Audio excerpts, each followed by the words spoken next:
Pleasant good morning. The Committee of the Whole of September 19, 2024 is hereby called to order. A pleasant good morning to the people of the Virgin Islands. Today's date is September 19, 2024. This is Senator Novell E. Francis Jr., and I'll be the chair presiding over this Committee of the Whole today. Let me say good morning to all present, listening, and viewing. I'd like to welcome you all to today's Committee of the Whole, where we will consider 4 zoning applications for the District of St. Thomas St. John District. We have with us both in person and virtually the zoning applicants. Representing the Virgin Islands Department of Planning and Natural Resources is Territorial Planner Ms. Leah Laplace Matthew and her team. During the second half of today's agenda, the 35th Legislature will receive testimony from the Virgin Islands Employees Service Commission, also known as the Health Insurance Board, and the first renewal of the health insurance agreement that was approved by this body last year, September 22nd, 2023. This review of the government's employees' plans for medical, dental, vision, and life insurance is an annual event. In fact, the agreement approved last year may be renegotiated and renewed up to 4 consecutive 12-month terms. With us today, we have representatives from the Division of Personnel, the Health Insurance Board, and their consultants, the Garant Group, and representative of both Cigna and United Healthcare, and they'll be coming in this afternoon. Welcome to all our testifiers, both here and in the legislative chambers, as well as virtually. While discussion today will work towards ensuring healthcare coverage for active and retired government employees, it underscores the lack of insurance for many in the private sector, as well as the vulnerable of the uninsured and underinsured, and those on MAP. This week marks a significant milestone for this territory. Yesterday, September 18th, was 35 years since the passage of Hurricane Hugo, and tomorrow, September 20th, is the anniversary of Hurricane Maria impacting St. Croix and the Virgin Islands. While this has been a quieter hurricane season so far than forecasted, it is not time for us to let our guards down. Stay prepared and vigilant during this hurricane season. Finally, I ask my colleagues to join with me for a moment of silence for the passing of former Senator and Police Commissioner Milton Bulfrett, who served in the 14th and 15th legislatures.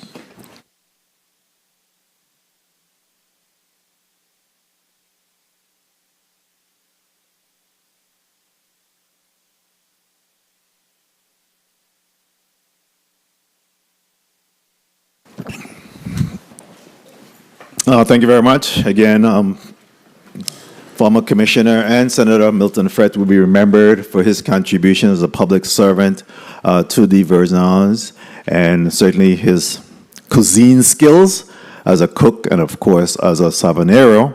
We want to continue to remember our beloved former Senator and Police Commissioner. I want to remind all present and listening that there is no votes taken in this Committee of the Whole. We are here today to receive testimony and expect to vote on these measures at our next legislative session. At this time, I'd like to remind you to put your cell phones either on silent or turn them off, not to cause any interruption in today's meeting, and ask the Madam Clerk to please call the roll. Senator Marvin A. Blyden. Senator Blyden, present. Senator Angel L. Bolquez Jr. Present. Senator Bolquez Jr., present. Senator Diane T. Capehart. Senator Capehart. Present. Senator Capehart, present. Senator Samuel Carrion. Senator Carrion, present. Senator Dwayne M. DeGraff. Senator DeGraff, present. Senator Ray Fonseca. Senator Fonseca, present. Senator Novell E. Francis Jr. I'm here. Senator Francis Jr., present. Senator Alma Francis Heiliger. Senator Francis Heiliger, absent. Senator Donna A. Fred Gregory. Senator Fred Gregory, absent. Senator Kenneth L. Gittins. Senator Gittins, absent. Senator Maurice C. James. Senator James, absent. Senator Javan E. James Sr. Senator James Sr., absent. Senator Franklin D. Johnson. Here. Senator Johnson, present. Senator Carla J. Joseph. Senator Joseph, present. Senator Milton E. Potter. Senator Potter, absent. Mr. President, we have 8 present, 6 absent. Thank you very much, Madam Clerk. Any correspondence to be read into the record at this time? Yes, Mr. President. You may proceed. September 19th, 2024. Honorable Novell E. Francis Jr., President. Dear President Francis Jr., please accept this letter as a formal notice of my late arrival to today's Committee on the Whole meeting, which is scheduled to begin at 10 a.m. in the Earl B. Otley Legislative Hall in St. Thomas, Virgin Islands. Please have all circulated documents placed on my desk for immediate review upon my arrival. Thank you for your consideration on this matter. Kindest regards, Donna Fred Gregory, Senator, 35th Legislature of the Virgin Islands. September 19th, 2024, the Honorable Senate President Novell E. Francis Jr. Dear President Francis Jr., I will be late in attending the Committee of the Whole meeting scheduled for 10 a.m. today at the Earl B. Otley Legislative Hall on St. Thomas. Unfortunately, this is due to an unavoidable circumstances that must be handled this morning. Please note, however, that I anticipate that I should be in attendance for Block 2 and will attend virtually from the St. Croix chambers. I apologize for any inconvenience this may cause. I appreciate your consideration on this matter.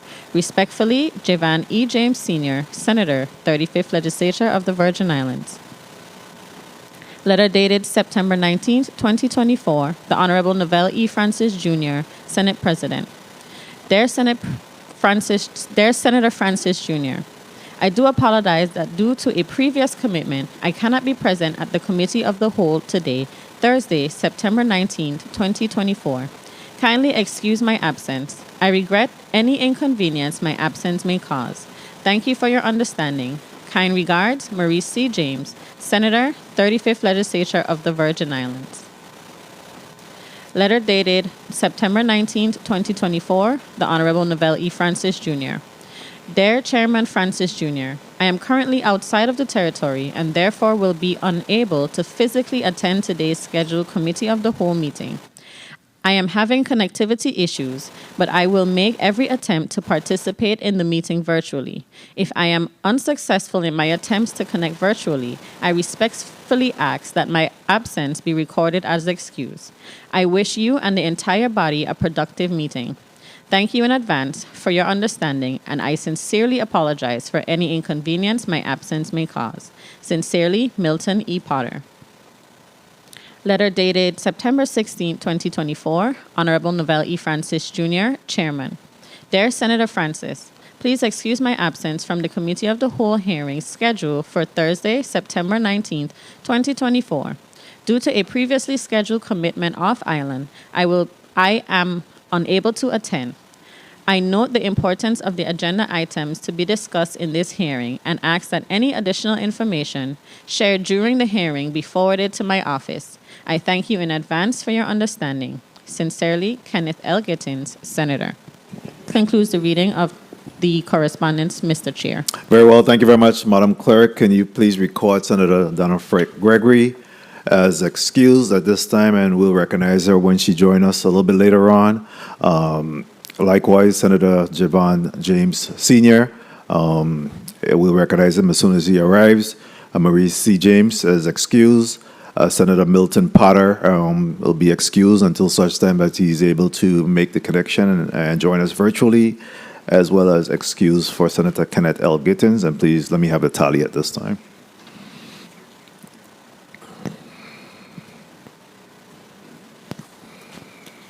Mr. Chair, we have 9 present, 2 absent, 4 excused. Very well, 15. Thank you very much, Madam Clerk. At this time, please read today's agenda into the record.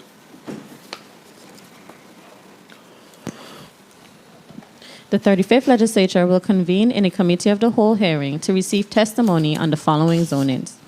Block 1, Bill number 35-0309, an act amending official zoning map number SJZ-1 for the island of St. John, Virgin Islands, to rezone parcel number 25, remainder Estate Susannaburg, number 17A, Cruise Bay Quarter, St. John, Virgin Islands, and parcel number 25B, Estate Susannaburg, number 17A, Cruise Bay Quarter, St. John, Virgin Islands, from R-1 residential low density to R-3 residential medium density.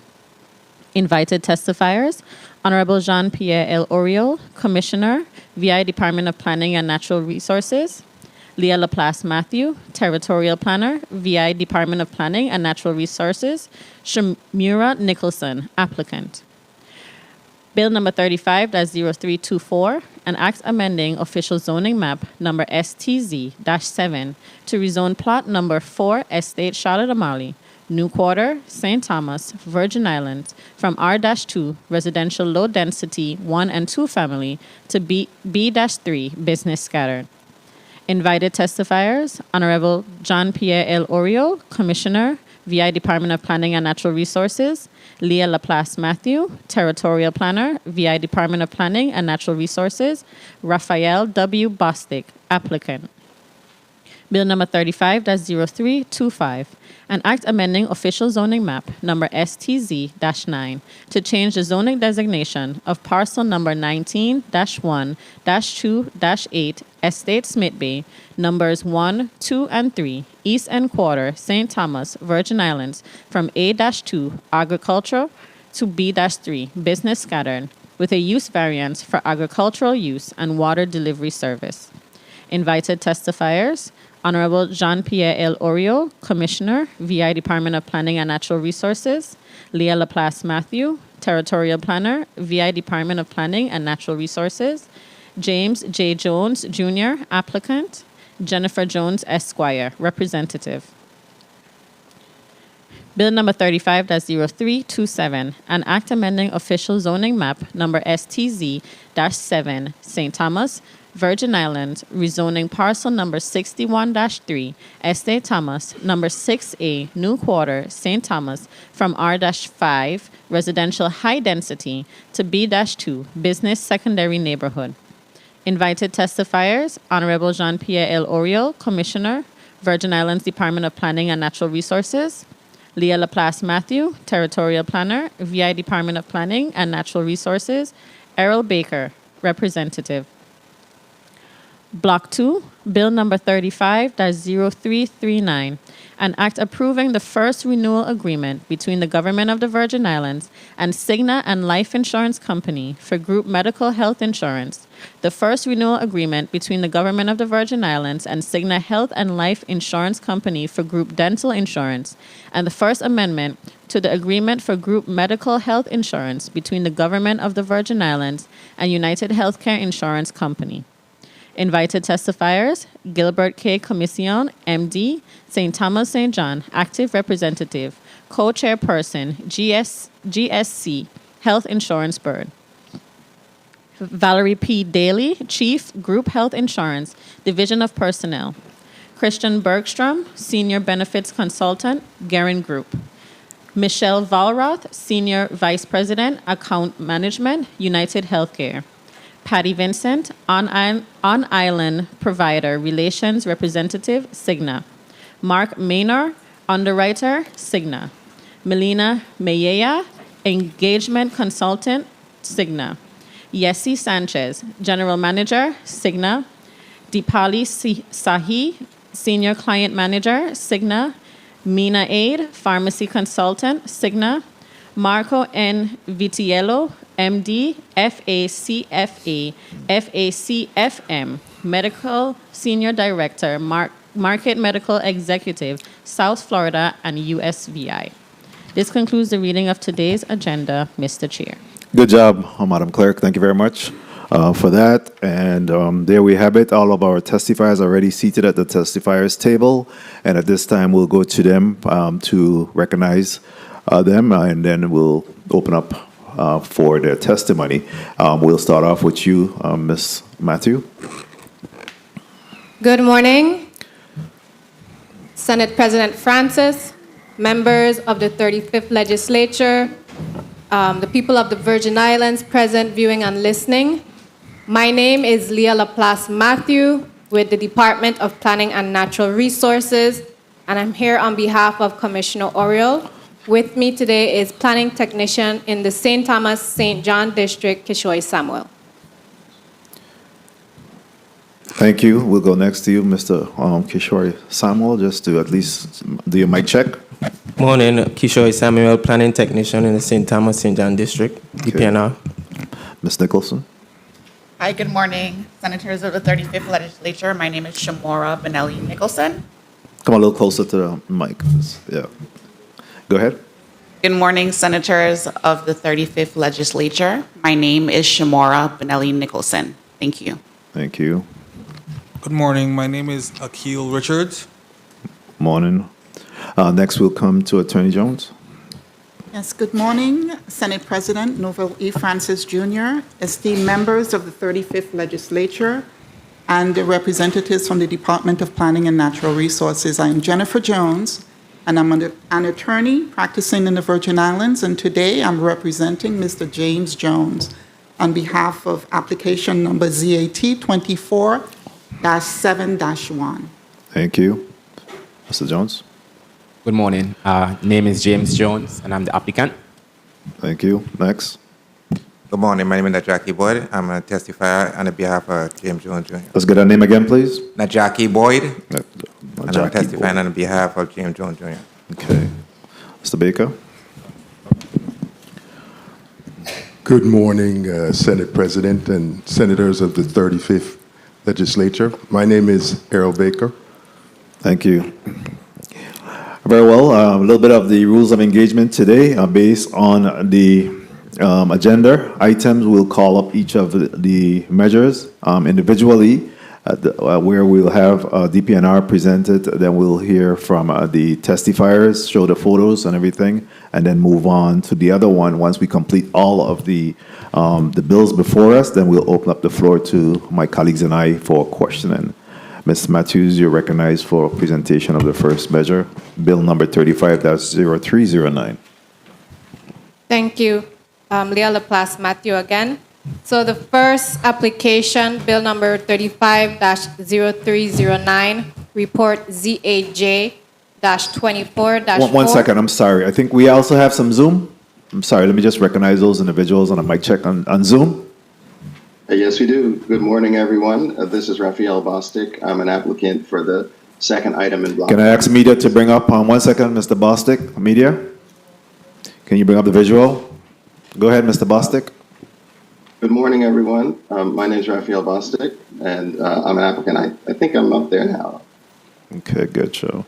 And there's Brent Blyden as well? Yes. Yes, good morning. This is Mr. Brent Blyden, engineer, representing Harold Baker. Mr. Blyden, can you turn on your camera?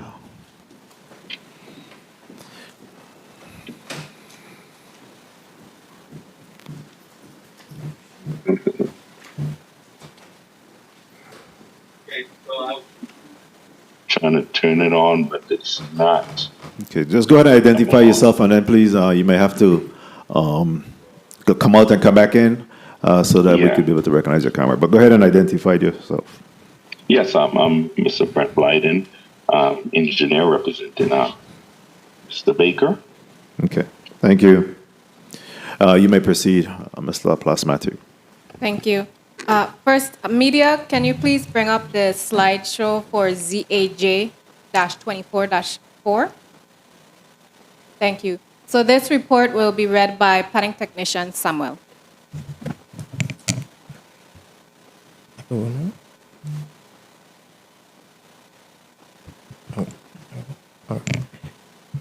Report by the Division of Comprehensive and Coastal Zone Planning on the petition to amend official zoning map number SJZ-1, application number ZAJ-24-4.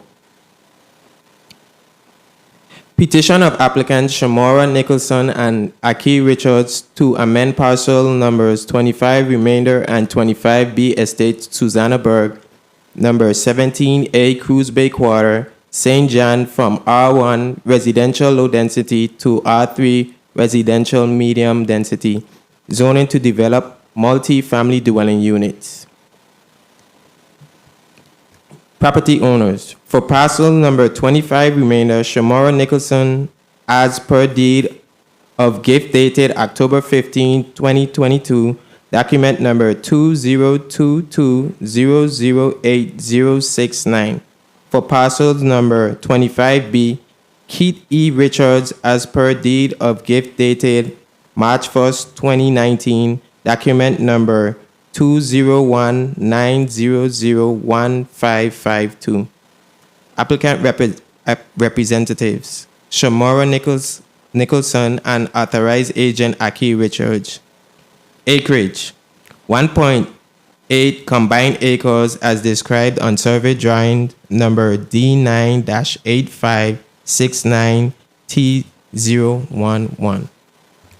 Slide 2, please. Surrounding uses and zones. The property is in a mixed-use area. To the northwest/north is a campsite and undeveloped land. To the east is a residence and undeveloped land. To the south is Centerline Road. To the west is an estate house and the campsite. Slide 3, please.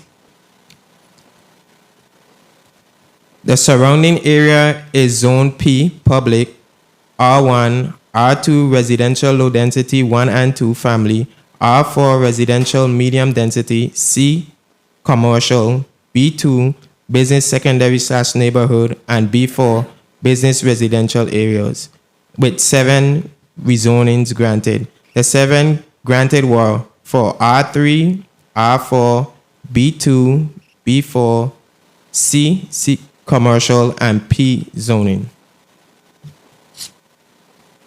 Infrastructure. Water needs will be supplied by cistern and wells. Wastewater will be handled by a packaged treatment system. Other needed DPNR division reviews. A flora and fauna study and phase I cultural resources survey will need to be conducted and reviewed by the Division of Fish and Wildlife and the Virgin Islands State Historic Preservation Office, respectively. Projects, slide 4. Project summary. At DPNR's CCZP's public hearing, Ms. Nicholson and Mr. Richards testified the proposal is due to recognizing the pressing need for affordable housing in their community. Their intent is to provide moderate or middle-income housing on St. John for long and or short-term rentals to meet the demand for housing. The location is off Centerline Road and it's currently a developing area with business and restaurants. The development will consist of 6 buildings, 3 on each parcel. It may take 2 phases to complete over a 3 to 5 year timeline, with 25 Remainder being phase 1 and 25B being phase 2. The number of dwelling units may vary, ranging from single family to multi-family.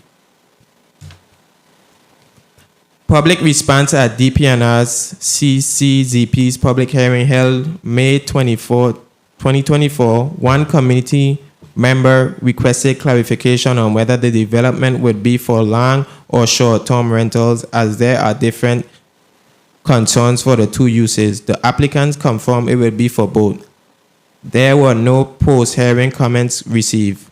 Analysts of request reason for recommendation. The current R1 zoning allows a maximum density of 2 dwelling units per lot of record unless other development options are pursued. Development option 1. Planned area development requires a minimum lot size of 5 acres. Individually, the lots are 0.88 acres, parcel 25 Remainder, and 0.92 acres, parcel 25B. Combined, the 2 properties' acreage equals 1.8 acres. The acreage is insufficient for the pad option. Development option 2, subdivision. The current R1 zoning would allow a minimum lot of 0.5 acres each. Neither property has sufficient acreage for the subdivision option. Development option 3, group dwelling permit. This permit allows a cluster development allowing for conservation of sensitive parts of the property. The process requires a detailed plan that would be submitted to the department for review, and a public hearing would allow for public review and comments. The comments received could result in a final plan that satisfies the applicant, DPNR's, and neighbors' concerns. This permit requires the DPNR commissioner's approval, but multiple properties being developed as a unit or zoning lot must be under single ownership or control. The group dwelling permit also requires the combining of adjoining parcels into a single legal parcel prior to the issuance of a building permit.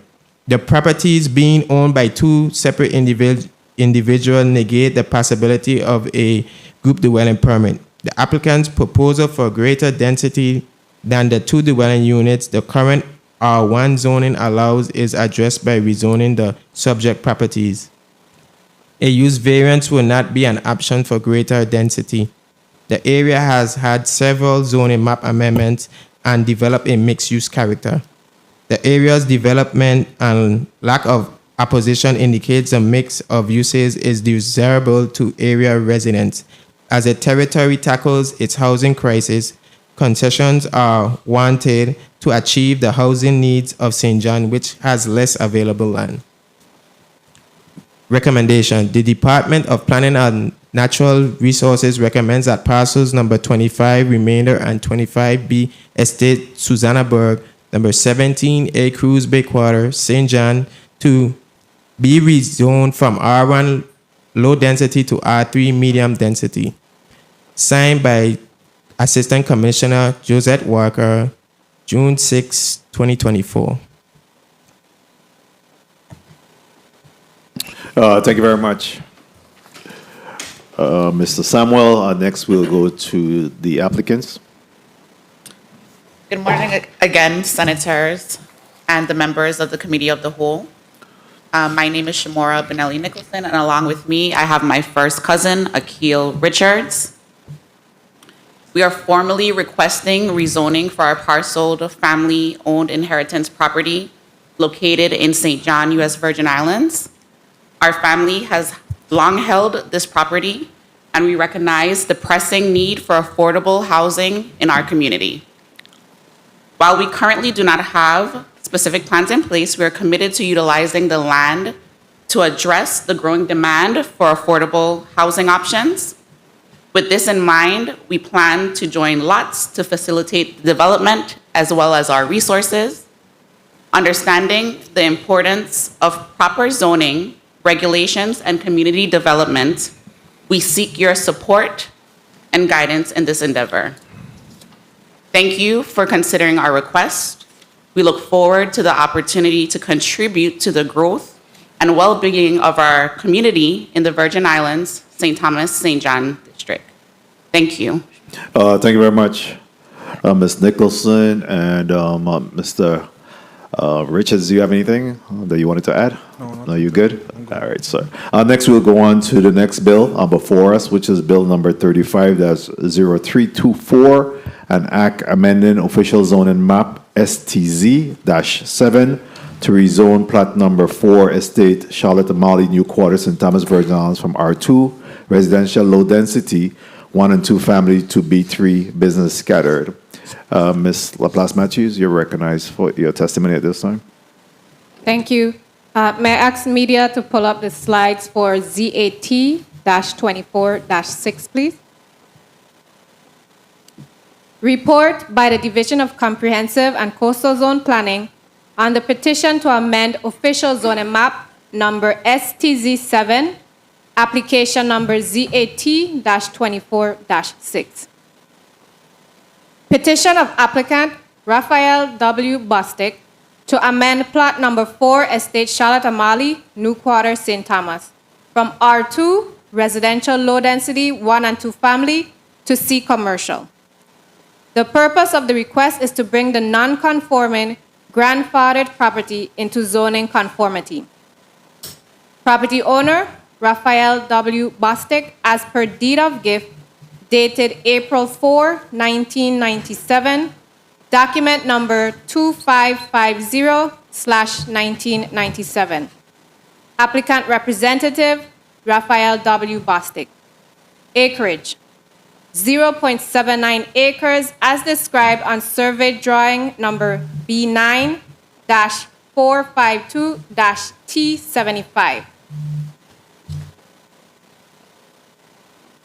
Slide 2, please. Surrounding uses and zones. Surrounding the property to the north is the Weymouth-Reimer Highway, commercial and residential properties. To the east is the Edith Williams School. To the south is undeveloped land. To the west is undeveloped land, then a gas station.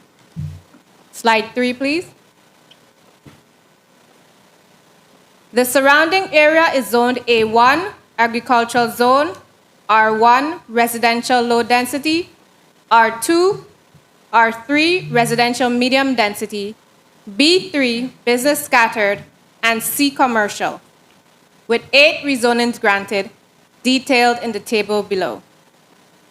Plot number and estate, Section C, Estate Hoffman and Nullyburg, year rezoned 1976. Original zone A1, rezoned to R1. Act number 3838. A1 of Section A, Estate Hoffman, year rezoned 1994, from A1 to R1 by Act number 6023. Plot C-12, Estate Hoffman and Nullyburg, years rezoned 2000, from R1 to R2, Act number 6343. Plots 3A, 3C, and 3F, Estate Charlotte Amali, year rezoned 2002, from R2 to B3, Act number 6522. Plot C-12-1, Estate Hoffman, year rezoned 2004, from R2 to B3, Act number 6658. Plots 35 and 36, Estate Charlotte Amali, year rezoned 2004, from A1 to C, commercial, Act number 6723. Plots A1 and A2, Estate of Hoffman and Nullyburg, year rezoned 2014, from A1 to R3, Act number 7703. Plot A-remainder, Estate Hoffman and Nullyburg, year rezoned 2014, from A1 to R2, Act number 7703. Infrastructure. Water needs are supplied by public water lines and backup cistern. Wastewater is handled by a septic tank. Other needed DPNR division reviews, none. Project summary. At DPNR CCZP's public hearing, Mr. Bostic testified the request is to bring the non-conforming property into zoning conformity. The 3-bedroom, 1-bath, single-family home was originally built in 1951, according to tax records. Over 30 years ago, it was converted to commercial use and utilized by veterinarians for their animal medical practice. The last vet office ceased use in 2022. This site has parking for 4 to 6 vehicles, and no new construction is proposed. Public response at DPNR CCZP public hearing held June 18, 2024. One adjacent property owner expressed support and gave details on the historical use of the property, which was first used as a residence, then converted to commercial use. No post-hearing comments were received. Analysis of request, reason for recommendation. The property was originally developed and used as a 2-story single-family dwelling. The conversion to commercial use occurred over 30 years ago, and it was a veterinary office used by 3 different veterinarians over the years. The site has received inquiries for continued commercial use, restaurant, or pet grooming business, but restricted by Section 234 of the Zoning Code, non-conforming uses. The restrictions on structural changes, expansion of the building, restoration, and discontinuance of use has resulted in the property owner requesting a rezoning as the site is not attractive for residential use. The intent of Section 234 is that eventual conformity of a development of an entire zoning area would happen. The nearest residential use is within 120 feet to the north across the Weymouth-Reimer Highway, and the surrounding area has received 8 rezonings, 3 of which have been B3 and C commercial zones. These 3 properties are located along the busy highway, and the zoning map amendments are indicative of the need to analyze properties for appropriate mixed-use zoning based on location, non-conforming and non-residential uses, and surrounding features. The department recognizes some locations may be more appropriate for mixed-use zoning that were formerly zoned residential. The applicant requested the C commercial zoning, and the department analyzed its appropriateness for the location. The C commercial zone was intended for light industrial, manufacturing uses to be located away from the central business districts that cater to pedestrians and tourists. It permits over 200 uses and could negatively impact surrounding properties. The applicant does not intend industrial type uses, and the C commercial zoning would not be in conformity with the mixed use nature of the area. The department determined it would be more appropriate to recommend the B3 zoning. The recommended B3 zone was intended for mixed use, business and residential, with businesses being more of the office/retail nature. Recommendation: the Department of Planning and Natural Resources recommends that plot number 4, Estate Charlotte Amali, New Quarter, St. Thomas, be rezoned from R2, residential low density 1 and 2 family, to B3, business scattered. Signed by Assistant Commissioner Josette J. Walker, dated July 2nd, 2024. And that concludes the department's recommendation. Thank you very much, Ms. Leah Laplace Matthews. Next, we'll come to Mr. Bostic. You recognize your testimony at this time. Good morning to everyone. Senate President and Committee Chair Francis Jr. and other members of the Committee of the Whole. My name is Raphael Bostic, and it's my privilege to come before you to offer testimony in support of Senate Bill number 35-0324, which would rezone plot number 4, Estate Charlotte Amalie, New Quarter, St. Thomas, which I own, from R2 to B3. Though the property which is about 0.7 acres, is currently zoned for residential R2, it is grandfathered such that the current owners are allowed to deploy it for commercial uses. My family and I have been doing just that for several decades. For much of this time, the property has been the site of several veterinarian practices. My request seeks to bring this non-conforming grandfathered property into zoning conformity. My initial request, which was to rezone the property to C commercial, reflected my limited knowledge of this local zoning code. I am fully supportive of staff's recommendation to rezone this to B3 business scattered. I agree with the staff's view that the B3 designation is a better fit for the historical uses of the property. I will also offer that I do not currently have any plans for developing or redeveloping the site. This request is solely to bring this property into conformity with its historical use. To close, I give my sincerest thanks to you and the committee for consideration of this request. I'm prepared to answer any questions you might have. Thank you very much. Thank you very much, Mr. Bostic, for your testimony. This rounds out that particular application, Ms. Laplace Matthew. Very well. So we'll go ahead and proceed to the next application, which will be Bill number 35-0325, an act amending official zoning map STZ-9 to change the zoning designation of parcels number 19-1-2-8, Estate Smith Bay, numbers 1, 2, and 3, East End Quarter, St. Thomas, Virgin Islands, from A B2 agriculture to B3 business scattered with a use variance for agricultural use and water delivery service. You're recognized for your testimony at this time, Ms. Laplace Matthew. I'll have that report presented by Mr. Samuel. Mr. Samuel, you may proceed. Media could get slide, please. For ZAT-24-7.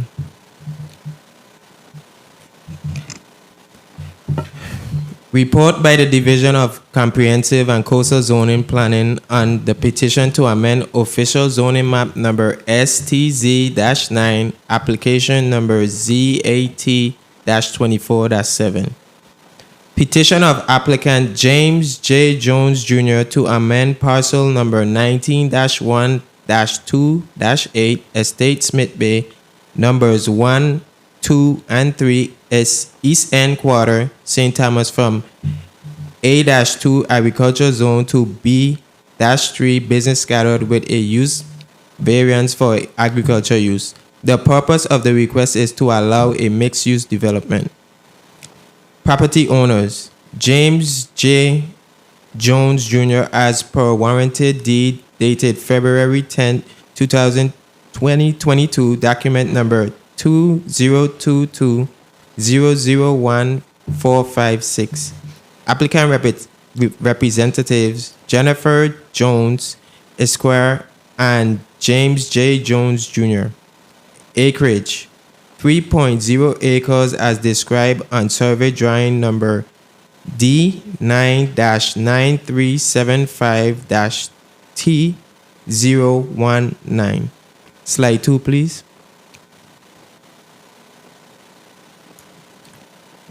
Surrounding use and zones. To the north of the property is agricultural land, followed by commercial activity. To the east is agricultural land, followed by the residential activity. To the south is agricultural land, followed by residential activity. And to the west is agricultural land, followed by the cemetery.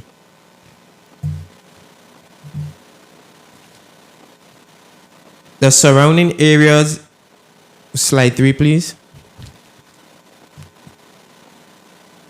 The surrounding areas is zoned A1, agricultural zone, A2, R1, residential low density, R2, residential low density 1 and 2 family, R3, residential medium density, B2, business secondary neighborhood, and C, commercial, with 17 rezoning granted for this portion of Estate Smith Bay, starting at Sugar Bay Resort and heading towards the Herman Victor Fredericks Marina Terminal, Red Oak Ferry Dock, detailed in table below. Plot number 19D, year rezone 1975, original zone A1, rezoned to R2, Act number 3736. Plot 17B, year rezone 1986, original zone A1, rezoned to B2, Act number 5238. Plot number 19-2, year rezoned 1991, original zone A1, rezoned to variance, Act number 5698. Plot number 17C, 17D, and 17E, year rezoned 2005, original zone A1, rezoned to C, Act number 6806.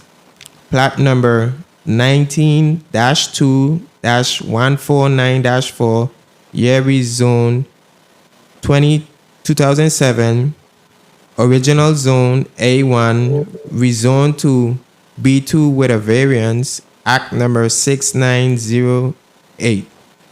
Plot number 19F, remainder, year zone 2007, original zone A1, rezoned to B2 with a variance, Act number 6975.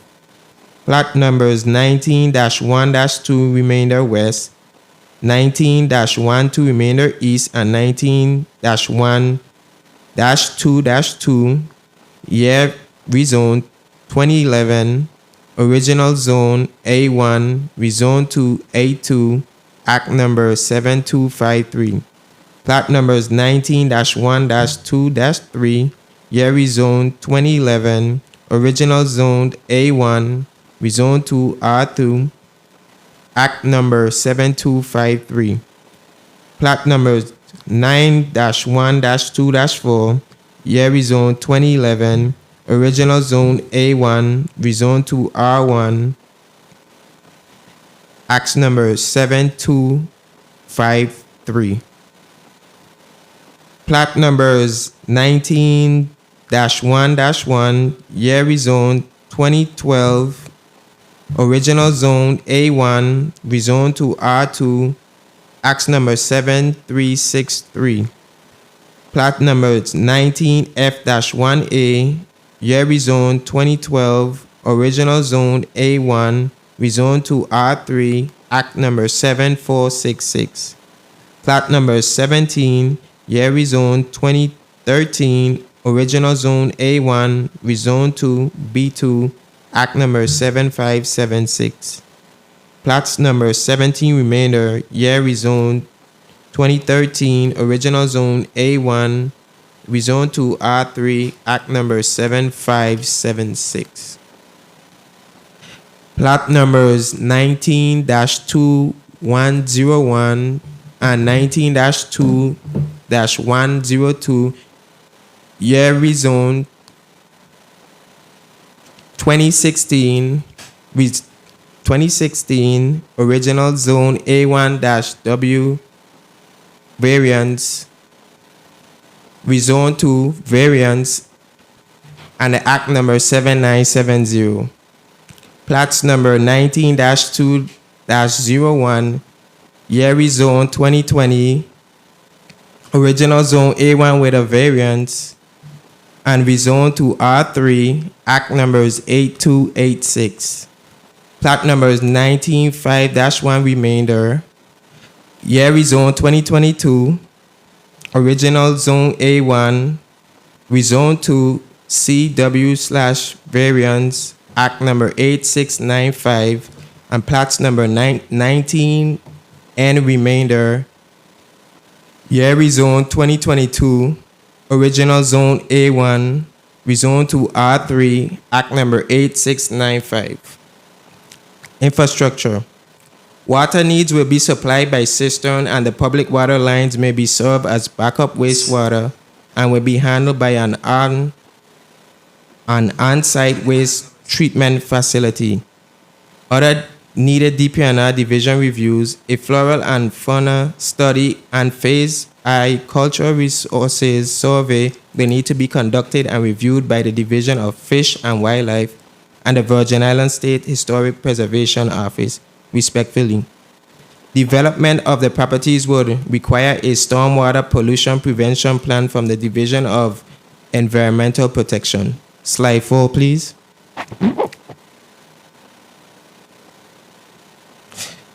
Project summary. At DPNR CCZP's public hearing, Attorney Jones testified the owner's intent is a mixed-use development consisting of four three-story residential buildings and 2 one-story commercial buildings. Each floor of the residential buildings will have 3 two-bedroom apartments, approximately 900 square foot, for a total of 36 units. The units will be for long-term rentals and have accessory convenience store, laundromat, and management leasing office on the property. The commercial portion of the development will consist of a car rental/leasing service, garage, water delivery and distribution service, equipment leasing/rental and storage, and a farming/retail sales component. The development will occur in 3 phases. Phase 1, the first residential building and the 2 commercial structures to be completed within 12 months.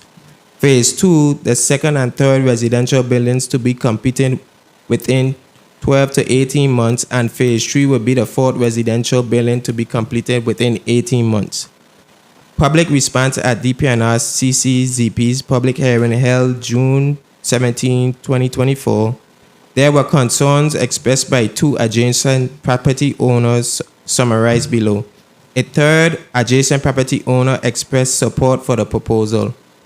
One post-hearing comment was received and included in the below summary. The concerns were: number 1, waterways on the east end and along main thoroughfares of the island have been deemed unnecessary and have been dammed, diverted, or polluted. Number 2, subject property was used as a farm and livestock grazing area. The soil is rich, deep, and potent. Number 3, there is a gut bordering property on the south side. When it rains, a raging river flows through the subject property onto animal and nature sanctuary that borders on the north side. Concerned with how the building would affect the gut flowing down to the ocean. Number 4, road leading to the subject property passes 11 lots occupied by the elderly, small children, pets, and large grazing animals. Long-term residents would be unable to accommodate visitors with vehicles, walk with their pets, or sleep peacefully at night. Number 5, paved access roads narrows and widens and cannot be widened further at certain points. Number 6, 50-plus vehicles would be routed throughout the neighborhood day and night. Subject property has been used for storage and transport of trucks, trailers, and bins. Water trucks and all other heavy machinery go in and out regularly.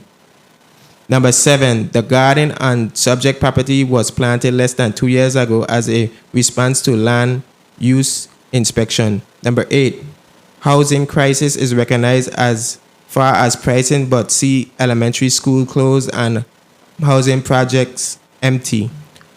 Wonder if sacrificing one of few areas in the country that is still unspoiled is the solution. Number 9, ask for help and understanding in protecting the peace and purpose of this valley. See the potential for large traffic to and from proposed site. Number 10, this proposal greatly impacts the way of life for surrounding residents. Number 11, this proposal seeks to retool one of the few areas on the east end where food can be grown with great ease. Analysis of request reason for recommendation. Due to rezoning, there are 11 A2 rezoned lots in East Smith Bay with the intention of the A2 zoning being for small acreage agriculture use.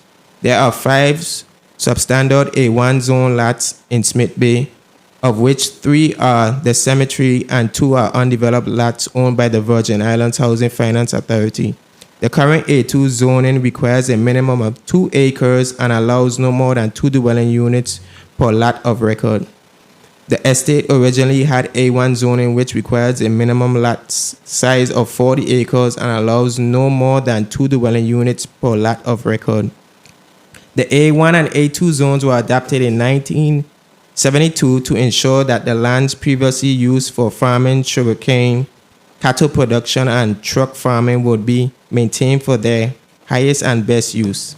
The large acreage agriculture use ended over 15 years ago in Smith Bay, and the surrounding areas along Smith Bay Road from subject property headed towards Red Oak has had 17 zoning map amendments, indicating a shift from a large-scale agriculture to a mix of residential, business, and commercial uses acceptable by the government as well as neighboring property owners.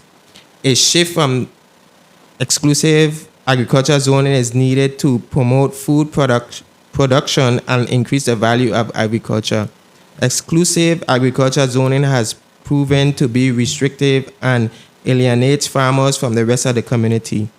The inability to encourage large-scale agriculture has resulted in a loss of farmland, and where developed pressures are strong, rezonings have and will continue to occur. The allowance for agriculture activity in all zones would help to integrate farming into preservation, production, and economic development. Thanks to technology, more food can be grown on less land, thus reducing the need for 40 acreage A1 zoning. Review and revision of the table of permitted uses and development provisions section of our zoning code will require zoning reform and is on the department's future to-do list of zoning text amendments. The area has grown into a mixed-use corridor heading towards the Ormond, Victor, Fredericks, Marine Terminal, Red Hook, Ferry Dock, and concerns by neighbors indicate a shift is needed in promoting agricultural activity. Traditional zoning tools are already recognized as having minimum effectiveness in protecting against development of agricultural lands. The A1 and A2 zones, although labeled agriculture, have a table of permitted uses allowing 54 and 35 uses as a matter of right respectively. Many of the uses are not compatible with agricultural use but are allowed. Example, airports, cemeteries, colleges, drive-in movie theaters, motion picture theater, golf courses, military bases, mobile home parks, racetrack, tennis courts, etc. After analyzing the applicant's request and the mix of surrounding uses and zone, the department recommends approval of the rezoning request. The request zone is in line with what has been granted in the past, and the proposed development would not be out of character with the surrounding area. Not all proposed uses are permitted in the requested B3 zone, and 2-use variants will be required. Recommendation. The Department of Planning and Natural Resources recommends that parcel number 19-1-28, Estate Smith Bays, numbers 1, 2, and 3 East End Quarter, St. Thomas will be rezoned from A2 agricultural zone to B3 business scattered with a use variance for agricultural use and water delivery service. Signed by Assistant Commissioner Josette Walker, July 8, 2024.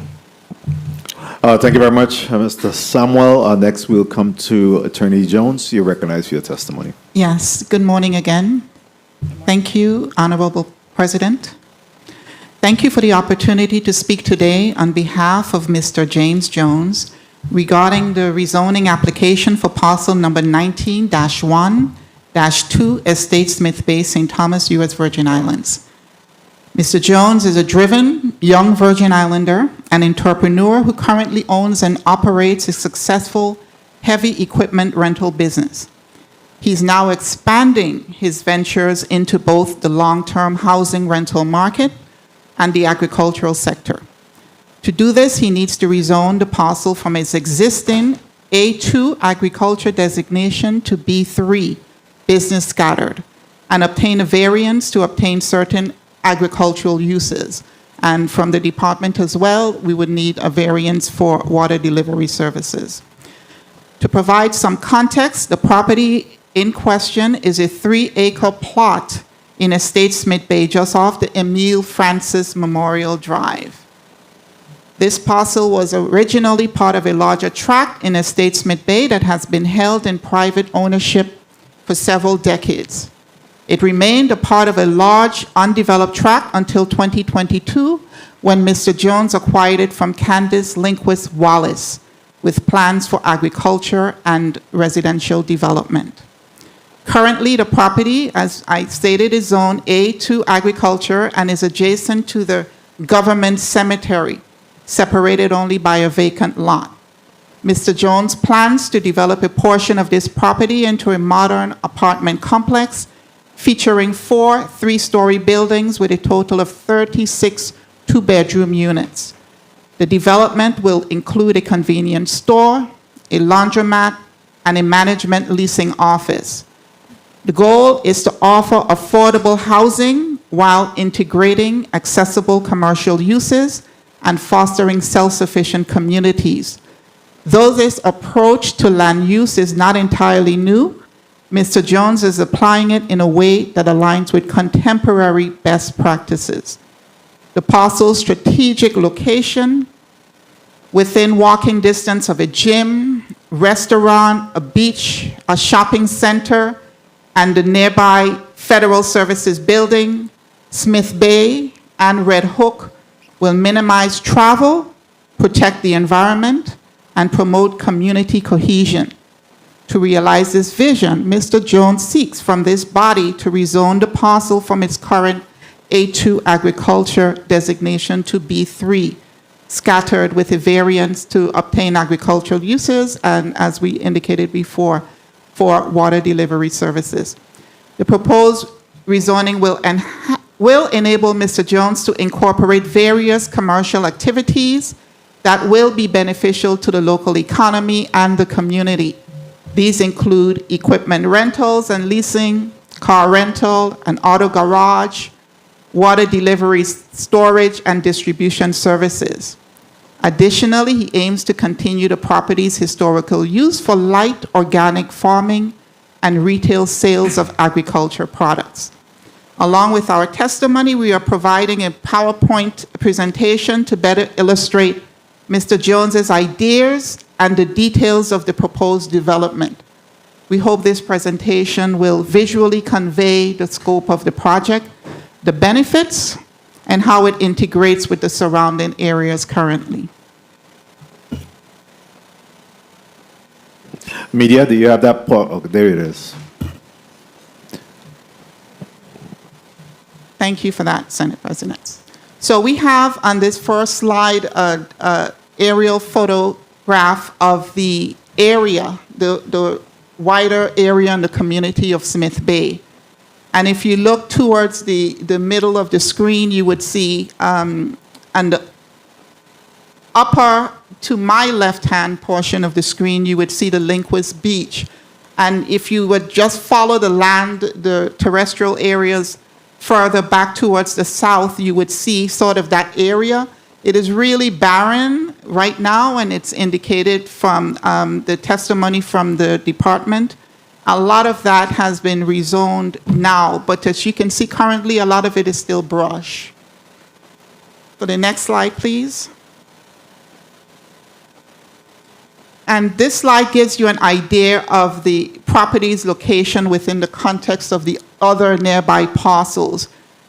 What you see there in the center with the buildings is the proposed buildings that are going to be on that site. So this is conceptual right now, but this is what the area would look like with the rezoning generally. Of course, you can imagine without the development now, you see a lot of the empty lots surrounding that, and surrounding those empty lots are the commercial activities that were described by the Department of Planning and Natural Resources. The next slide, please.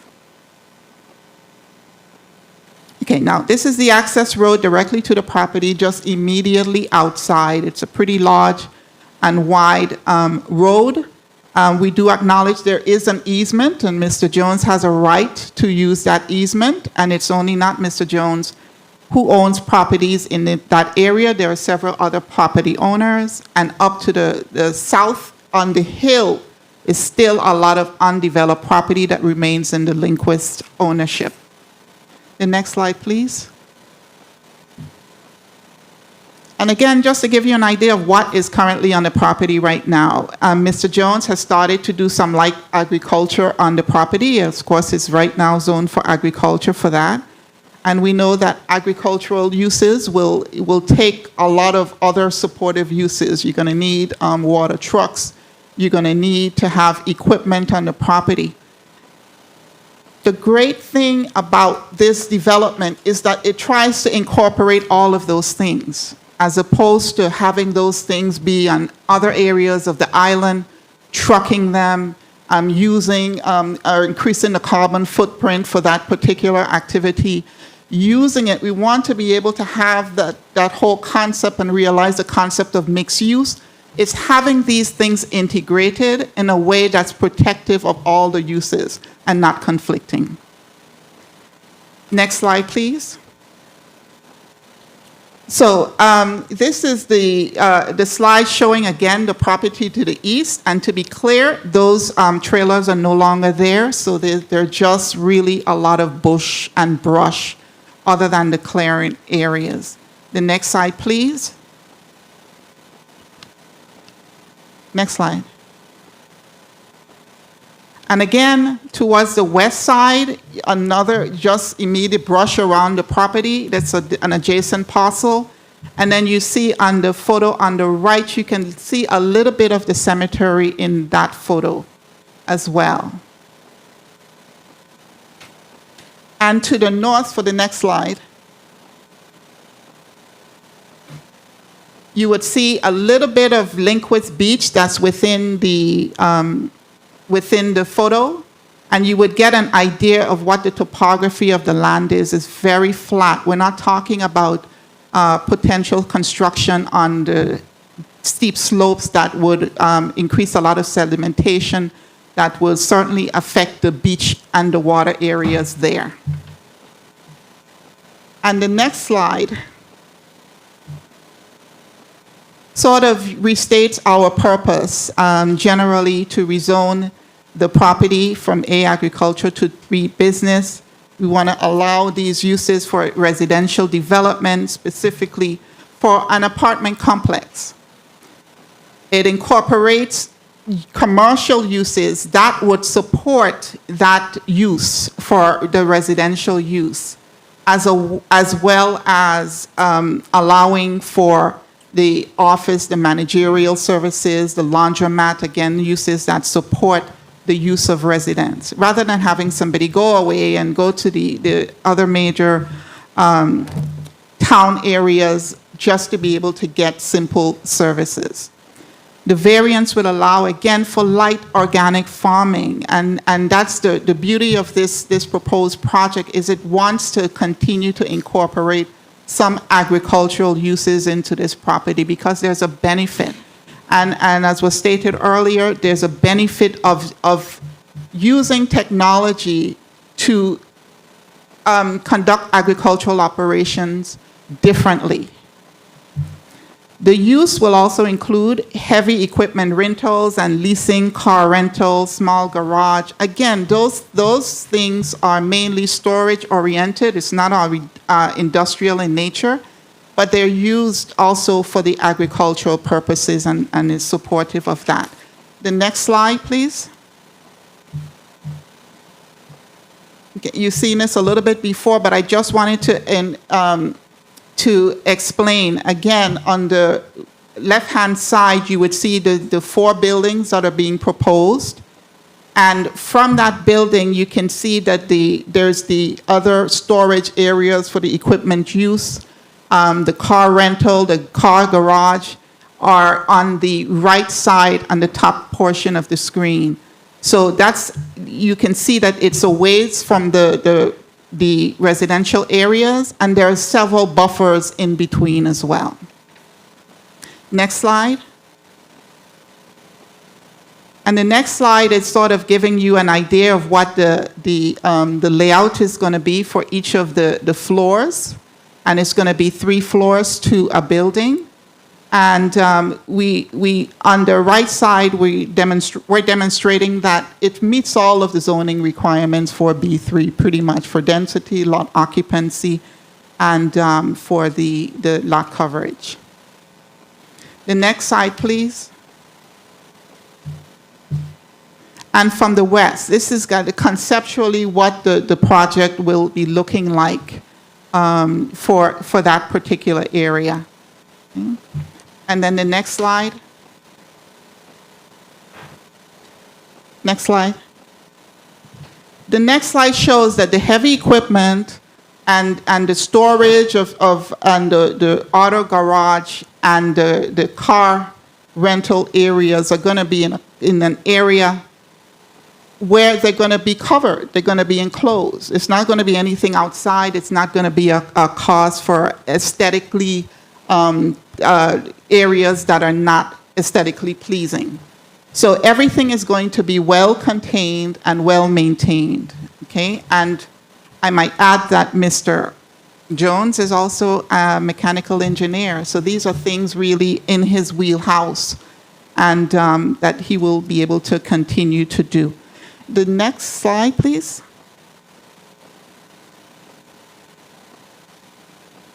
Okay, and the next slide is really for, again, for the elevations of those particular buildings. Again, everything is going to be enclosed.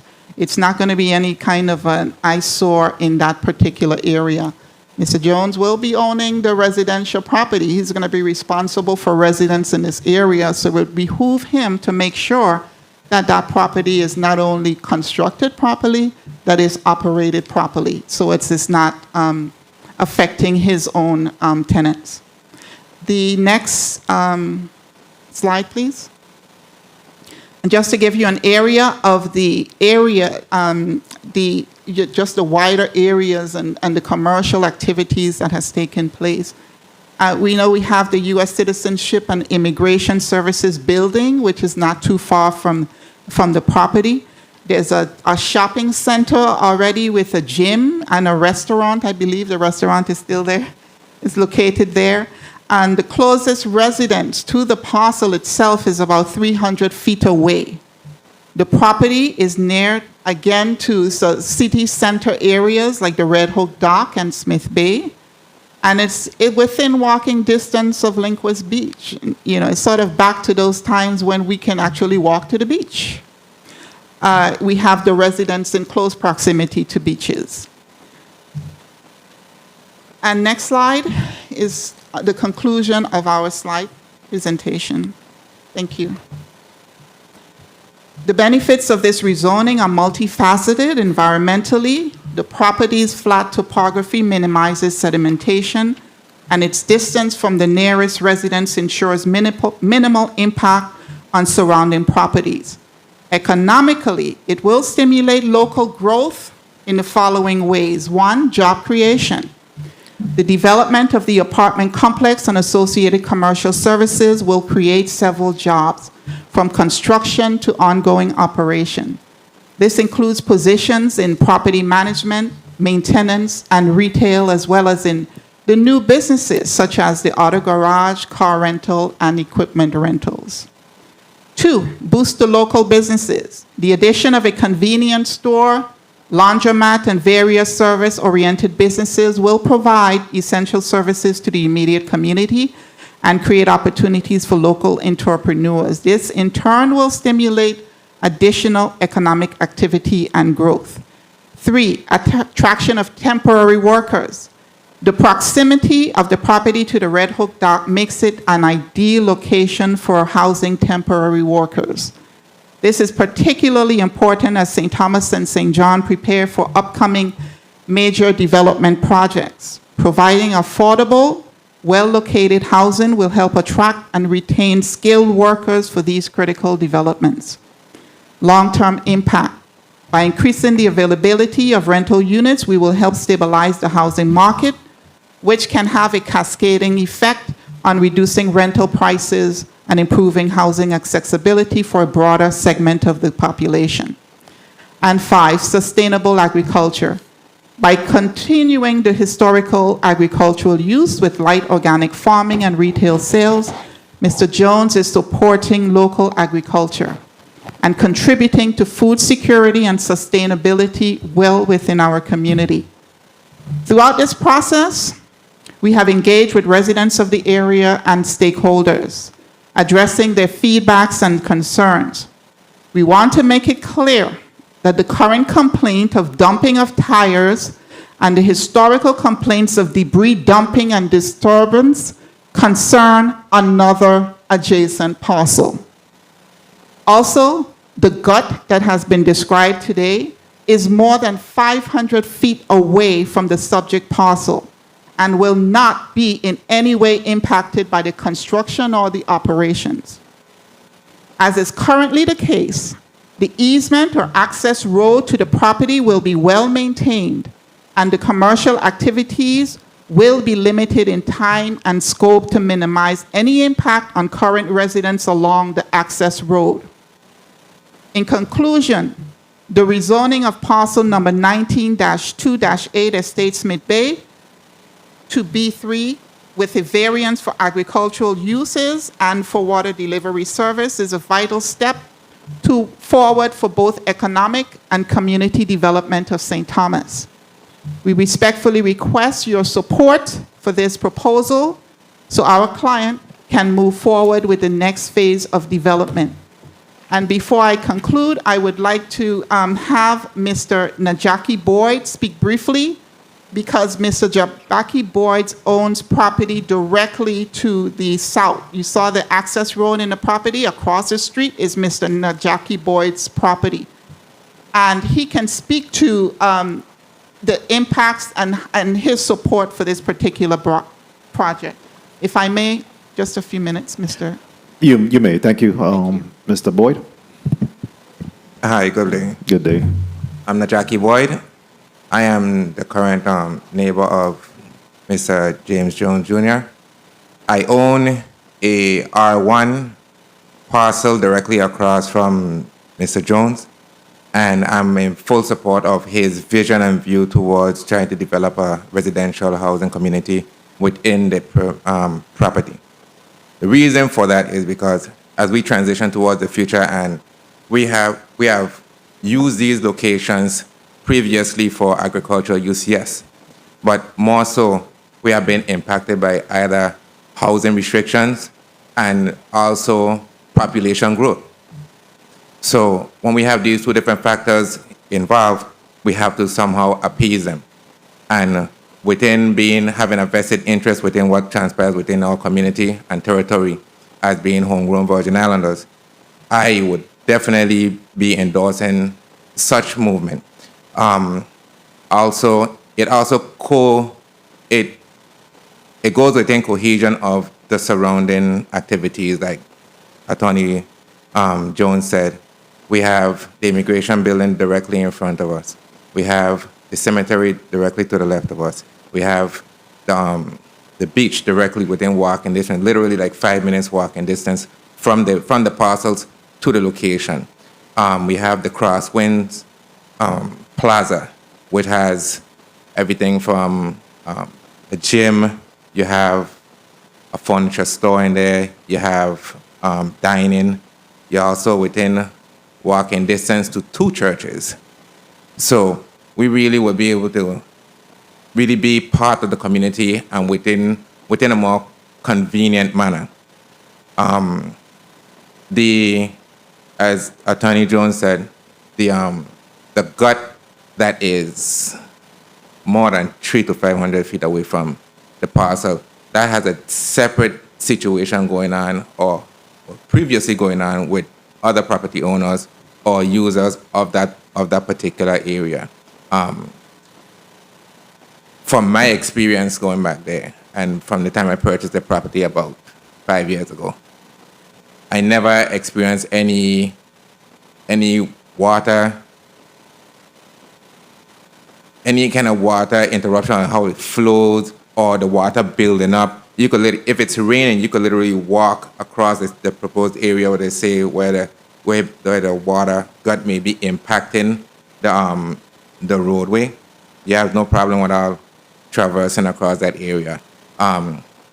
We have been making great advances towards improving the area within our own interests, like providing utility services, like getting WAPA to plant poles to come out to provide power to the area, helping construct and widen and develop the roadway. Also provide portable water usage. So we have a vested interest within the future and the direction of the area for not only ourselves, but also for the future Virgin Islanders and present Virgin Islanders in need of some type of housing provision. Also, as Attorney Jones has said, the agricultural use, I have witness towards what Mr. Jones has been doing with developing the land agricultural-wise. He has different preliminary structures in action right now, as far as he has some water containers and so forth to feed his agricultural needs, various food supplies. So within the development of the residential approach, he also has been putting steps forward for when that time comes for the development. There will be food supplies and stuff right there at hand towards the usage. Of course, more jobs will be created. The easement of the laundromat, which will be very helpful in my view, because I think within his development, the apartment units are structured with washer and dryer accessibility. But for those that may not be able to afford a washer or dryer, the convenience of having a laundromat on the premises would be a great help towards that family needs and provisions. So I would definitely have no problem with seeing to support Mr. Jones' view and vision towards his development. And any other questions, I'm open to ask or answer anyone. Thank you. Thank you. Thank you, Senate President, again for your time and consideration. I am here, as well as Mr. Jones is here next to me, and of course Mr. Boyd are here to answer any questions you may have or to provide any additional information you deem necessary. Thank you. Thank you very much, Attorney Jones, and thank you for your comprehensive, Thank you. again, testimony on this particular project. And I tell you, as a Virgin Islander, I'm sitting here beaming with pride. I think all of the presentation thus far, really speaks to local individuals that own a piece of rock and have this vision of transforming that piece of rock here in this territory. So I'm extremely proud of the presentation here, and I just, at the appropriate time, I certainly have a few questions, but I am very impressed with the presentation I've seen thus far. At this time, we'll move on to the next testimony, which will be on Bill number 35-0327, which is an act amending official zoning map STZ-7, St. Thomas Virgin Islands, rezoning parcel number 61-3, Estate Thomas, number 6A, New Quarter, St. Thomas, from R5, residential high density, to B2, business secondary neighborhood. Ms. Laplace Matthews, you're recognized for your testimony at this time. Thank you. Media, could you bring up slides ZAT-24-8, please?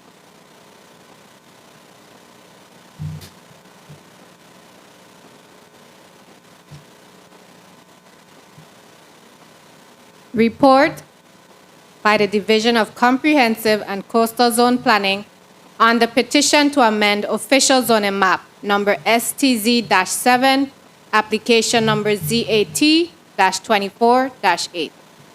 Petition of applicant, Able Investments LLC, to amend parcel number 61-3, Estate Thomas, number 6A, New Quarter, St. Thomas, from R5, residential high density, to B2, business secondary neighborhood zoning, to develop an office/commercial development.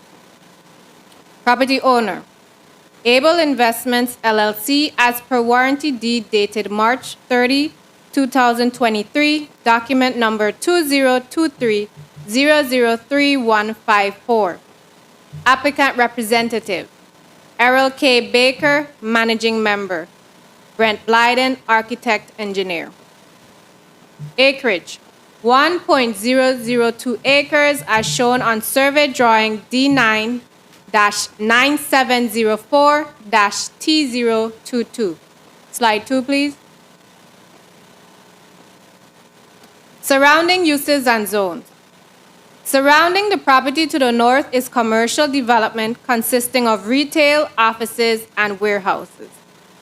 To the east is undeveloped land. To the south is undeveloped land and a vacant structure. To the west is the Paragon Medical Building. Slide 3, please. The surrounding area is zoned R1, residential low density, R2, residential low density 1 and 2 family, R5, B1, business central business district, B2, and P public, with 5 Estate Thomas rezonings detailed below. Parcel number 52, year rezoned 1986, from R5 to B2, Act number 5236.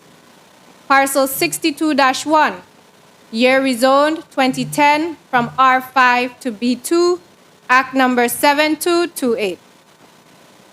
Parcel 62-3A, year rezoned to 2013 from R5 to B2, Act number 7473. Parcel 62-5, year rezoned 2014, from R1 to R5, Act number 7606. And parcel 48, rezoned in 2018 from R2 to B1, Act number 8078. Infrastructure. Water needs will be supplied by public water lines and backup cisterns. Wastewater will be handled by public sewer lines. Other needed DPNR division reviews. A Phase 1 Cultural Resources Survey will need to be conducted and reviewed by the Virgin Islands State Historic Preservation Office. Slide 4, please. Project summary.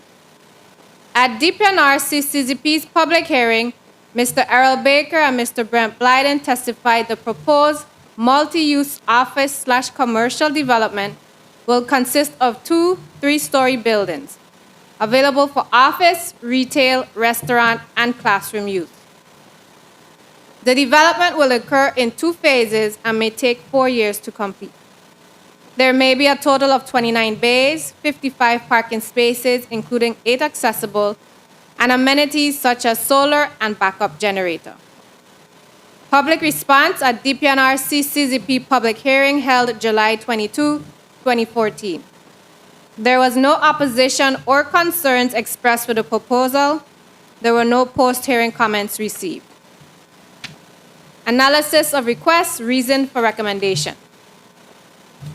The current R5 zoning is a high-density residential zone that allows both residential and non-residential uses.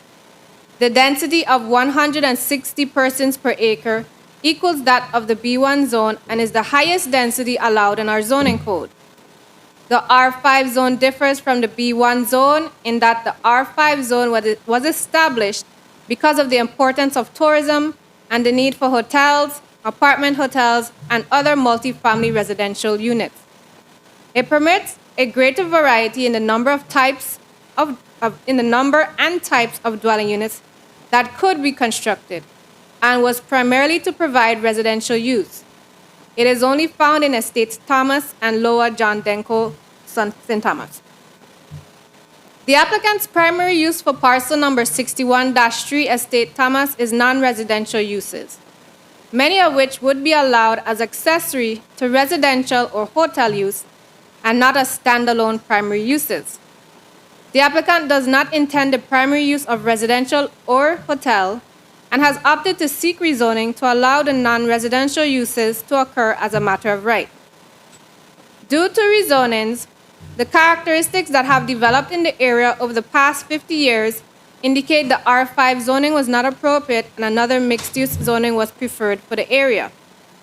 After analyzing the applicant's request for primarily non-residential use, the decline of the R5 zone in the location, and the mixed character of the area, the department recommends approval of the rezoning request. The requested B2 zone is in line with what has been granted in the past, and the proposed development would not be out of character with the surrounding area. Recommendation: the Department of Planning and Natural Resources recommends that parcel number 61-3 Estate Thomas, number 6A New Quarter St. Thomas, be rezoned from R5 Residential High Density to B2 Business Secondary Neighborhood. Signed by Assistant Commissioner Josette J. Walker, dated August 5th, 2024. That concludes the department's report. Thank you very much, Territorial Planner Leah Laplace Matthews. Next, we'll come to Mr. Baker. Errol Baker, you recognize for your testimony at this time. Morning again, Honorable Senate President and Senators of the 35th Legislature. My name is Errol Baker. I want to thank Ms. Laplace Matthews for being very thorough in her testimony. I did prepare some words, obviously, and I'm going to weed out some of the redundancy, if you will, so bear with me. So regarding the property, as was mentioned, moving from R5 to B2, as Ms. Laplace Matthews mentioned, currently the surrounding or the adjacent properties, it's fairly consistent. At the north and the west, there's already office space buildings that are available. So this is very consistent with what's there already. I think Ms. Laplace Matthew mentioned as well that there's the other, so at the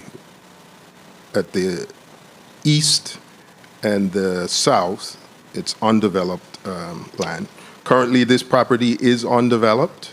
Ms. Laplace Matthew mentioned conducting a phase 1 archaeological survey.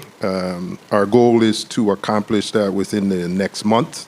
I will say, in talking with a few companies, they didn't see any challenges with that as a result of the fact that the adjacent cemetery, it's adjacent, but on that side, it's also adjacent to another property that has an office building. So particular to the cemetery, though, there was the recommendation raised for this survey, and we plan to get that done in the next month or so. But in talking with them, they felt the word that they used was it should be easy, and that's mostly because the cemetery is completely boxed in. There's a wall on 3 sides and then a gate, if you saw the picture that was shown, on the west side. So I want to talk about the purpose a little bit, just to give you guys a little more information on why. And the why is, of course, in putting up an office building is to house offices. But in particular, house Able Investments Office, as well as give opportunity for others to have space for their offices. The thinking is it could be almost anything. So there's 2 buildings. The smaller building is going to be done as part of phase 1, and then the bigger building would be done as part of phase 2. In the smaller building, it's more of a plaza-like look, if you will. There's a basement and 2 levels. There's an elevator.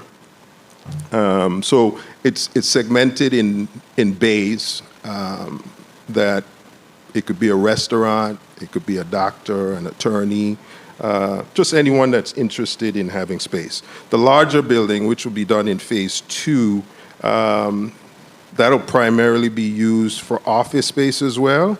And we intend to have classrooms, as you may recall, Ms. Laplace Matthews mentioned. Those classrooms would be we're planning to implement a STEM program for kids, probably maybe grades 5 through 10.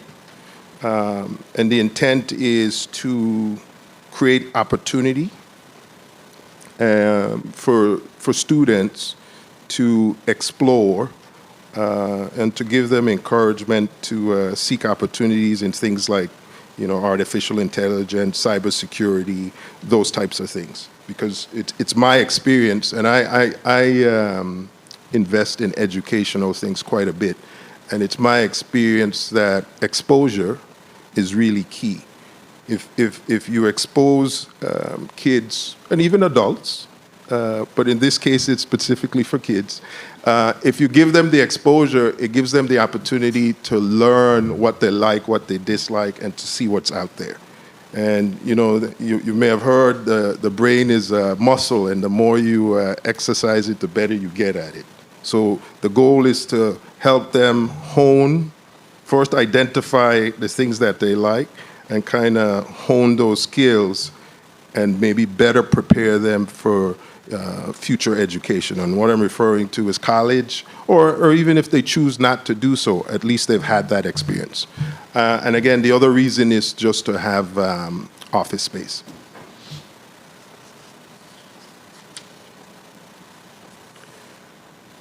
So the phase 1 building, and I mentioned again a basement level and then 2 levels above that. Each level, or the 2 top levels, are about 4,000-ish square feet. The basement level's a little smaller just because of how the development has to be implemented. The larger building, we're talking about maybe 7-ish thousand square foot per floor. And I think with the change in rezoning, it allows for up to 8 stories. We're thinking it might be somewhere between 3 and 4 stories. Because again, in that area, that's consistent with what's currently being put up as well.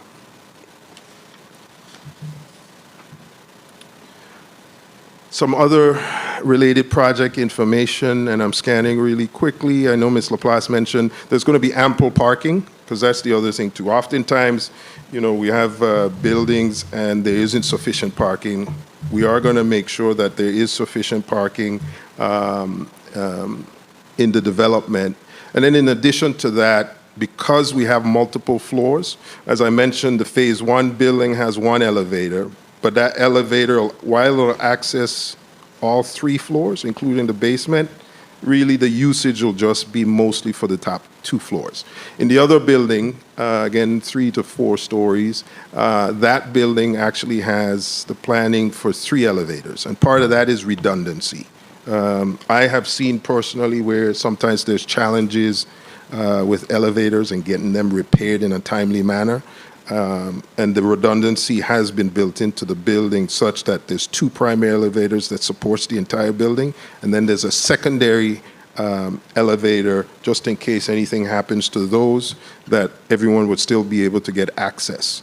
In the front is where you would access the primary 2 elevators. There's also access in the rear of the building, just because of how the lay of the land is. If you go in the rear of the building, you're at the 2nd level. Therefore, that elevator only supports 2nd and 3rd level. Now, some of the other things from a redundancy standpoint, we're looking for 3 ways for it to be powered. So public, solar, and then generator. Just to make sure, again, because in the development, it would be our responsibility to ensure there's no disruption of service, because if a tenant is in the building and they have a business to run, we cannot negatively impact their operations. So the goal is to present as much redundancy as possible. The last thing as far as other project information, and I know Ms. Laplace brought up 1 slide, but I do want to mention the classrooms would be separated on that 1st level from the rest of the offices. And when I say separated, I mean access is on the opposite side of the building. Just from a safety standpoint, there's going to be other egress points, but for the most part, it's completely separated. And in the planning itself, it actually shows, in the same picture that was shown, it shows that there's an area where there's a drop-off and a pickup, just to ensure that, you know, the drop-off and pickup can happen in a very safe manner. This concludes my presentation, and I just want to thank everyone for the opportunity to do this and for the consideration to rezoning from the R5 to the B2. Thank you. Thank you very much, Mr. Baker. Is Mr. Blyden going to also make some comments, or are you just available to answer questions? Mr. Blyden, anything to add to what I said? No, I think you pretty much covered it, and I'm available to answer any technical questions that Yes. arise. So, Thank you. Yes, and we're available to answer any questions at all. Thank you. Thank you very much. Good to see you, Brent. likewise. At this time, we're going to go to, this concludes all of the presentation on the zoning before us today. We're going to take a 3-minute recess, and when I come back, we'll begin with our rounds of questioning. The Committee of the Whole stands at recess for 3 minutes.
And we're out of recess at this time. We're in the Committee of the Whole, where we're taking a testimony, or we just completed taking testimony and 4 zoning requests here today. We're about to go into our questioning period. Before I do that, I want to recognize the presence of Senator Alma Francis Heiliger, as well as Senator Javon E. James Sr. Good morning, Senators, and welcome. At this time, we'll open up for a 6-minute round, and we'll recognize Senator Alma Francis Heiliger for her 6 minutes. Thank you. Good morning to the people of the territory. Good morning to the testifiers. Good morning to staff and my colleagues. As it relates to Bill 350309, the parcel on St. John that wants to go from R1 to R3, it said it wanted to be, was it multifamily? Is there any, and I didn't hear any opposition, and I definitely saw it was recommended to move forward. I am in full support for any types of projects that is going to assist with bringing home ownership to our shores, but I also want to make sure that there's a happy balance, because when it does multifamily, I always want to make sure there's adequate parking, adequate space, adequate, enough of everything, because we know what multifamily is. It's more than one. So from that aspect, everything was all resolved. No issues in that aspect. No issues, Senator. Okay, excellent.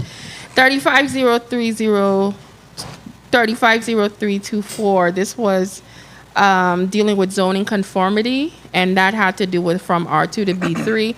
I don't have a problem, because I understand what existing use it has been utilizing for in dealing with the veterinary works over the years, and as well as other types of businesses that it could potentially be utilized for. And I saw it was originally supposed to go to commercial, but the recommendation from DPNR was to B3. So I don't have a problem with that if it stays within the realm, okay? 350327. I think this one had to do with the rental office spaces and warehouses, and it talked about west of the Paragon building. The recommendation they wanted was okay as well. I don't have a problem with it. I think a lot of these projects that I see coming online, when I looked at the maps and the locations, I didn't have a major issue. I just want to zone in a little bit on 350325, because that was the only one I saw that had quite a bit of opposition in regards to reasons why. And I see one young man came in support of it that's adjacent to the property. One of the things that was listed here as an opposition from 2 individuals that are in the surrounding area, road loading is subject to property passing 11 lots occupied by the elderly, small children, pets, and large grazing animals. Long-term residents would be unable to accommodate visitors with vehicles, walk their pets, or sleep peacefully at night. Could somebody elaborate on that? Because I don't want it to be an exaggeration, or is this a real legitimate concern? Because I get very concerned when things are zoned for one thing and then we come in and rezone them and potentially affect people around us. So could somebody help me with this number 4, because that was a huge concern for me. Yes. Honestly, that statement was very confusing to me. Oh. I'm not sure what it was entailed. There was a lot indicated during the public hearing. Mm-hmm. And just to clarify, and not to minimize, but we did have one of the testifiers is one that does not own property in the area, nor does she reside in the area, but she helps to operate a horse training or horse riding facility in one of the nearby slots. And then there was another, so she expressed that, so I'm not sure. She doesn't reside in the area, so I'm not sure where that comes from. Perhaps Mr. Jones can elaborate a little bit more than I can. Sure. Good morning, James Jones. So, to add to what Attorney Jones was saying, pertaining to that individual, correct, she doesn't live there. She basically just cares for the horses and provides some type of horse riding guiding tour. Essentially, what happened since we acquired the property and started planting the fruits and vegetables and so forth back there, the horses used to graze on our property. Okay. So we made it clear to her that, hey, you need to cordon off or at least have more control of your horses because their barn is a fenced area, 2-acre lot, fenced area. But however, they come out over on our side. They as you were can see. affecting what you were doing. Exactly, Okay. 100%. So have the discussion politely, requested that, she stop it and so forth. And it happened a few times where it killed some of our crops, some of the orange trees and different stuff that we had planted and so my. forth. So when we did post the actual 1 notice minute, from 30 DPNR, seconds.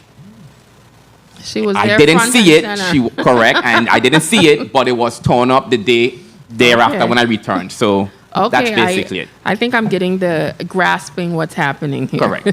Okay, the other thing I wanted to talk a little bit about, what percentage of this property are you going to at least leave for agriculture? Because I do understand sometimes you don't need, nowadays with aquaponics, hydroponics, you could, greenhouses, you could literally farm what you could have done on 40 acres, maybe on an acre nowadays. I'm going to be honest with you. The technology has advanced that much. Right. So what percentage are you still going to leave for agriculture? Because I saw you wanted to do additional things, the water business, retail, but I still like the fact that you want to stick to some agriculture part of it. Yes. 30 seconds. James Jones again.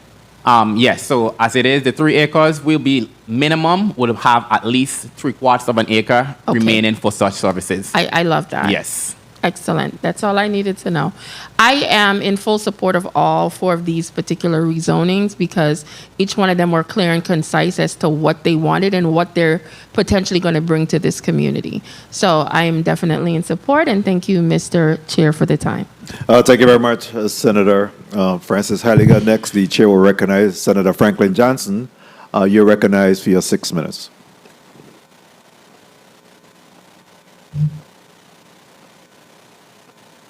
Testing 1, 2. Good morning. Thank you very much. Thank you very much, Mr. Chair. Good morning to my colleagues. Good morning to the testifiers. Good morning to the viewing and listening audience. I rarely ever go against DPNR, but there still are some questions here. When DPNR do their work, they do their due diligence, and they support zone changing, I support it. I also appreciate to see the young people in the audience that are having planned to invest into this territory. And I haven't heard anyone speak about the investment or investors that are involved with them, if there is any.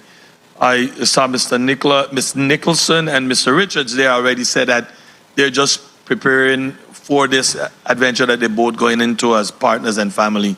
So my question to the 4 zoning properties here, to each of you all, do any of you all have any financial backing to accomplish what your plans are? And you could start from 0309 and we go to 0324 and then go down the line. So starting with Ms. Nicholson and Mr. Richards, you guys, have you have any discussion with any investors that will be assisting you in your endeavor going forward with your future plans? Hello again. Good morning. Shamora Benelli Nicholson. At this time, we are keeping it in-house, so there are no investors. We are working through family, and eventually would also be working through financial institutions. But as of right now, we are working internally, no outside investors, 100% family owned, and going to be 100% family managed. Thank you. Yeah, I love hearing that. I really do. Mr. Bostic? Thank you. Good afternoon. My proposal doesn't require any kind of resources. So this is not a proposal with a development or redevelopment. So there are no outside investors. There's nothing like that associated with this. This is purely to get this property into zoning conformity. Mr. Jones? Hi, good morning, James Jones.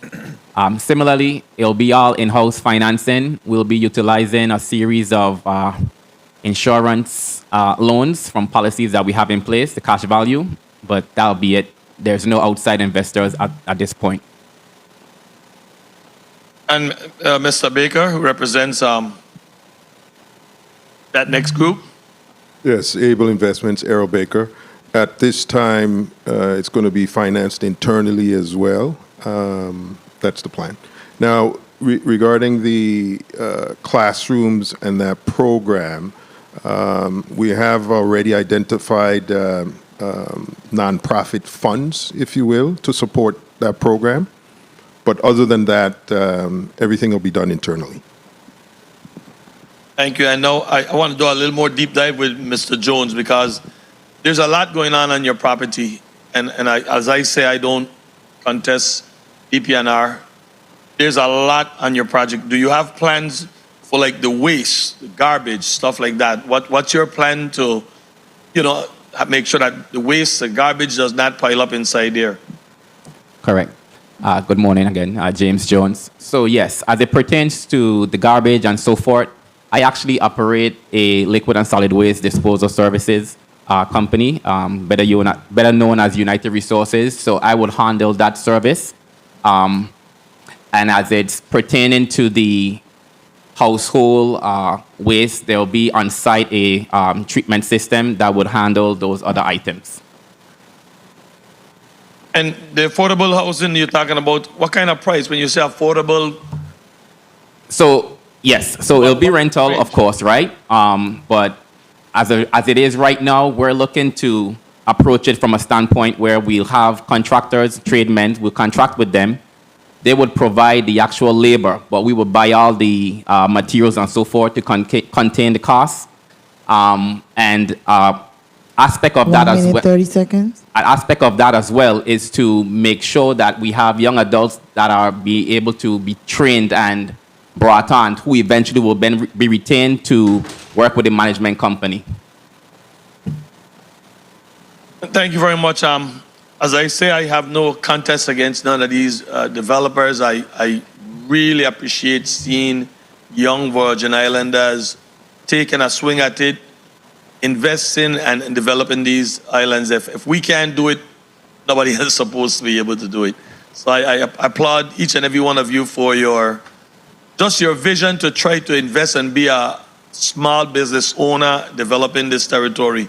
And I wish you guys the best of success. Today is not a voting day, but at the appropriate time, I'll definitely be supporting these measures. Thank you very much. Thank you very much, Mr. Chair. Thank you very much, Senator Johnson. And next, we'll recognize Senate Minority Leader, Senator Dwayne DeGraff. You're recognized for your 6 minutes. Thank you, Mr. Chair. Good afternoon, colleagues. Good afternoon, testifiers, all viewing, listening, and present. It's a good day. It's a good day. Right off the bat, though, Mr. Richards, I got to get you to say something on the record. I looked at the plans designed for the properties, and I saw lines through one of the sides of the property which indicate elevation, and the other side didn't have lines. So it's one parcel, I guess an incline, a hill, and the other parcel flat, or both on the hillside? Mr. Richards, I'd like to hear from Mr. Richards, please. You ain't getting off the hook. I think one parcel is on the hill. Okay. And one parcel is flat. The middle parcel, that's all, right? Well, you could speak into the mic. You could speak into the mic. Sorry. Please. Yeah. One parcel is flat and one parcel is on the hill. Oh, Akil Richards, by the way. Okay. So it is accurate. Yeah. Okay. It is accurate. Okay. Just want to get you on the record. Yeah. Mr. Chair, as everybody referred to him, Mr. President, said something to me that was very important. I'm a Virgin Islander and I beam in with pride, my chest up in the air to see the young generation and come in and, speaking so well, number one, to include you, Ms. Laplace, so you ain't getting off the hook either. And Mr. Samuel, we not just the people, but to see that and to know that the future is in good hands. Now, when I think on the Smith Bay area where they want, people have to remember, I don't even want to sound like an old person, but I grew up here all my life. Smith Bay had a dump. Where the hotel is was a dump. A dump like as in Bovoni dump where we dump trash. So to see the place develop going forward, I vote yes. I vote yes for everybody. But I'm just saying, so people who going to talk and stuff, might be speaking, but no, I don't know. But the beauty of our island, all I'm asking that you maintain it. You know, we tend to build a lot of things up in the territory and then we let them go. So maintain it, beautiful site. For Mr. Baker, I vote yes. You know what, Mr. Baker from Savan, Baker from Savan, Jones from Savan, Nicholson, Bonelli from Savan, Richards from Savan, the family. Me from Savan. Not you, but your family. So that's what you're talking about. So with me, it's a go. And I say that because when it comes to, I have seen a lot of Virgin Islanders leave the territory, but I take a stand like me. We're going to stand, we're going to fight, we're going to develop our place, and we're going to let them know we're still here. And I support that 100%. Then some come back home and try to start later, but the CRE in a fight now is priceless to me. Now, my colleague basically asked about funding, and that was one of my issues now with doing in-house funding, more family-derived funding. You know, one thing happens that we have a problem here in the territory is probate situations. So when you get into where family sponsor everything and it's not clearly defined, when we no longer here, our families fight, then in the fighting of the families, we lose all the property because then they have to sell out everything. So let's keep that in mind in terms of when you're doing your family investment, that is clearly defined, that if, you know, a spouse, a significant other on either side don't like something and then you pull out, that it doesn't cause a ripple effect that we end up losing the property. I ain't into losing nothing the Virgin Islands own, that we own. Okay, so let's keep those things in mind going forward. And again, when that time comes for the vote, I vote yes. Thank you for the time, Mr. Chair. Thank you very much, Senate Minority Leader, Senator DeGraff. Next, the chair will recognize Senator Carrion. Samuel Carrion, you're recognized for your 6 minutes. Thank you, Mr. Chair. Good afternoon now. Good afternoon to all the applicants, testifiers that are here this afternoon. I join my colleagues also in feeling that sense of pride when we see our people growing, developing, investing in our territory. So it's commendable. I thank you all for taking that initiative, because it really, there's always a risk attached to it, and it really takes that ability to step out and wanting to do more and expand. So kudos to you all. Now, with that said, I do still have a few questions with Ms. Nicholson. Just a point within your testimony, I would have loved to hear a little bit more about the plan. You know, it was that you could expound a bit. What's your vision? I saw it in the report, of course, from DPNR, but it's always good to hear it from the individual itself, you know, to be able to express what are you envisioning that place to look like. And I also had a question with regards to the funding source. One of my colleagues from St. Croix asked the question, you said internally, do you possess the funding to be able to develop what you want to see, or you're going to tap into financing and so forth and engage in that to be able to move this project forward? Good afternoon, Shamora Benelli Nicholson again. In terms of the funding, I'll attack that first. So it's going to be a combination, a portion of which this has been a plan of ours for a while. Okay. So we have taken the steps to be proactive and start getting ahead of saving and putting those things and resources in place. In addition, we are going to have a portion of it also through financial institution. So we're hoping to get ahead by way of what we've already secured internally. And then from there, we would offset the additional costs that we need to finalize the project. And do you have an idea what it would cost you approximately to develop this project? Well, we started just kind of putting together a conceptual map to get an idea of what we want to develop, but we didn't want to go too far without knowing if the rezoning was going to be in place. Okay. Now that we are a little bit more clear as to our path forward, we have a vision of phases two phases. Two phases, huh? That would ultimately start on my parcel because it's closer to the estate home. I'm not sure if you are familiar with Susannaburg, but it already has development, the windmill bar, the campsite around surrounding areas in Centerline roads. There's other restaurants and so forth. So by way of doing it in two phases, we're able to leverage the resources, also the partnerships that we have by way of other family members that have developed businesses and homes in that area. So one step at a time, but we wanted to get the rezoning piece kind of solidified before we finalize our plan. But our hopes is to essentially create cottages that provides that farm to table, agriculture in the bush, really eager to give them that experience of the Virgin Islands. We don't have plans to incorporate a pool. We want them to leverage the beaches and all of our natural resources. So right now, the hopes is to have cottages with different styles, different feels within that same space parcel by way of combining and utilizing. Now, you mentioned that in the project summary states that your intent is to provide moderate to middle income housing on St. John. And it was expressed that there is a need, and of course we know that there is a need of it. But then it says that for long and short-term rentals, to meet the demand of the housing. So which is it that you're looking for, long or short-term rentals? Because a lot of people come here and they sell the idea of long-term rentals and buy us in with that. But the idea is something totally different. What percentage will be long-term? What percentage you have in mind to be short-term? Because I heard you speak about cottages and enjoying the experience of the beach. So it sounds more like you're catering for individuals that come into the territory, not locals. So there is going to be a portion that will do both. So we have ideas to do 6. So we're hoping one portion would be the long term, and then the other portion would be the short term. So we want to cater to both, both populations, not just one.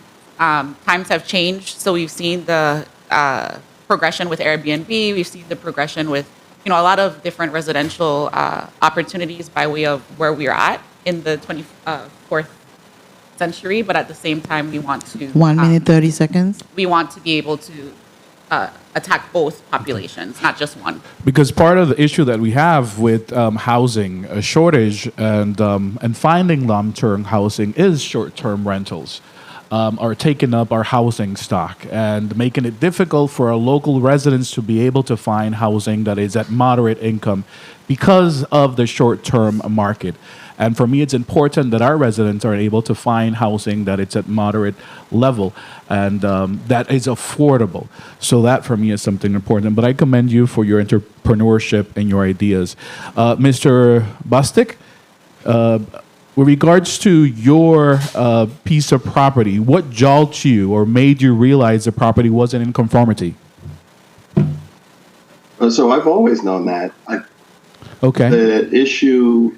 So let me stop you there and jump into my other question then. What was the reason for you to want it to come into conformity, given the fact that your current status doesn't affect the business that you currently have because it's grandfather? So what moved you to do the rezoning? So two things. First, the vet that was operating there exited. And so we've been trying to sort of see a use for that. And the folks that have come forward to inquire about the property have all been in the business side. And they all viewed that if they wanted to modify the building or anything like that, that was not possible under the current zoning. So in order to make the property more marketable to the interest that we had been seeing, I felt that the rezoning and getting it into conformity would be most effective. Very well. Well, thank you for the explanation. That's what I really wanted to hear and know what was the reason behind it. My time has been called. Just last, and you guys could share it on the chair's time. If any of you have any reluctancy or concerns with the recommendation for DPNR, so I want each one of you to please state that for the record, just so we could be certain, because we know that you made a request and recommendations were different in some of the instances to requests that you made. Thank you, Mr. Chair. Thank you very much, Senator Carrion, and the testifiers may respond to the question on my time. And we'll start off with Ms. Benelli Nicholson first. The only thing that we received was, to have the necessary permits completed at the time of development to ensure that there's no historical or agriculture impact. So outside of that, we got positive recommendations to move forward, and we're really grateful and thankful and excited to put our stake in the overall VI community. So thank you. Next, Mr. Bostic. Thank you, Mr. Chair. I'm fully supportive of their department's recommendation. I think that they did a very good job in the assessment, and it makes perfect sense. So I fully support it. Thank you, Attorney Jones. Yes, I too agree, and Mr. Jones does agree with the recommendations of the Department of Planning and Natural Resources and their thoroughness in the review and their rationale for the decision. Thank you, Mr. Baker. Errol Baker, I too agree, and Attorney Jones used the word thorough. I'm going to use the same word. The department was very thorough, but we have one additional step, as was mentioned, the phase one resource survey that we're going to have, but no concerns. Thank you. Thank you very much for your response. At this time, the chair will recognize Senator Javon E. James. Senior, you're recognized for your 6 minutes. Greetings to the people of the U.S. Virgin Islands. Thank you, Mr. Chair, for the time. I would just like to say, as we go through the rest of hurricane season, this year made 35 years since Hurricane Hugo devastated the Virgin Islands, and I hope and pray that nothing happens to the U.S. Virgin Islands as far as any major or violent storms or hurricanes. As far as the St. Kitts and Nevis, happy 41st independence to the people of the Federation of St. Kitts and Nevis, and I wish them many more years to come. As far as today's agenda, I stand in support of 3 so far. If someone can convince me here today why I should support the 4th one, as far as addressing the public responses and issues and finding a middle ground for for zoning map number STZ-9, application number ZAT-24-7. I would like to hear from DPNR first, though, as far as addressing the public responses and finding a middle ground. Can you speak on that? Yes, Senator. So in our analysis of the Smith Bay area, we've seen that it has had an overwhelming number of changes, and seeing the technology that agriculture has been gearing towards we believe the strict agricultural zoning that has been in place has not been effective, and we need to look at alternative ways of boosting agriculture. So one of the things that the department would like to do, especially with the adoption of the comprehensive land and water use plan, is have some community dialogue with farmers to see what are some other avenues we can use to bring agriculture, boost agriculture. Right now, we only have about 6 zones that allow for agricultural activity out of 18 zoning districts. It may make more sense to allow agriculture in all districts in some form or fashion. So we would need to do, some community engagement and research how other jurisdictions deal with agriculture so that it's not segregated to the side as an exclusive zone. It's integrated into all zones. So that's the middle ground that we're proposing for the future. Because agriculture is something that this government has been investing heavily into ever since the 33rd, the 34th, and 35th legislature, and not taking anything away from the past legislatures. But based on the conversations, I will continue to monitor those developments. But as far as who is representing or the actual owners of the said property that I speak of, as far as your vision and your challenges, what are you willing to do to find some middle ground and to make sure that there's something tangible we can see, if not passed by this body, or if passed by this body? Just speak to that vision and what what areas you would like to touch on as far as finding a middle ground to find some of those issues as far as the public response is, because we are here to represent everyone, you, the public, everyone, whether on the good side or the bad side of your project. Can you speak on that? Yeah. Yes. Thank you, Jennifer Jones. The project does, to a good extent, incorporate the agricultural uses. For Mr. Jones testified earlier as to the area, about 3/4 of an acre, would be for the planting of crops. The other portions, it would also entail farming areas because you need accessory uses for farming as well. And the vision that Mr. Jones had it took a lot of thought and really foresight to use the flattest portion of the property. Now it's the relatively flat portion, but the flattest portion would be more beneficial for the agricultural use and the more slopey areas for the residential uses. So And what about the public responses and objections as far as finding a middle ground? I think with regard to agriculture... 1 minute, 30 seconds. With regard to agriculture specifically, I think that there was a general concern about changing from agriculture, but that is the project, the middle ground. Most of the land, the flattest surface, is going to be dedicated for agricultural space, as well as the other portions for the residential uses. That conforms with the property itself, the topography and the shape of the property. That makes the most sense. As far as the investment you have made into the property thus far, specifically pertaining to agriculture, have you done that? Yes. Good afternoon, Senator James Jones. Yes.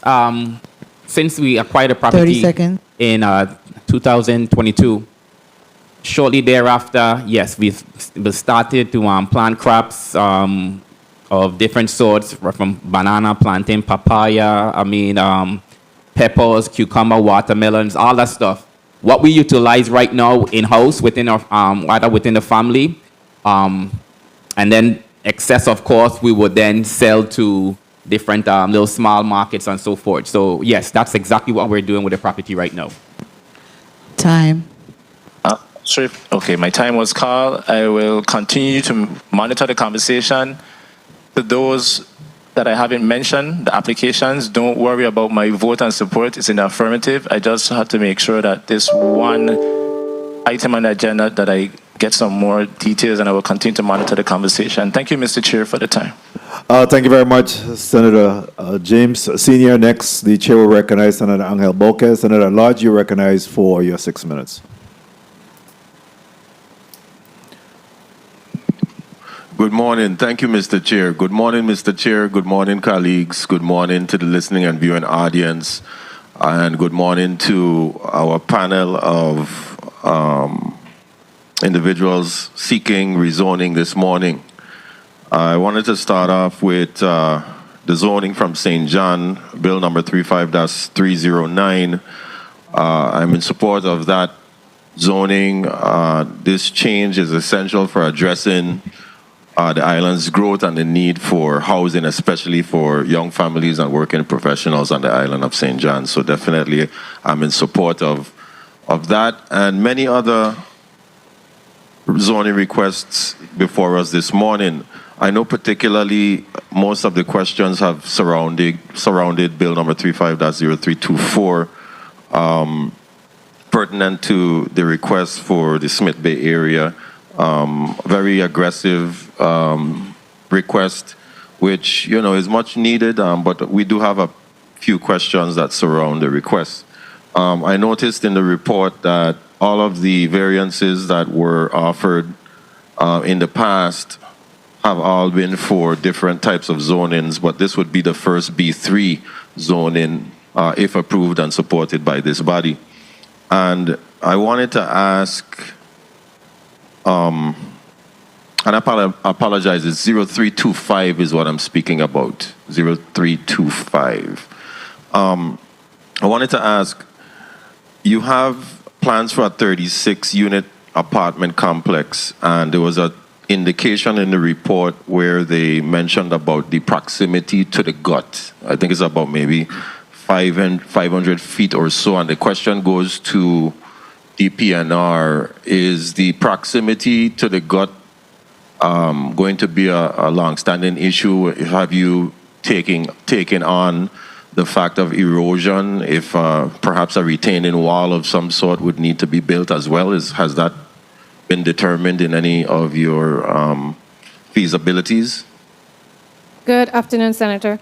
The development proposed for this site would require a stormwater pollution prevention plan. So that will take into consideration any stormwater and the gut that's nearby. Okay, very well. So I did see that was one of the opposing things, and that has also been relayed to the individuals seeking the rezoning as well. Are they aware of that? Yes, Senator. And to the individuals seeking the rezoning, are you willing to build this retaining wall that we're speaking of in your project? Yeah, I'm not sure. Mr. Jones can speak a little bit more technically on this, but I'm not sure if a retaining wall is going to be necessary, but certainly for where it is necessary for the slopier areas, that will be incorporated into the construction, and that would be another process that's going to be reviewed on the building permits level. We're not there yet. But with regard to the stormwater pollution prevention plan, that will be done as well, and that would incorporate the necessary retention ponds and drainage system so that there's no impact on the other parcels or any other body of water. And with regard to the gut, I believe the construction, the limitation is for the actual construction is no more than, you can't construct more than 15 feet from the, or within the 15 feet setback from any gut. And we explained before that this is quite a ways from the gut, and it's not expected to have any impact on the gut. But there will be that SWIP plan that will prevent all the stormwater coming off of the property in any event. Okay, 1 very minute, well. 30 And we have seconds. willingness from the individual seeking the rezoning to accommodate such requests if necessary, correct? I'm sorry, could you repeat the question?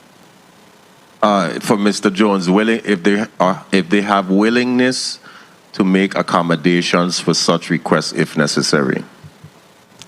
Hi, good afternoon, Senator. Yes, by all means, whatever is needed to be done to accomplish our goal, that is the plan.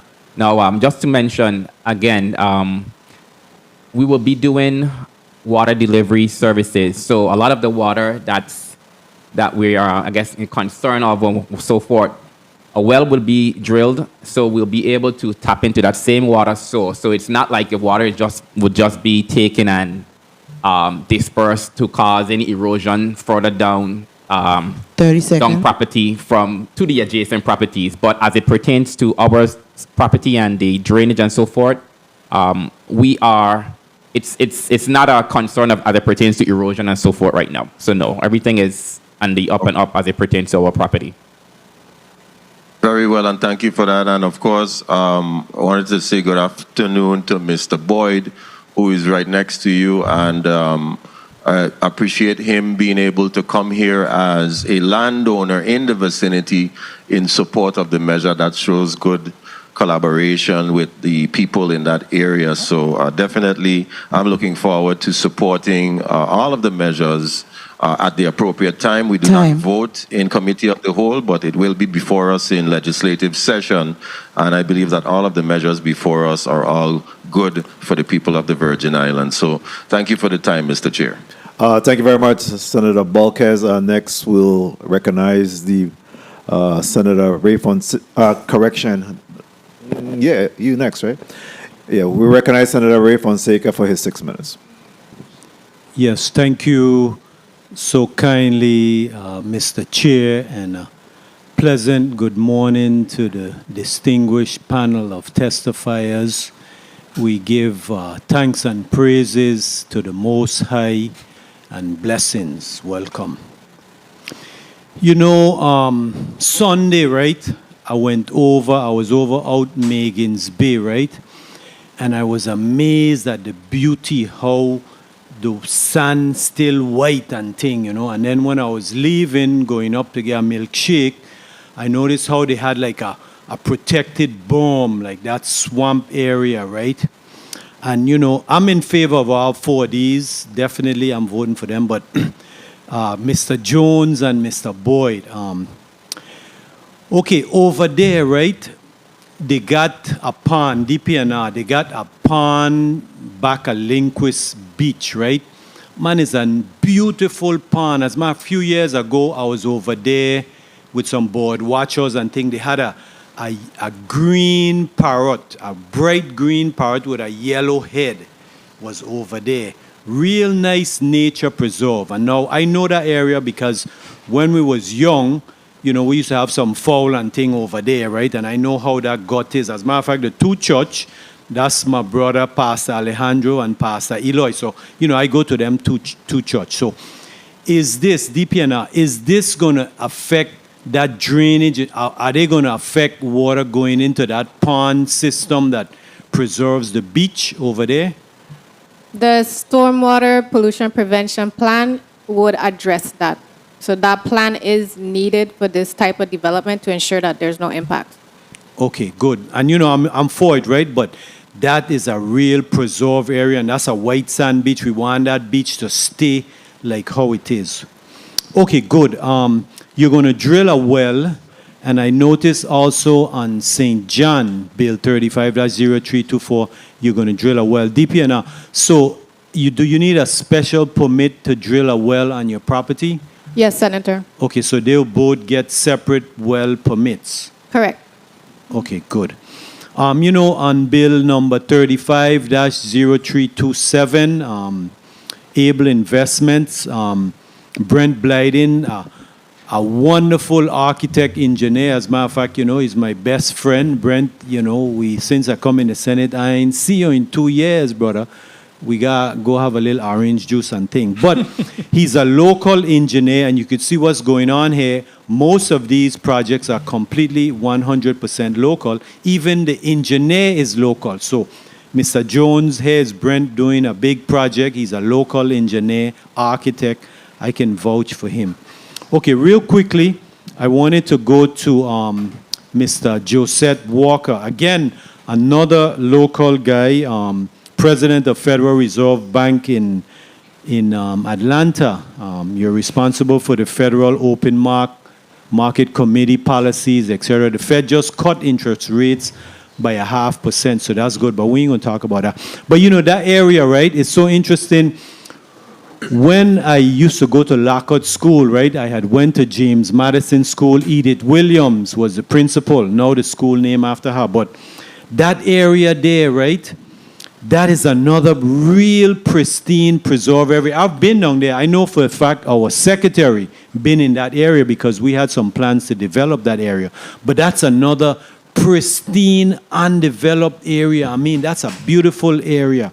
So is there any filtration? Because I know that he's going to have a septic, you say, but is there any way that they're going to, you know, affect that area? Because they just built a gas station there. They say they had a gas station on top of the river. This is another area being developed in the area. Is it going to affect anything to that pond and that area? Is there any impact? To clarify, is this for... This is bill number 35-0324. This is Hoffman-Nollyborg area. That area over there. The property is already developed. 1 minute, 30 seconds. Yeah. So the applicant is not proposing any changes. Okay, but they'll have a new septic and leach pit, or they're going to use the existing? They're going to use the existing. Wow. You know, that was built when in 1950, and you're going to reuse. So that have you inspected it to see that it's in good condition? Because that thing is almost 70 years old. I'll refer that Hi, this question is to the applicant, Mr. Okay, Bostic. applicant, Yeah, this Mr. is Bostic. Raphael. Yeah, this is Raphael Bostic, and thank you for your attention and your question.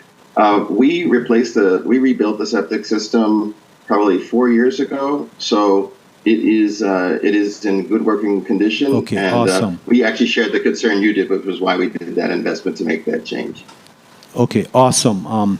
So I'm in favor of all 4 of these here, and they're all local, and I appreciate this. And what it shows though is that St. John 30 is seconds. really developing, because 2 of these projects here deals with either housing for St. John development. So we always have to appreciate the contribution, the financial contribution that St. John is making to this community. And so I appreciate all of these efforts, and we know that St. John needs development. I think this is the 3rd residential housing construction development on St. John that has come before this 35th legislature within the last 6 months. So it shows that there's progress being made in our community. And so even though things are a little rough, there's progress being made. And thank you very much, Mr. Chair, for the time. Blessings. Thank you so much, Senator Fonseca. Senator Diane Capehart, you're recognized for your 6 minutes. Thank you, Mr. Chair. I would like to say good afternoon to the people of the Virgin Islands. Good afternoon, colleagues and testifiers. I am in full support of all of these legislation that's before us today, but I just have a few questions, and I just want to say that one thing I believe is in responsible development, especially when there are potential environmental impacts to the environment and the community. And colleagues, that's why it's so important that we have this land and water use plan that would make our jobs and even DPNR's job much easier. I'm first going to go to Bill number 35-0309. And in the testimony that we receive, based on what I see, this property is surrounded by a lot of flora and fauna. And it mentioned that there is actually a campsite, but there's infrastructure, and the part that says infrastructure that you would provide wastewater will be handled by a package treatment system. But is there an existing campsite on the property? And if that is so, what is your sewage disposal process? Good afternoon, Shamora Benelli Nicholson. Thank you. Right now, the campsite is within the surrounding areas. It's not on either parcel, so there's nothing there at this time. We were just simply mentioning family-owned property that are within the surrounding areas that we have full support of, and the campsite is one of those areas, but not directly on the parcels that we're here for today. Okay, great. And what you said, a packaged treatment system. Can you explain what that is? We have not developed it as yet, but we want to ensure that whatever systems that we need to put in place, we have the necessary permits and we have the necessary professionals to do that portion of the development. So we don't have anything in place, but it's to facilitate the flow of waste and anything that is impacting the development. Thank you. For bill number 35-0324, Mr. Bostic, you said that you want to seek a permit to bring this non-conforming grandfathered property into zoning conformity, right? So you don't have, you mentioned I would also offer that I do not currently have any plans for developing or redeveloping the site. What's existing on that property now? Is someone living on the property? What kind of business do you have on that property? And sorry if I'm asking questions that was already asked. Well, this is Raphael Bostic, and no worries on asking questions. The property, there is a building, a structure on the property. It is I think it's a 3-bedroom, 1-bath property. It had been used as a veterinarian's office for about 30 years. And relatively recently, the vet decided to shut down that operation. So the property is currently vacant. When we have had folks approach us, they've been for business uses consistent with the zoning, but the way that this is zoned with the R1 does not allow for any modification of the building or anything like that, which then limits its appeal. And so I'm seeking this rezoning really to try to put the property in its most beneficial and appealing 1 minute, 30 posture. seconds. Those who think about the property can see it and envision it the way they might want it to be. Thank you, because I know that you have a major gut that's behind of that property. So I just wanted to clarify as to what would be your potential, business that you would put there. Thank you. Bill number 35-0325.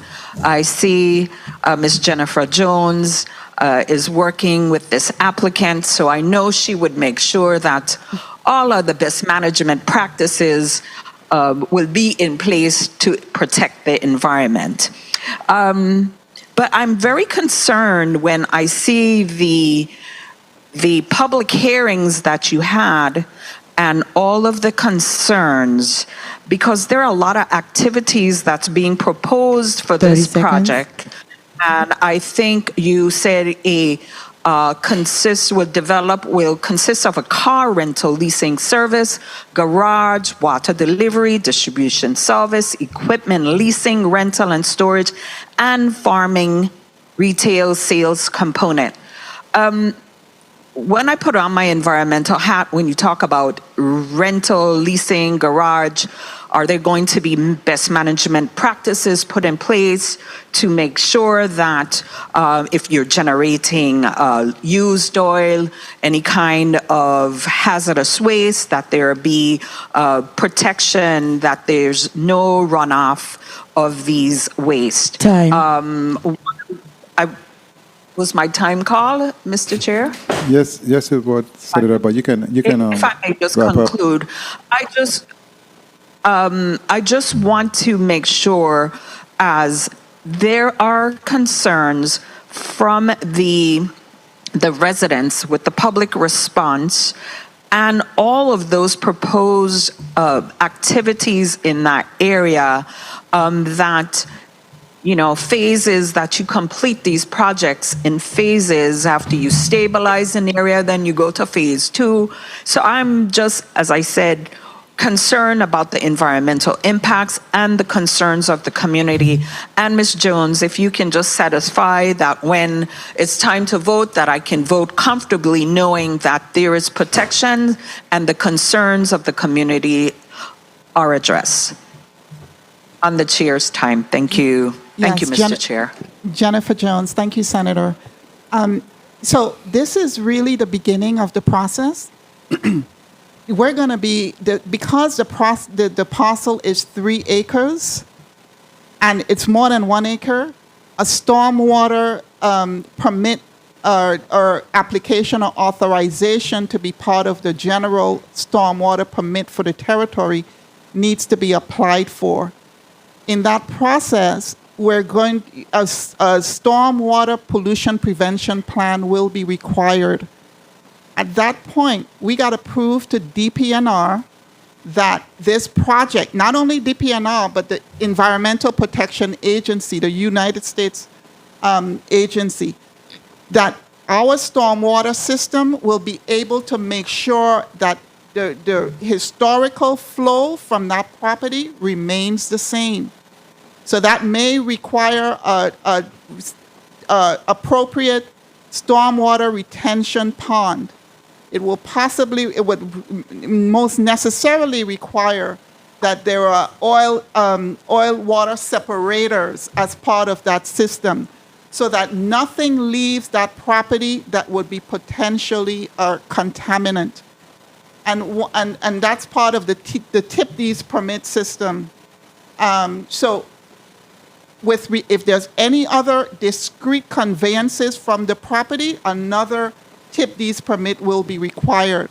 So there's nothing that can be done on that property without strict oversight and review, particularly because of the size of the parcel and the types of uses. And we expressed before that a lot of those, what they're going to be doing is having containment of those heavy equipment and a lot of the services. It looks like a lot of different uses, but it's really a combination of a lot of the same things, a lot of the uses. The same office can be for the rental of the car rental, storing of the equipment. You see there's a 2-car garage storage on the property, things like that. So it's a lot of combined uses. So, and that makes sense. And that really is part of best practices, to really take an approach of recycling, of using uses not just for one thing, but for a combination of things, so that it lowers the impact and it lowers the carbon footprint of the operations of the company. Thank you very much for your response there. Before we go on to the next senator, I wanted to say that, especially for the housing developers, that in fact, here in this community, we continue to be challenged by elderly care, assisted living quarters and homes and those type of things. And that prompted me to ask Mr. Jones, what kind of consideration have been given in respect to ensuring that these facilities will be able to accommodate our disabled population as well as our elderly population? Good afternoon again, Senator James Jones. So as it is right now, what was shown is all conceptual, of course, but the plan is to have the first floor, for that first floor to be ADA accessible, which would allow for easy access, egress, and as it pertains to those that are challenged with regards to accessing, getting in and out of the unit. Personally, I myself have a special needs son, so I know the situation and how important that is. So those things definitely will be covered as it pertains to our development going forward. Great, thank you for that. And I also will ask for Mr. Richards as well as Ms. Bonelli Nicholson that to consider those things as you continue to move towards your project as well. It's very important. We never know. It's always just an incident away from becoming disabled, or the need for us to have that type of facility available to us. Next, the chair will recognize Senator Carla J. Joseph. Madam Secretary, you recognize for your 6 minutes. Thank you so kindly, Mr. Chairman. A pleasant good afternoon to everyone. This has been a very enlightening discussion regarding the 4 rezonings that we have before us. But before I go into my question, I also want to join our chairman in conveying my deepest sympathy to the family of the late, great Milton Bolfret. I had the occasion to eat some of his dishes. In fact, he prepared seafood callaloo for some of my campaign fundraiser soup sales, and they were always a hit. So I really want to, convey my condolences to the family, and we pray God's continued comfort and peace over you. Now, quickly, I, of course, as part of my modus of operandi, when we have rezonings, I typically go to each site, and it's no different with these 4 sites. I spent some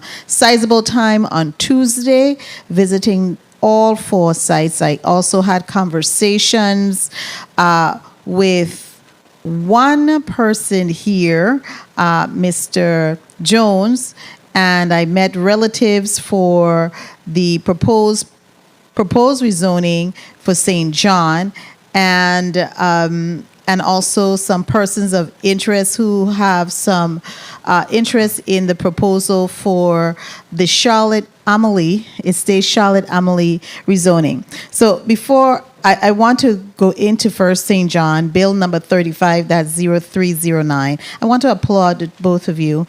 You are part of what would be considered generational wealth, as your parents has given you the opportunity to already expand and also to earn a living in our small island of St. John. With the R3 zoning, there is that level of responsibility. What is your understanding that the R3 zoning will get you, Ms. Nicholson or Mr. Richards?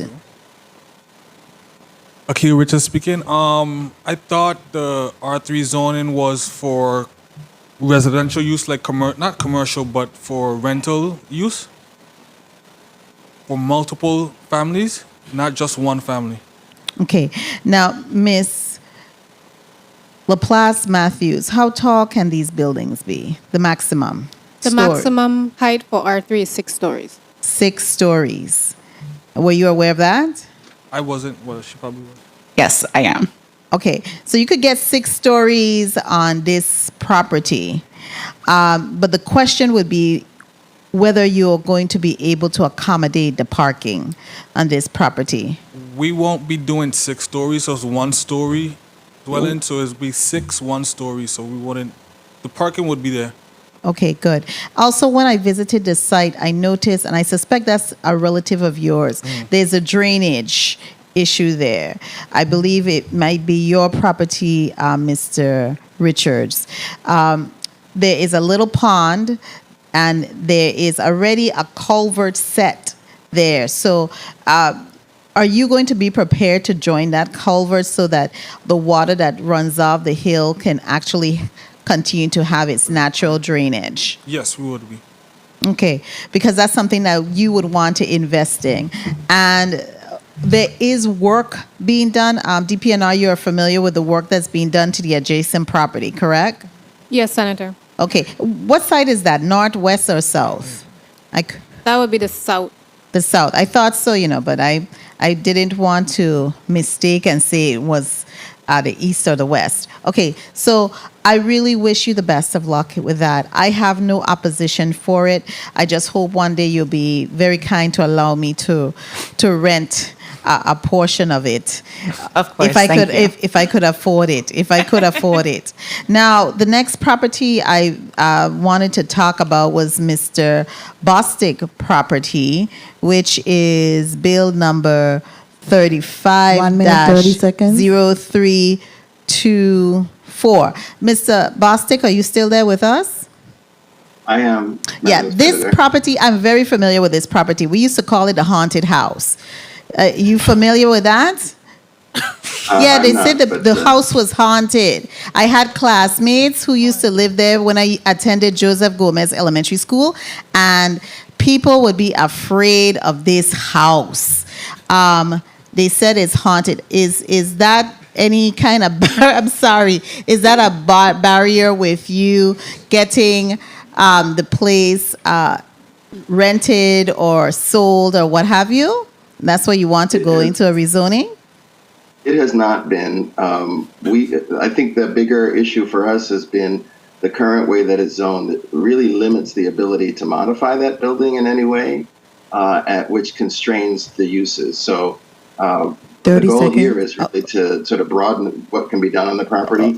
And I'll say we've had vets in there for almost 30 years. They've never talked about a ghost. So I'm pleased for that. I just wanted to use that as an area so people could know where exactly. We have people listening so they could know where we're talking about. Most people label it that way. I want to be really quick.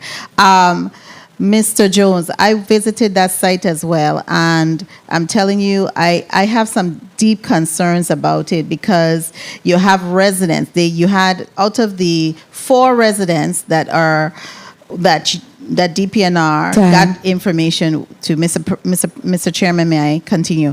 Right, 3 out of the 4 were in opposition, and my concern is, do you have the opportunity to look at your deed, which indicates people have that right to enjoy quietly because you have your trucks and all of those things? Is that how are you going to be able to have those residents in that area enjoy quietly their property with all the trucks and all the things that you have planned? Mr. Jones. Yes.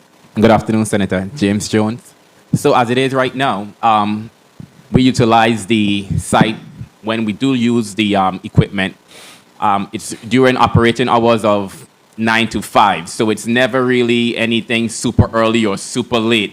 Of course, there are instances from time to time where maybe there might be an emergency, specifically when WAPA was having the inconsistencies with generating power, where one of my customers will need fuel or something of that nature, and I would run out, leave what I'm doing home, run out, get them fuel so they can at least be back up and so forth. But that's in a rare instance that power is out or the generator fuel run low. But besides that, we always operate within the hours of operation.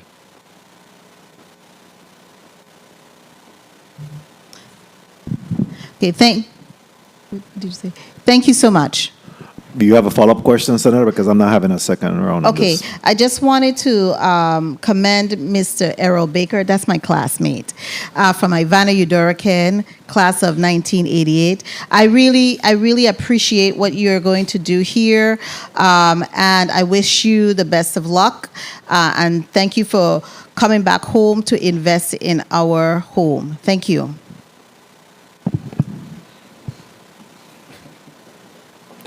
I'm so sorry for you, Mr. Baker. Please, sorry about it. Chacho. At this time, the chair will recognize Senate Vice Chair, Senator Marvin Blyden. You're recognized for your 6 minutes. Thank you so much, Mr. Chair. Good afternoon to my colleagues, listening and viewing audiences, staff, central staff. Good afternoon to all the testifiers. And thank you so much for your testimonies, and thank you so much for your investment in a territory. I too would like to say and send out my condolences to former Senator Milton Bulford and also to Ms. Joyce LeBron, and condolences to the family, and may their soul rest in eternal peace. I will be supporting all of these measures. These were drawn in on today's agenda, but I'm going to speak to 2 very quick, which deal with economic development and housing, and that's my wheelhouse, so I will speak to those very quick. Bill number 35-0309 for St. John. We know it's very difficult to build on St. John, very, very expensive, and so I want to thank you for your sacrifice, your commitment to providing some type of housing on the island of St. John. And I know you say we really do not have any conceptual drawing as yet, but you have an idea of what you want to get done in terms of cottages. What size cottages are we speaking to? Well, we did provide a conceptual just for viewing purposes. I don't know if they still have it available, but we don't have the exact measurements, but we do know that we want to put 3 structures on each parcel. What size bedrooms? We're doing 2 to 1 and 1 to 1. Okay, very well. And you say you have ample parking. Yes, we'll sort of insert ample parking, as well as they asked about landscaping. We plan to have a landscaping plan as well. Very well. Well, again, I look forward to you moving forward with your proposal, and we'll be in touch, definitely. And let me speak to Thank you, Senator. Bill number 35-0325. And this is a very, very aggressive development, very aggressive in terms of the different aspects of it. The renderings were great. You spoke to many areas you want to have a water delivery service. You're going to have laundry services on premises. You're going to have 36 two-bedroom apartments. Why only two-bedroom apartments? Is it from a financial stance or a necessity stand? Because I want to ask about the bedroom sizes. Why only two-bedroom? Because ones are almost impossible to get in the Virgin Islands. Why only two bedrooms? Good afternoon, Senator. So James Jones.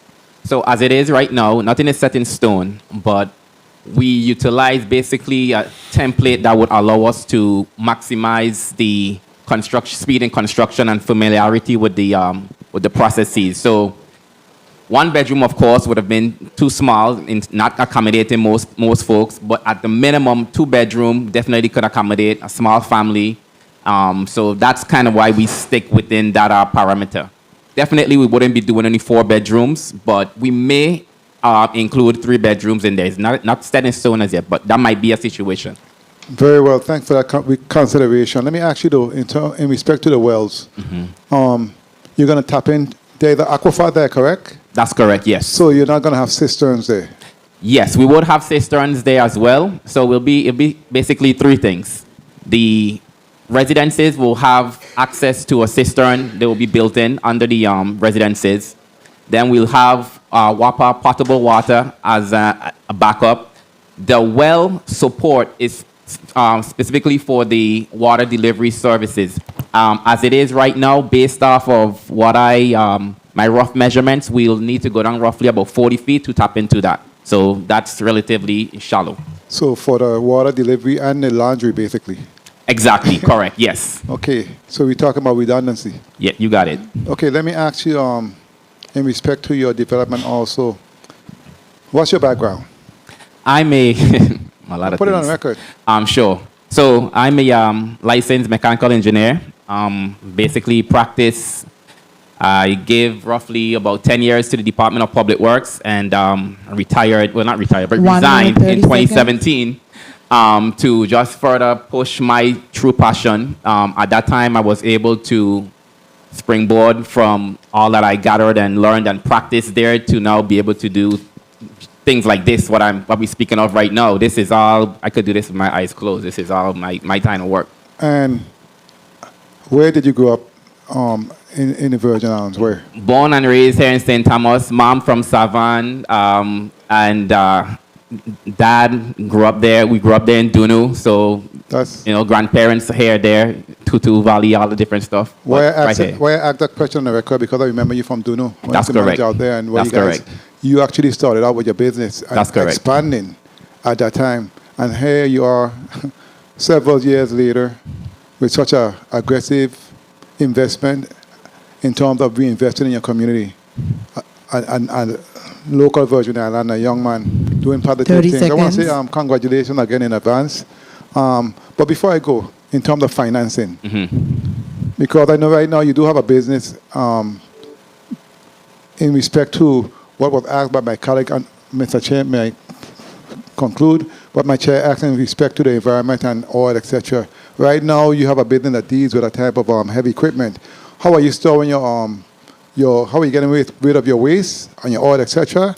And what does that financial arm look like in terms of finishing this development, and how does the phases look moving forward?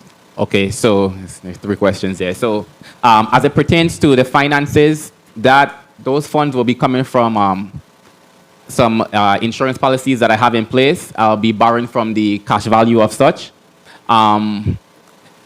The oil and taking care of those items when I do routine maintenance for the equipment and so forth, that's always recaptured and taken to VI regulated waste. They're the ones that collect our waste, whether it's the oil, the coolant, and what have you, and dispose of it in an environmentally friendly way. And sorry, there was one more question. I spoke to the financing and where you get rid of your oil, and I think that was it. That was just the 2? Okay. Okay. So, yeah. And again, Mr. Boyd, thank you so much for putting your testimony on the record. Very impressive. Again, thank you for your investment. And Mr. Chair, I thank you so much for the leniency. Thank you for the time. Yeah, thank you. welcome. Thank you very much, Senator Blyden. And I just have 1 or 2 quick questions in the essence of time so that we can move off. Is there a point coming through? Yes, point of personal privilege, Mr. Chair. Can I wrap up my? Go ahead. Sure. It's a point of personal privilege. Go ahead, Senator. Go ahead. Thank you, Senator. I just didn't want to miss this opportunity to say congratulations to the softball league that is hosted by Sports Park and Recreation, the legit team and BOC. As you know, we had that softball game last night, and I'm looking forward to the rematch so we can win. And I just wanted to say congratulations to the team. You did a great job last night. Thank you, Mr. Chair, for the point of personal privilege. They ain't win. You congratulated and they ain't win. We get beat 10-6. I congratulating them for a good representing. job of trying. I appreciate that. All right, thank you. We get beat 10-6. Anyway, real quickly, but it's all in the spirit of fun. I think it was a good show. So I wanted to ask each of you here today, whether or not have you looked at the availability of, when we keep talking about finances, have you looked at the availability of the services that's offered by the government of the Virgin Islands, for example, through the Virgin Islands Finance Authority? We also have under the RT Park, the Catalyst Fund. There are so many mechanisms that's available through the government of the Virgin Islands. Have you been able to look at any of those to support and assist you with gap financing if need be within your project? And we'll start off again with you, Ms. Nicholson, and then we'll come around. Okay. Good afternoon, Senator. Good afternoon. Mrs. Shamora Benelli Nicholson. We did explore. We are always vigilant to see what's open and available to us. However, we just decided to take a different route. Not saying that opportunities won't be available, but at this time, we just decided it was more efficient for us to do it by way of other measures. Thank you. Very well, thank you. And I know, Mr. Bostic, you mentioned that you didn't have any need for financing at this time. So I'll bypass you for now, and I'll ask Mr. Jones. Yes, good afternoon again, Senator. James Jones. So as it is right now, no, I haven't explored any alternate sources of funding. However, though, that would be, I definitely would do the necessary research, meet with the necessary government agencies. I do have the IHFA in mind to maybe have the necessary discussions and see how and they can assist if need be. But certainly, I am definitely ready to move forward, at least with phase one. That was the question, Senator Biden. The phases, yes, it would be three phases total. But yes, so in-house financing will take care of that first phase, certainly, and then could always venture off, rather do commercial mortgage or even, like you said, GVI, different funding sources. And Mr. Baker?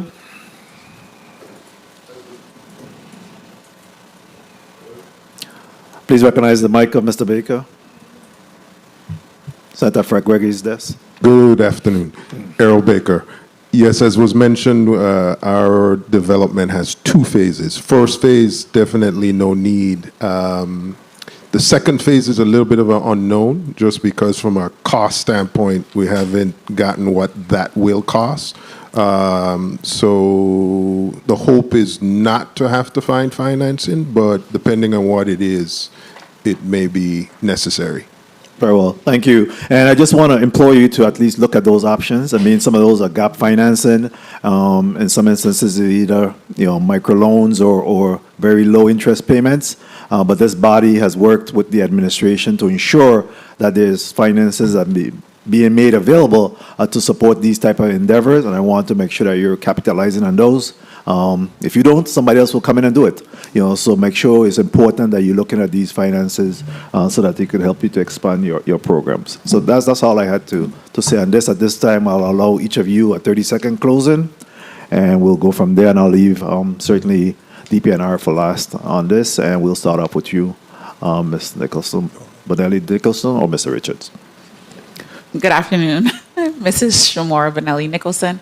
First, I would like to thank the entire Committee of the Body of the Whole, and as well as the senators, DPNR for their diligence in this entire process. It's been a process, but we are here, we're thankful, and we're very excited to move the process forward. We're excited to offer in the future something great to the people of the Virgin Islands. We are proud Virgin Islanders, and we look forward to the voting process and everyone moving forward in a positive direction. Thank you so much. Thank you very much, Mr. Bostic. This is Raphael Bostic. I also want to thank the committee for the time given to consider my request as well as all the others, as well as the department of DPNR for their work. They were very helpful in helping me put the proposal together and make sure that we had all the information. And I look forward to the next stage in this. Thank you very much. Thank you. Ms. Attorney Jones? Yes, thank you again. I think we. I'm not hearing you. Mic for Ms. Attorney Jones, please. Hello? Go ahead. Okay. Thank you all. Thank you, Senate President. Again, thank you for all of your wonderful questions. And you've given us food for thought, as was indicated, that this is not a project that's set in stone. As much as we can continue to protect the environment, as well as to make sure that these projects are economically viable, both for the communities, affordable, and also for Mr. Jones, so that he can see a decent return on his investment. So I believe that these projects are necessary. I think what we've tried to do is go ahead of time. Go ahead, if I may wrap up, Senator. You may. Go ahead of the land and water use plan and try to incorporate more modern ideas of a mixed use so that a lot of these things aren't duplicative. I think redundancy is probably the perfect word to make sure that we can have those things collaboratively in one project. So I thank you, and we ask for your full support. We thank you for your expressions of support, and we look forward to a favorable decision. Thank you. Thank you very much, Attorney Jones. Next, we'll come to Mr. Baker, Errol Baker. Errol Baker. I'd like to say pretty much the same thing as was said before. Thank you to this committee for considering and giving us the opportunity to present our testimonies. I know it was mentioned earlier that, at least from most of you, you mentioned feeling proud to see that it's folks that were born and raised here that are taking on these projects and investing in their own community. And I am going to sit here and say thanks to each of you, because it is appreciated to see that you guys are asking the right questions to ensure that what we are planning for the community is the best for the community. And I think for the most part, as senators, that is certainly part of your responsibility. So thanks to each of you again, and we look forward to the vote and the decision, but thank you for your consideration. I want to once again wish you good luck in this endeavor, and certainly thank you for your presentation that have gone into this committee of the whole today. It was very thought-provoking. Oh, I'm sorry, I'm closing without hearing from DPNR. DPNR, let me hear from you. Good afternoon. I just wanted to put two plugs out. The department is going live with its electronic permitting system September 30th. There is a recording on our Facebook page of our September 16th training. So please, the public, developers, landowners, please check out the training and see how progressive the department is moving towards, where you will be able to stay abreast of the status of your permits and will be able to efficiently and expeditiously process permits within the department. And we're hoping to see at the end of this month the draft comprehensive land and water use plan handed down from the consultants, and moving that on to Government House and hopefully before you guys so that you can vote before the end of the year. Thank you. Well, we can't wait to have the comprehensive land and water use plan. As a matter of fact, I'm trying to schedule that in between before the end of the year, so we're hoping that in a timely fashion we'll receive it. But I want to really thank DPNR today for your work. I think that we have seen some very good requests come forward, and you'll continue to support and assist these applicants in moving these projects forward, because of course it adds to our economic development, prosperity, housing for the Virgin Islands. So we appreciate the work that's done here. And again, I want to thank all of the applicants that's before us today. Certainly beaming with pride. Like I said earlier, I'm very proud of what your vision may be in terms of contributing to this community as well as offering of services to the members of this community. I want to continue to wish you luck. Whatever we could do from this end, please continue to contact your senator of choice. So that we could assist in making these things happen. Please take me up and looking at the services, financial services that may be available through the various agencies, government of the Virgin Islands, semi-autonomous agencies, because there is some options available there for you to provide some gap financing to go along with what you already have in your pocket. All right, the Committee of the Whole will stand in recess for 15 minutes, and then when we come back on, we'll hear Block 2 from our insurance folks, GEC. GESC. We stand in recess for 15 minutes and we'll release these testifiers and load up the next ones.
We're out of recess. Again, to the community that may just be tuning in, we're in the committee of the whole.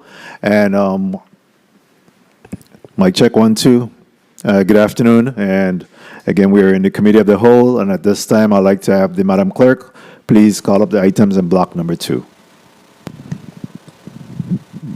Block number 2, Bill number 35-0339, an act approving the first renewal agreement between the Government of the Virgin Islands and Cigna and Life Insurance Company for group medical health insurance. The first renewal agreement between the Government of the Virgin Islands and Cigna Health and Life Insurance Company for group dental health insurance. And the first amendment to the agreement for group medical health insurance between the Government of the Virgin Islands and United Healthcare Insurance Company. Invited testifiers, Gilbert K. Commission, MD, St. Thomas St. John Active Representative, Co-Chairperson, GESC Health Insurance Board. Valerie P. Daly, Chief, Group Health Insurance, Division of Personnel. Christian Bergstrom, Senior Benefits Consultant, Gary Group. Michelle Volrath, Senior Vice President, Account Management, United Healthcare. Patty Vincent, on Island Provider Relations Representative, Cigna. Mark Maynard, Underwriter, Cigna. Malena Mayea, Engagement Consultant, Cigna. Yessi Sanchez, General Manager, Cigna. Deepali Sahi, Senior Client Manager, Cigna. Mina Aid, Pharmacy Consultant, Cigna. Marco Vitello, MD, FACFE, FACFM, Medical Senior Director, Market Medical Executive, South Florida and USVI. Mr. Chair, that concludes the reading of block number 2. Thank you very much, Madam Clerk. Any correspondence to be read into the record at this time? Yes, Mr. Chair. You may proceed.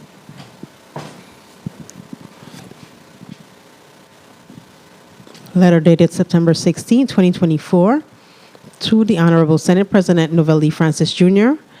in regards to health insurance budget via email. Dear Senate President Francis, I hope this message finds you well. My name is Beverly Joseph, and I am the active representative for the District of St. Croix and chairperson of the GESC Health Insurance Board. I am writing to request to be excused from testifying on Thursday, September 19, 2024, due to a medical emergency that has required me to be out of the territory. I am currently in recovery and therefore unable to attend the session. I respectfully ask for your support in approving the ratification and recommendations brought forward by the GESC Health Insurance Board regarding the renewal of contracts with Cigna Healthcare and United Healthcare. Our board, alongside our consultant, Gary Group, and advisory members have diligently worked to ensure that the best possible plans are proposed for your ratification. This is the first time in my 12-year tenure that I am unable to testify, but I am confident that Dr. Gilbert Commission, the active representative for the District of St. Thomas and St. John, will advocate effectively on behalf of the people of the territory and the GESC Health Insurance Board. Once again, I apologize for my absence and thank you for your understanding and continued support. Respectfully submitted, Beverly Joseph, BSBM, Chairperson, GESC Health Insurance Board.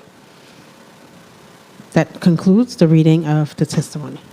Thank you very much, Madam Clerk. At this time, we have everyone seated already at the testifiers table, and we'll just go to them individually so we could do a mic check. And again, if you could just put your name and your position on the record, and then we'll come to Dr. Commission for his testimony. And we'll start from my right and work my way on my left.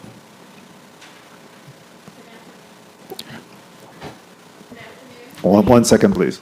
Please recognize the mic of the testifier, and she'll be seated next to, in the seat of Senator Javon James, Sr. Okay. Good afternoon. My name is Carrie Phillips. I am the Vice President of Account Management for United Healthcare.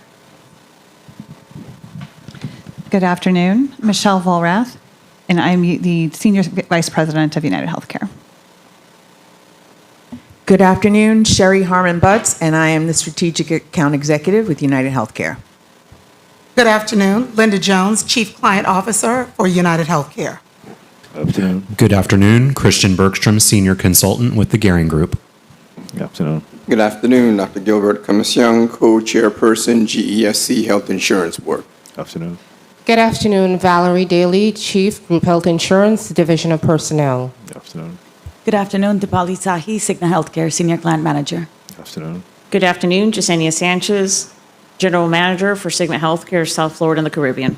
Good afternoon, Marco Vitiello. I'm the Medical Director for Cigna Healthcare. Good afternoon, Mark Maynor, Cigna Healthcare, Medical Underwriting. Good afternoon, Mina Ayad, Pharmacy Consultant, Cigna Healthcare. Good afternoon to everyone. Dr. Commission, do we have anyone on virtually as well? No, sir, not that I know of. No. There was Alita Mills and Raul Lois. Yes, sir. So Alita Mills is our hospital contractor, and she's at Cigna Healthcare, and Raul Lois is the VP of Account Management at Cigna Healthcare as well. Okay. So we'll go quickly to our virtual representation. Alita Mills. Alita Mills, Director, Network Management, Cigna Healthcare. Thank you. Mr. Raul Lois. Yes, good afternoon. Raul Lois, Vice President of Sales and Account Management, Cigna Healthcare, South Florida. Very well. Thank you. I would imagine that's it for virtual at this time. Dr. Commission, you're available to make your testimony statement at this time. Thank you. Good day, members of the 35th Legislature of the Virgin Islands, members of the Committee of the Whole, and listening audience. I am Dr. Gilbert Commission, Co-Chairperson of the GESC Health Insurance Board of Trustees and the elective representative on behalf of active employees in St. Thomas and St. John. Today, on behalf of the board, I would like to present our recommendations for the contracting of the medical and prescription drug, dental, vision, and life insurance plans for the fiscal year 2025. I would like to thank the members of the legislature for the opportunity to appear before you, the Honorable Governor Albert Bryan Jr., and my fellow board members, Chairperson Beverly Joseph, Elective Active Representative St. Croix, John Abramson Jr., Secretary and appointed member St. Croix, Lorraine Gums Morton, appointed member St. Thomas and St. John, Lori Anderson, elected retiree representative St. Thomas and St. John, Deborah Christopher, elected retiree representative St. Croix, Keisha Christian, appointed member St. Croix, and Andre T. Dorsey, appointed member St. Thomas and St. John. I would like to thank our advisory members, the Division of Personnel, including the Director, the Chief and staff of Group Health Insurance, the counsel to the board, our consultant, the Gearing Group, and all the insurance carriers for their assistance in developing these recommendations. When you combine the employee, retiree, and government costs for all insurance coverages, including dental, vision, and life, for the upcoming fiscal year, we are looking at an increase of $19,948,273, which is a 9.7% increase of overall cost. I would like to begin with some background information about how we arrived at our recommendations. Please note that the total cost and enrollment figures that will be mentioned in this presentation generally exclude the active employees of non-general fund entities that participate in the government employees plan, such as the University of the Virgin Islands, the Virgin Islands Port Authority, Frederiksted Health Center, and Virgin Islands Housing Authority and nonprofit participating groups. At least once every 5 years, the board is required to solicit competitive bids for the insurance program. Previous bids were solicited for all benefits in 2011, in 2013 at the board's request, in 2018 for the 2019 fiscal year, and we solicited bids in 2023 for the 2024 fiscal year. This will be our first renewal after the RFP process that was completed last year. I will now summarize the Cigna medical and dental renewals for active employees and pre-65 retirees. Both the vision, insurance, and life and accidental death and dismemberment plans are in a pricing guarantee for the upcoming fiscal year. Based on the most recent medical claims experience report through August 2024, the medical claims expenditures are at 102% of the medical plan's premiums, and the dental claims expenditures are 94% of the dental plan's premiums, exclusive of other plan expenditures such as administrative costs. With losses such as our plan is experiencing, it would be anticipated to have an increase of more than 25%. However, as stewards of the government employees' health plan, the board negotiated a premium cap of 8% for medical coverage and 3% for dental coverage for this upcoming fiscal year, in order that no matter how the claims are performing, it would not negatively impact the government and its employees and retirees. According to the Cigna underwriting formula they had historically used, the initial renewal would have been an 18% increase.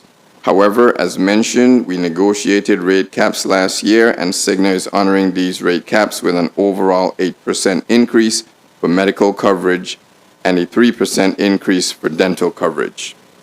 Due to both plans not performing well, they are indicating that they cannot provide any further rate relief without changing our plans and/or reducing the services they provide.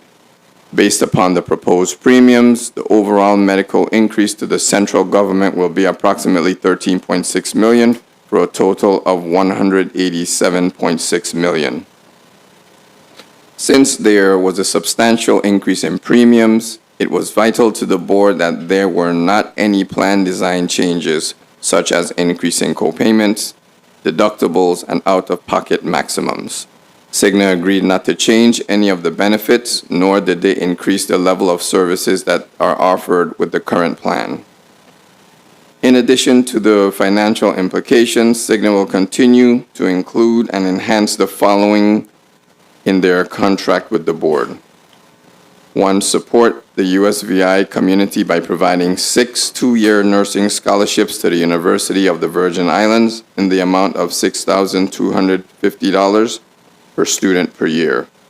2, provide a wellness fund of $1 million.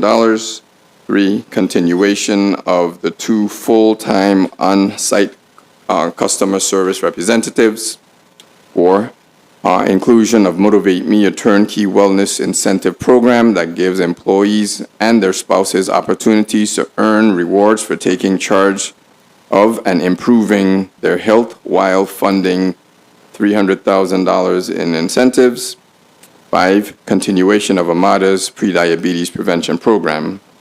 6, continuation of the 2 health improvement offices with 2 health coaches and 2 mobile vans. 7, placing $1.7 million in premiums at risk for performance guarantees. 8, the Cigna Foundation will continue to offer $250,000 in grants over the next year to nonprofits in the territory, helping those living with obesity, high blood pressure, diabetes, and other chronic conditions with the goal of improving their overall health.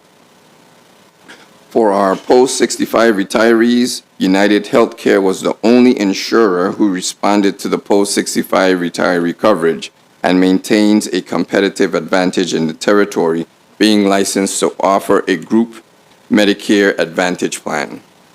United Healthcare began its partnership with the government in 2013, offering their AARP Medicare supplemental plans alongside a custom Medicare Part D prescription drug plan. The plans offered significant savings to the government and retirees. Over the years, we have worked with United Healthcare to ensure a long-term and sustainable program for the government and retirees. In 2017, the board recommended to offer the stateside retirees 2 Medicare Advantage plans with prescription drug coverage, which further reduced costs to the government and eased administrative burdens while maximizing benefits for stateside retirees. This proved to be extremely successful with a smooth transition and a retiree satisfaction score of 95%. For 2021, United Healthcare received approval for the territorial retirees to participate in the Group Medicare Advantage plan offered by United Healthcare, which covers everything covered by original Medicare with additional benefits including health and wellness, routine vision checks, hearing checks, podiatry, chiropractic, and prescription drugs. All post-65 retirees are covered by one plan regardless of if they are territorial residents or stateside residents. Coverage is nationwide and retirees are not required to select a primary care physician and referrals are not required to see a specialist. As you may recall, last year, United proposed a 20% increase above current premiums or an increase of $3.8 million for the 2024 calendar year. This reflected changes and updates from the 2024 final call notice on March 31st, 2023. The final call notice had significant changes to growth rates, Part C risk adjustment model changes, and Part C risk adjustment coding, which negatively impacted the funding insurance companies received from CMS for 2024. The board, through our consultant Gearing Group, was able to negotiate an option that eliminated a fiscal impact to both the government and retirees' paychecks. To achieve a no increase in premiums, we added a $500 deductible, which is the same deductible amount as the pre-65 retiree plan. Protecting the retirees is a $1,000 annual out-of-pocket maximum. Making those changes saved $588 per post-65 retiree per year, or approximately $3.89 million. It is important to note that the deductible does not apply to primary care office visits, telemedicine visits, emergency room visits, urgent care visits, diabetic monitoring supplies, hospice, preventive visits, vision and or hearing visits, and subsequently adding laboratory services. For the upcoming 2025 plan year, the board was anticipating significant increases. At our board meeting in April 2024, United indicated that premiums could increase 56 to 60% based on changes from CMS and the prescription drug benefit changes, as mandated by the Inflation Reduction Act of 2022. The 2025 final call notice was issued on July 29, 2024, and provided a growth rate reduction not keeping up with medical inflation.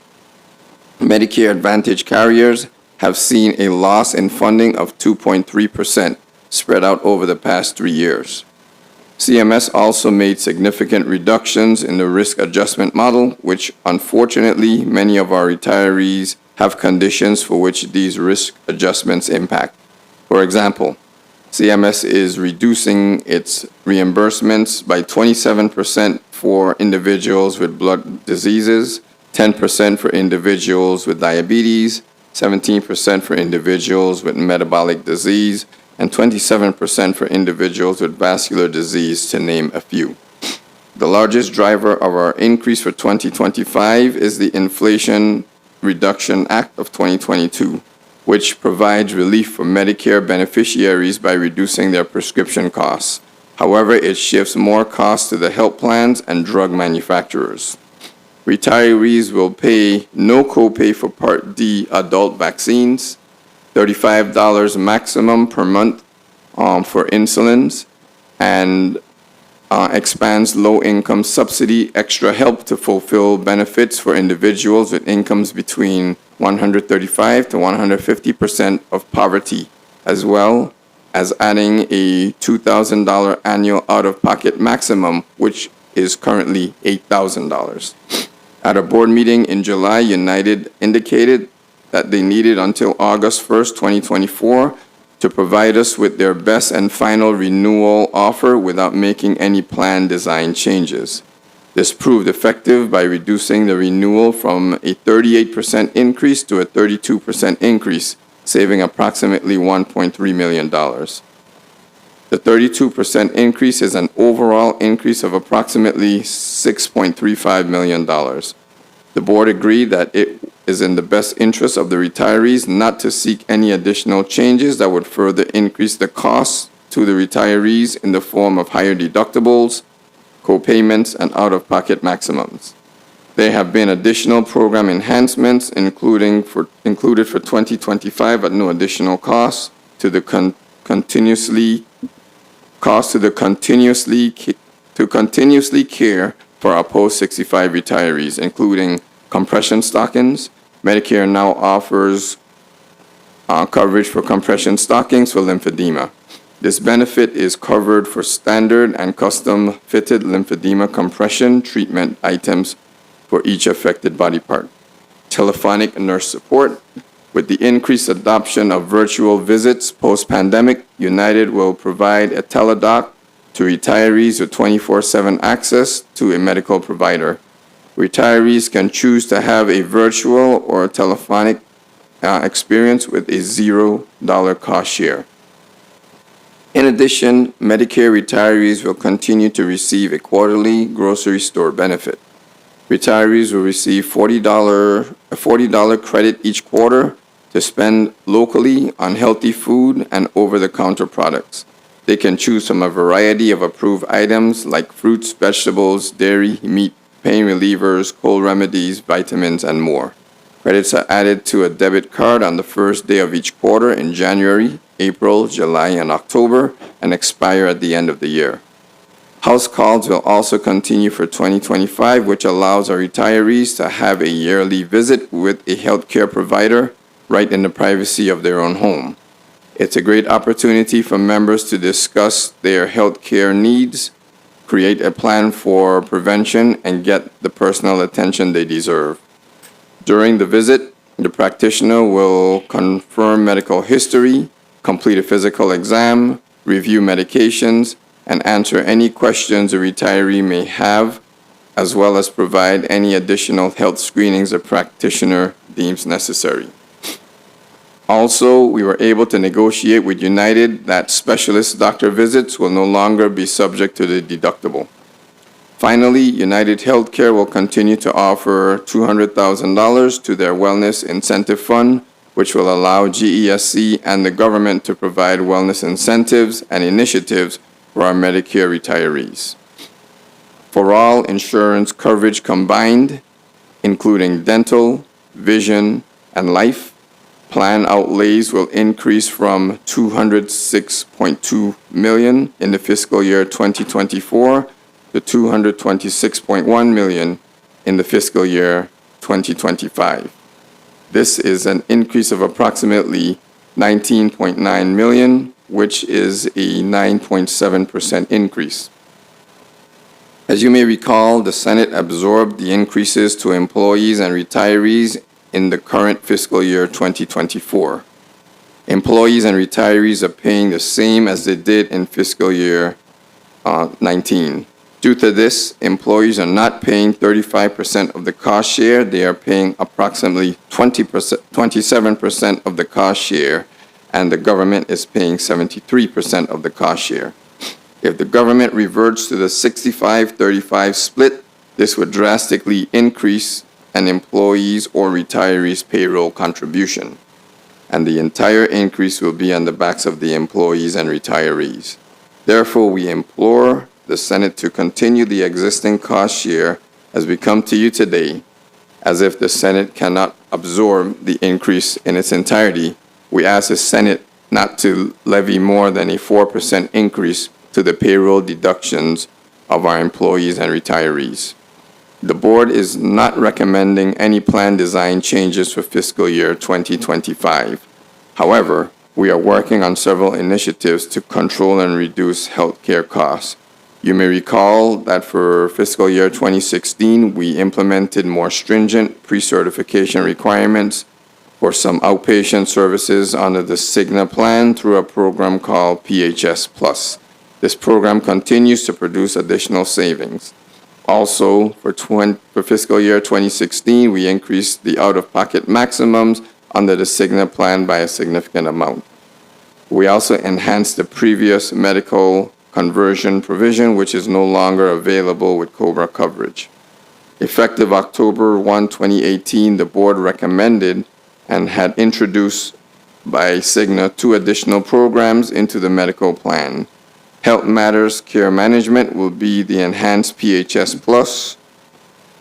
HMCM, which is Health Matters Care Management, which includes primary and specialty medical care management, more frequent post-hospital discharge outreach, inpatient pre-certifications, inpatient case management, including continuous stay review, outpatient pre-certification, hospital pre-admission outreach, a more robust care team, including community support with social workers and transition specialists to support a timely hospital discharge and a smooth, safe return home. Advanced predictive modeling and continued 24-hour-a-day-week support, 7-day-a-week support. One Guide, the second program, recommended provides members with proactive education and support to optimize their benefits and incentives. Guidance on cost savings, opportunities, and programs, holistic view of health information for personal guidance and engagement, and specialized support in highly complex medical situations. Post-65 retirees will continue to have a clinical approach with the Medicare Advantage offering, whereas the plan focuses on retirees to stay healthy by providing house calls, rewards, fitness benefits, and virtual visits. For those that have been hospitalized, United Healthcare will provide return to health benefits, including inpatient care management, post-acute transition, medication reconciliation, and behavioral health. For those living with illnesses, and the new plan with United Healthcare will provide disease-specific care management for those with diabetes, heart failure, chronic obstructive pulmonary disease, and polychronic conditions. United will be engaging more with retirees and resulting in earlier identification of those with chronic conditions, providing personalized care, and a digital health coach. The board is also in ongoing discussions with Cigna, United, and VI Equicare to renegotiate professional fees in the territory to more manageable levels, with a focus on eliminating abuse by certain practitioners, as well as introducing pay-for performance reimbursement strategies and an air ambulance solutions. The government's wellness program continues to gain traction thanks in large part to funding from Cigna in the amount of $1 million per year and from United in the amount of $200,000 per year, as well as the focus given to wellness by the Division of Personnel and other agency participants like UVI. The board has also begun to implement a communications blitz about health insurance plan in general and the wellness strategy initiatives via the internet and public service announcements. Focus and initiatives will be directed towards our members knowing their plan as a primary goal forthcoming. In summary, the board recommends accepting the contracts that we have negotiated. Members of the 35th Legislature of the Virgin Islands, the GESC Health Insurance Board of Trustees is appreciative of your continued interest, support, and involvement in the group health insurance program, and we look forward to your assistance to ensure this year's recommendations.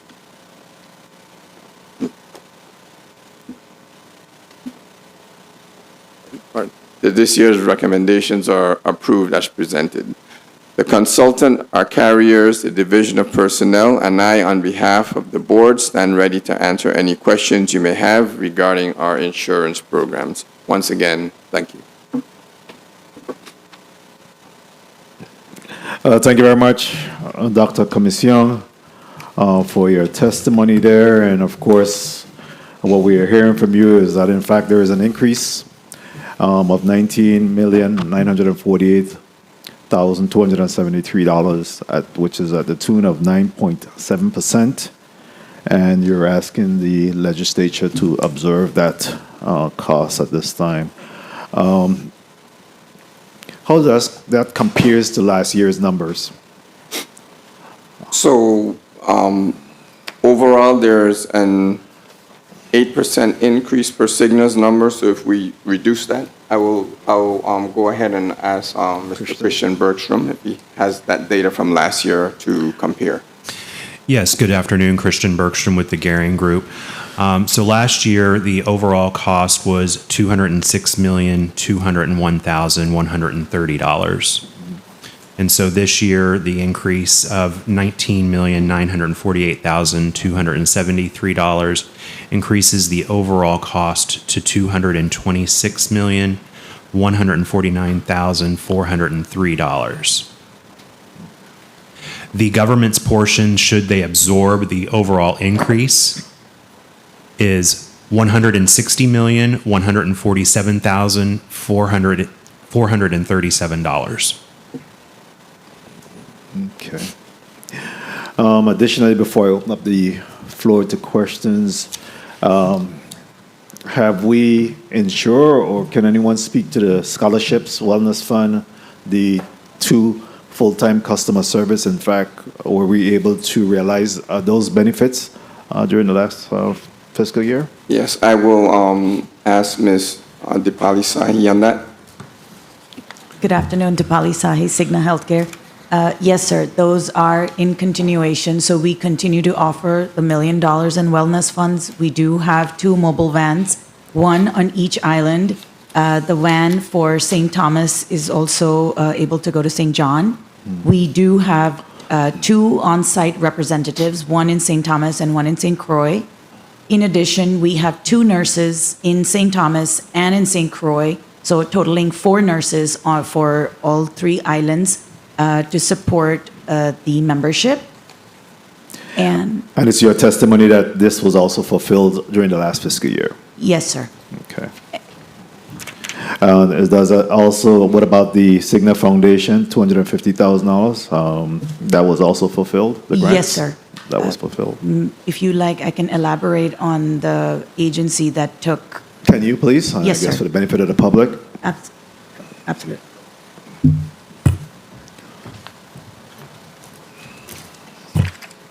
So the Cigna Foundation was used by the agency. They are they're utilizing the community health workers to address the chronic disease prevention in the United States Virgin Islands, and the agency is the United States Virgin Islands Community Health Worker Program, and they were awarded for the program dates that they were awarded was January 1st of 2019 through December 31st of 2024. The amount that was awarded was $400,000, of which $267,000 has been paid to the agency. Very well. Point of information, Senator Fonseca. Thank you. Thank you, Mr. Chair. I want to ask a question about the co-pay for the hospital in St. Thomas.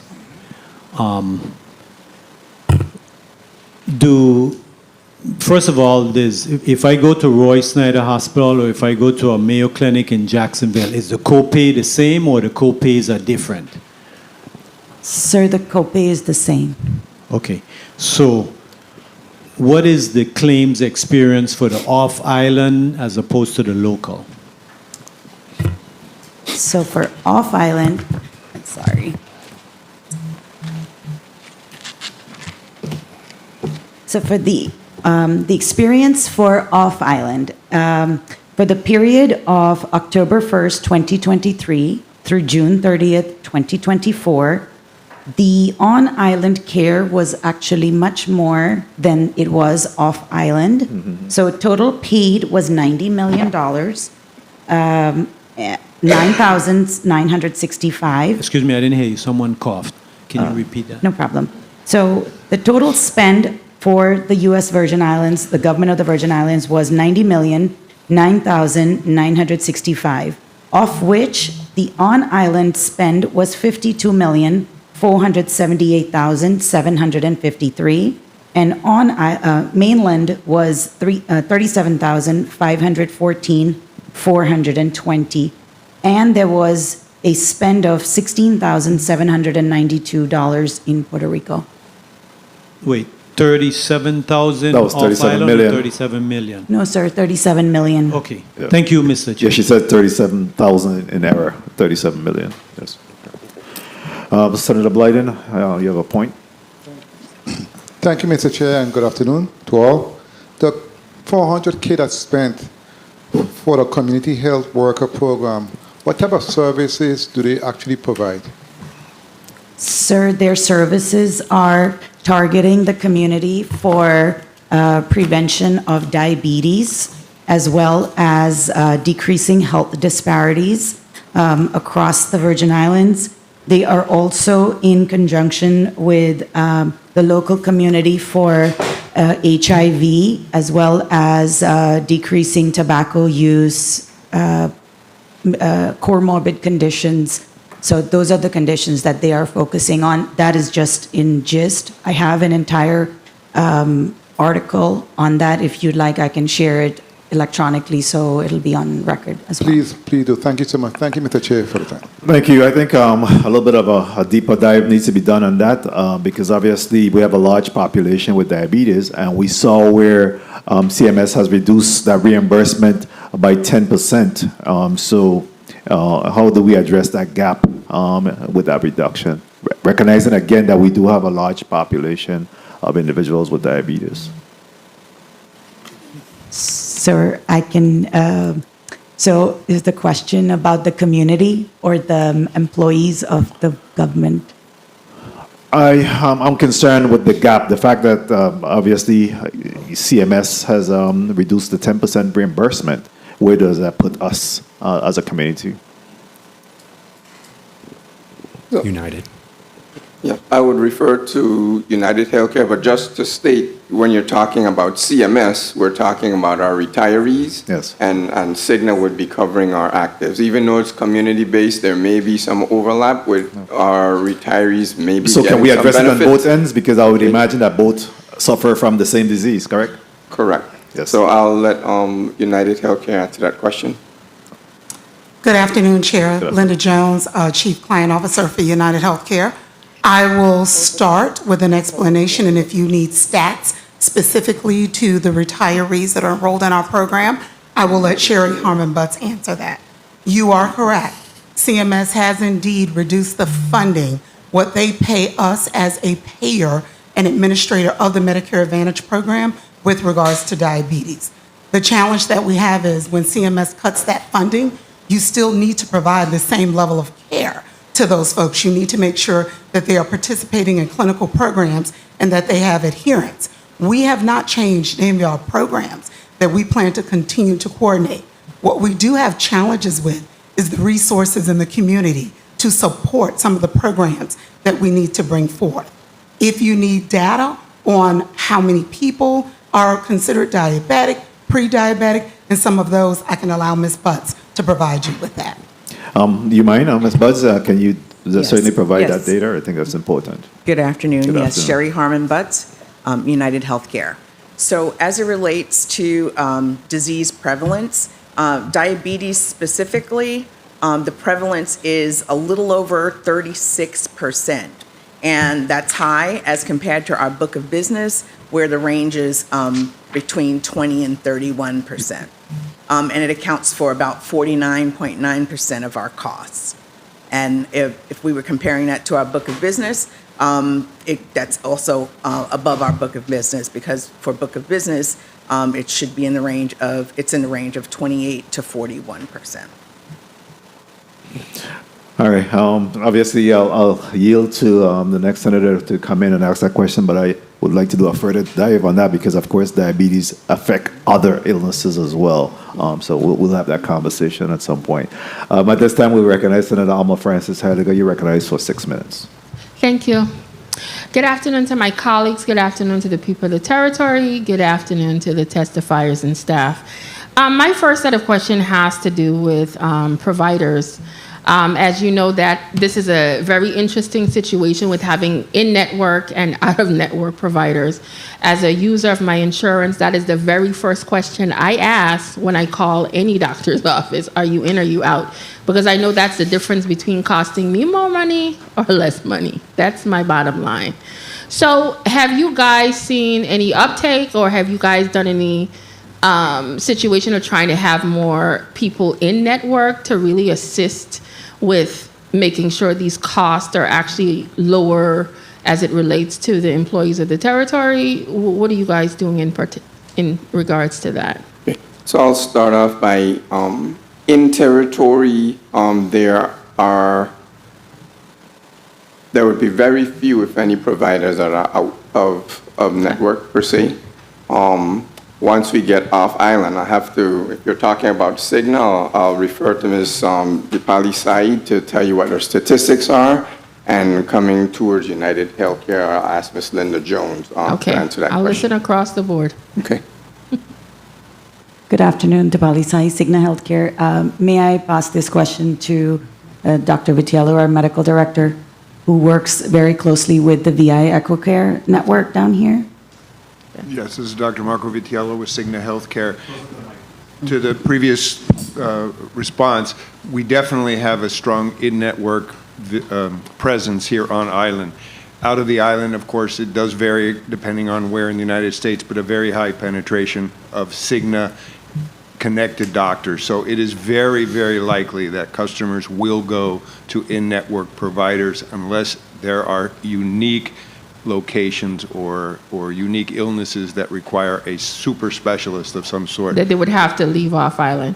Correct. Okay, so for your part, do you think overall, based on information with Cigna, that for the issues that you might have claims for, the majority of them can be serviced here in the territory with in-network providers? Or what percentage do you feel might have to travel outside based on what services are being provided? In-network providers are ubiquitous on the island. Okay. There's not a problem. In fact, in certain disease states, such as behavioral, we have increased dramatically the number of providers, and that is a big economic line item, frankly, and it has gotten worse in 2023 and 24. So we've bolstered the network to supply that, Doctor. Definitely. And I'm happy you brought that up, because even with myself, I'm dealing with that with a family member who's also on the insurance.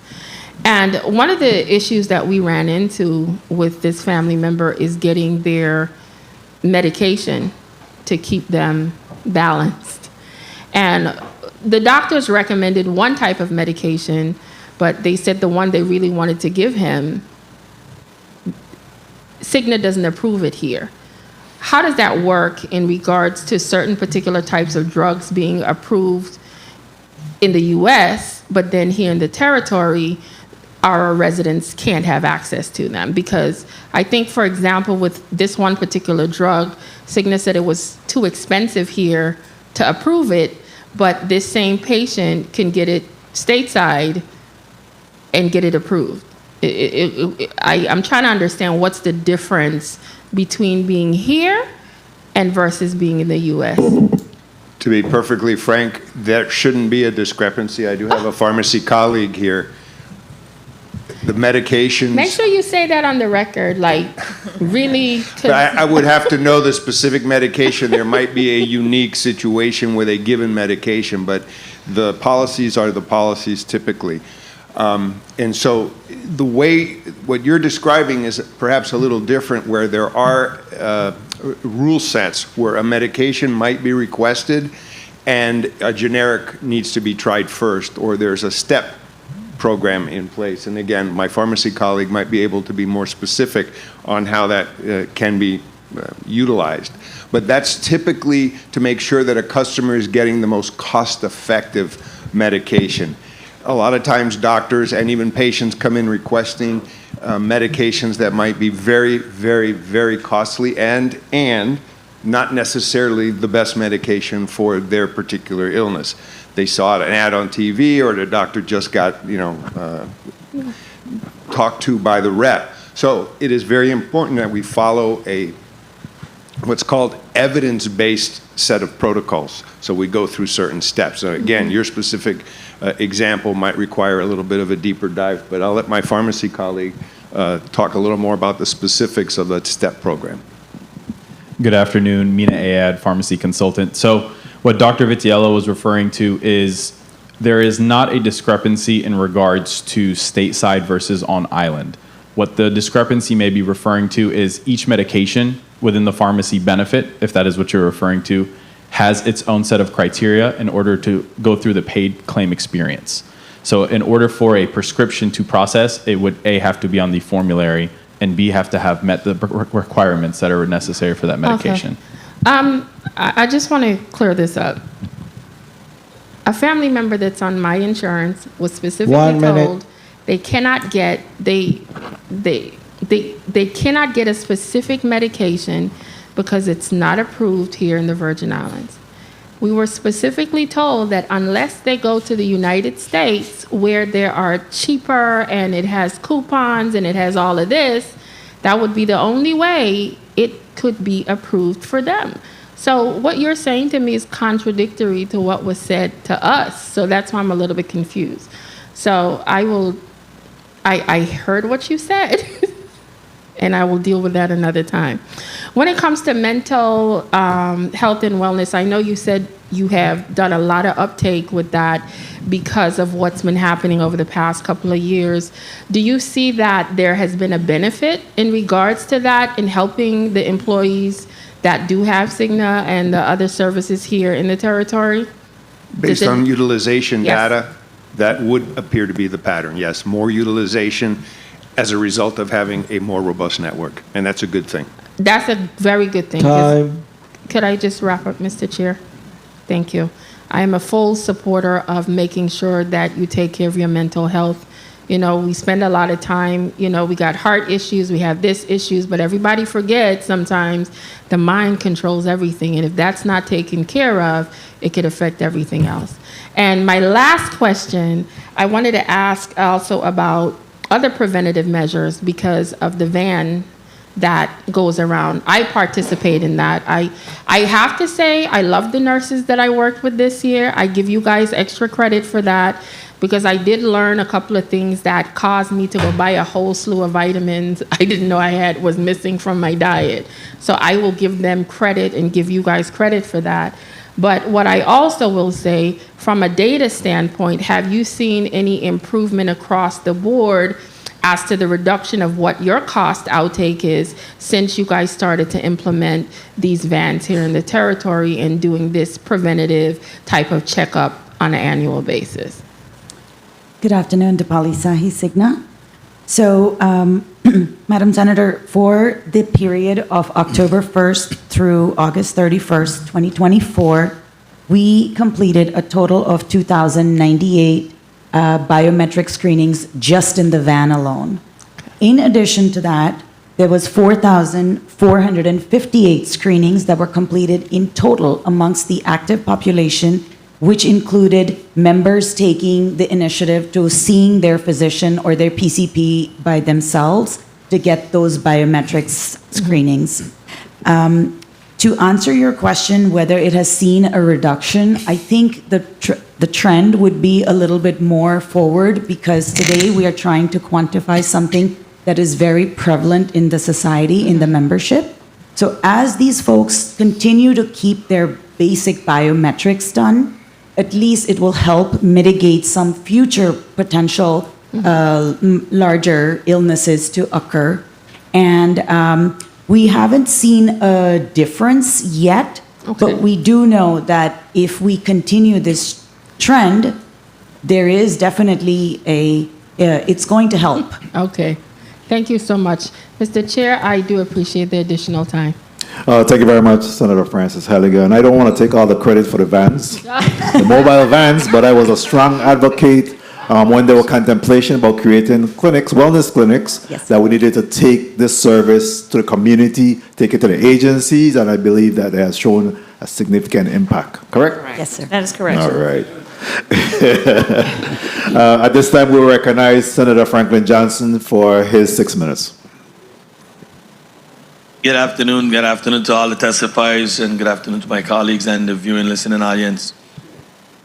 What specific factor contributed in the 9.7% overall increase in insurance costs, and how does it compare to the cost increase in previous years? I'll ask Mr. Christian Bergstrom or Gearing Group to answer that. Well, last year, there was no increase to the premiums for medical, dental, or the United Healthcare portion, so there were no increases. Due to sustained losses within the health plan, currently the losses exceed 102%. And according to general underwriting formulas, we would have speculated that the increases would have been closer to 25% for the Cigna Healthcare piece. However, the board last year and ratified by the Senate was an 8% rate cap for the medical cost, as well as a 3% rate cap for the dental.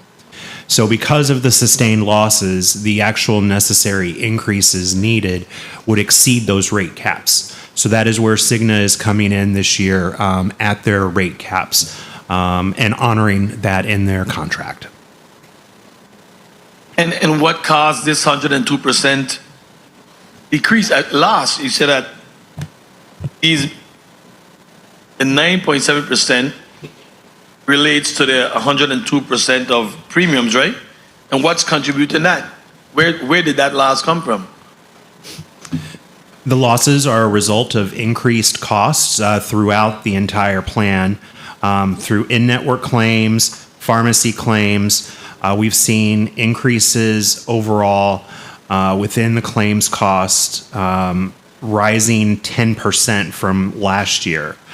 So overall, the losses last year were at 92%.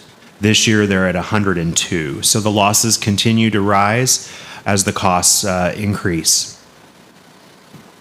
And how do the administrative costs influence the overall financial stability of the health insurance program? Could you repeat your question? How do the administrative costs influence the overall financial stability of the health insurance program? I would say that what is going on is that the administrative costs are eroding within the plan because the claims costs continue to increase. And so the insurance companies have less money to administer the plan, yet they are still giving you the same services that they have historically. And Mr. Commissioner, I don't know if you can answer this question, because I know when Mr. McCurdy came to us, they were talking about the increase, and the retiree is going to hold a bigger burden of this increase. Is it fair to say that? Yes, it is. Now, this is my question. Why we didn't do a split where it's 30% each versus the retirees holding that 35% who's on a fixed income,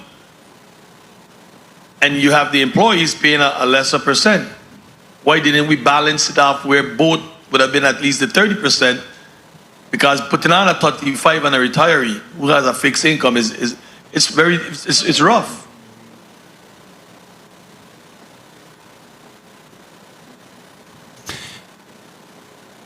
What is proposed is for the retirees, so that would be the post-65 retirees as well as the pre-65 retirees and active employees. The board is asking the legislature to absorb that increase, and in the event that you cannot absorb the increase, to levy no more than a 4% increase to the current payroll deductions for the actives and the retirees. I understand what you're saying, but I'm trying to figure out why would we put the higher burden on the retirees? That's basically what I'm trying to figure out. There would be no higher burden on the retirees. Everybody would be treated succinctly and fairly.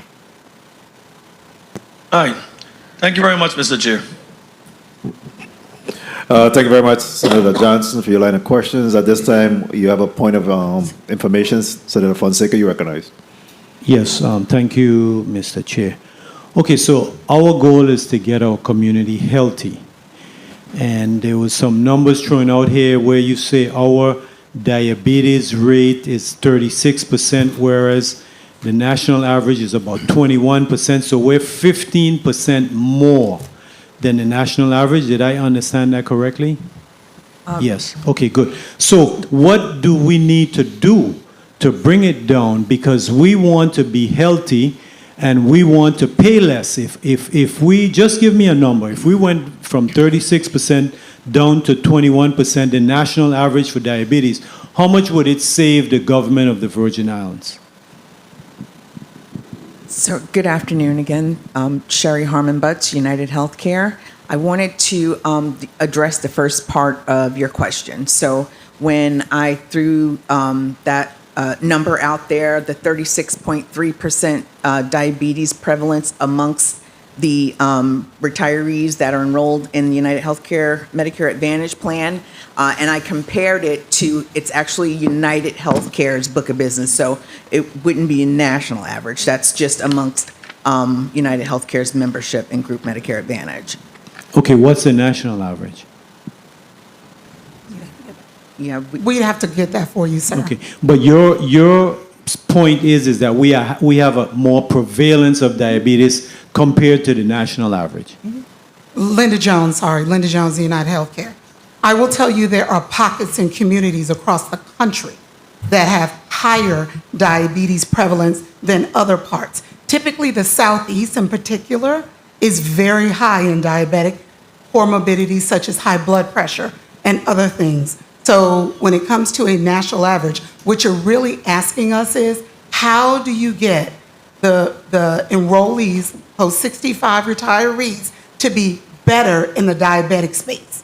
That's one of the things that I talked about earlier was the clinical programs that we put in place, medication adherence, seeing your doctor, eating healthier, getting physically fit, all those things that we all know as a community are important to do. Yes, thank you. And Celestino White used to say, when you eat the Johnny cake and the stuffing and the macaroni, the rice, potato salad, and even some cake, all of that equal diabetes. Thank you, Mr. Chair.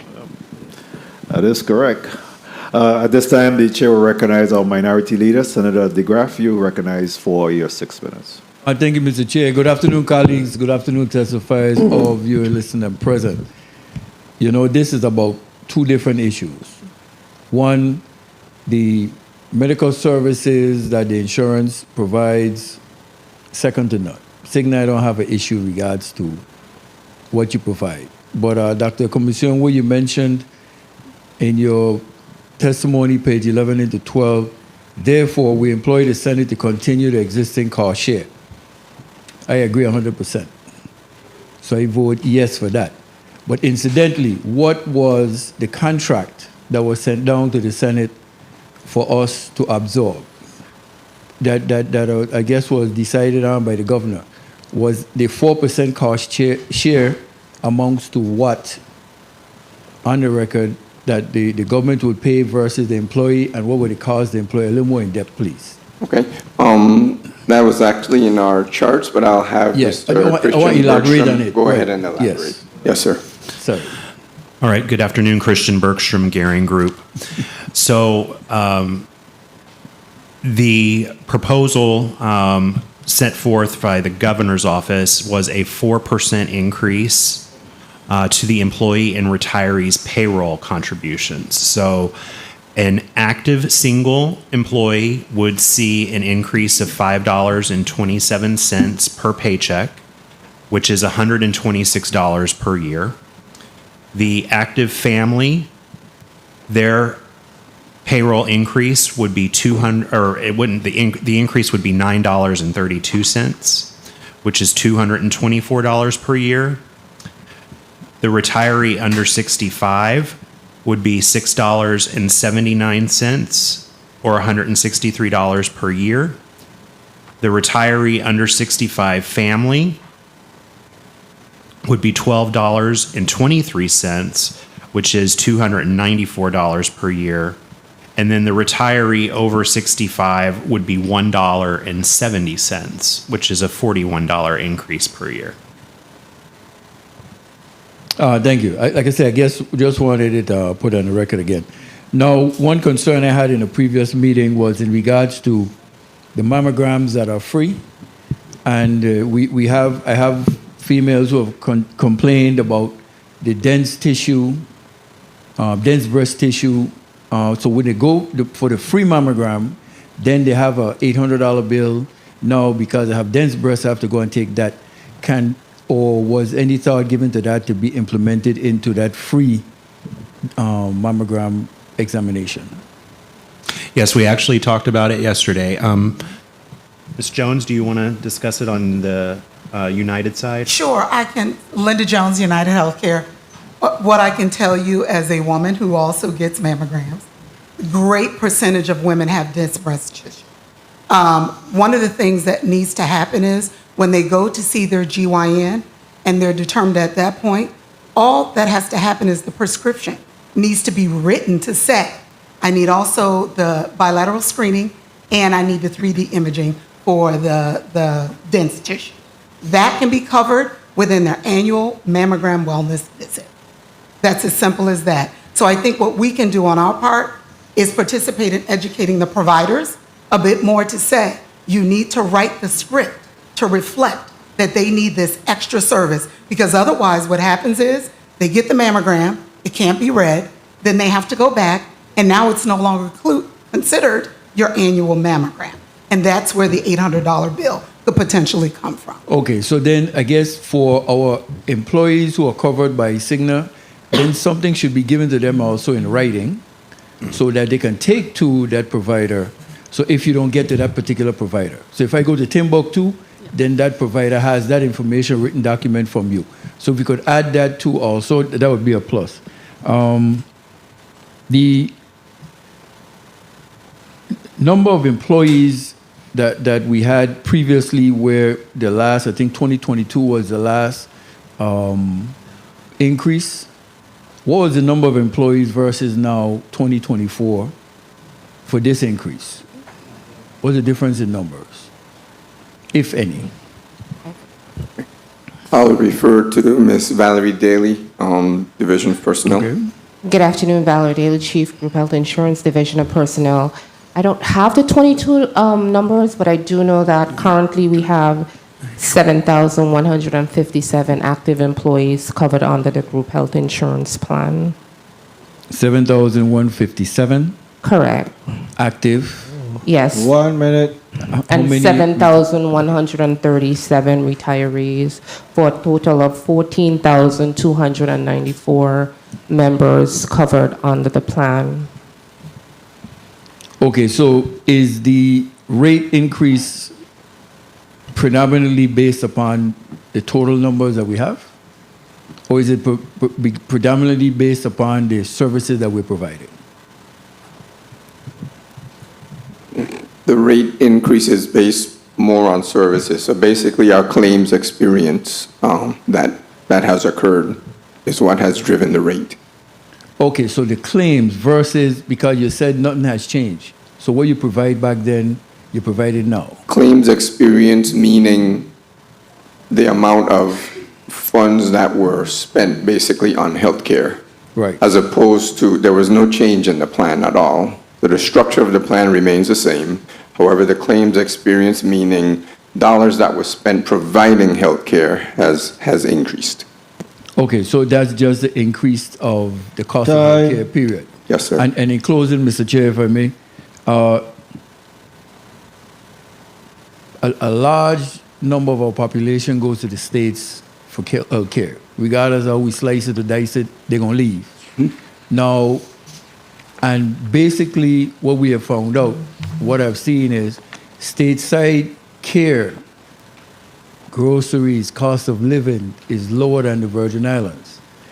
So does the vast number of individuals that go to the States, the cost that their claims are lower than the hometown individuals, is that taken into consideration in terms of, so then should we recommend who can afford more people to go, if it's lower in the States, to go to the States, or address it here? Well, I think you have to look at the big picture, inconvenience of being away versus here as well. But as far as the exact numbers and data with care off island versus here, I can ask Ms. Dipali Sahi to answer that for you. Okay. So, good afternoon, Dipali Sahi.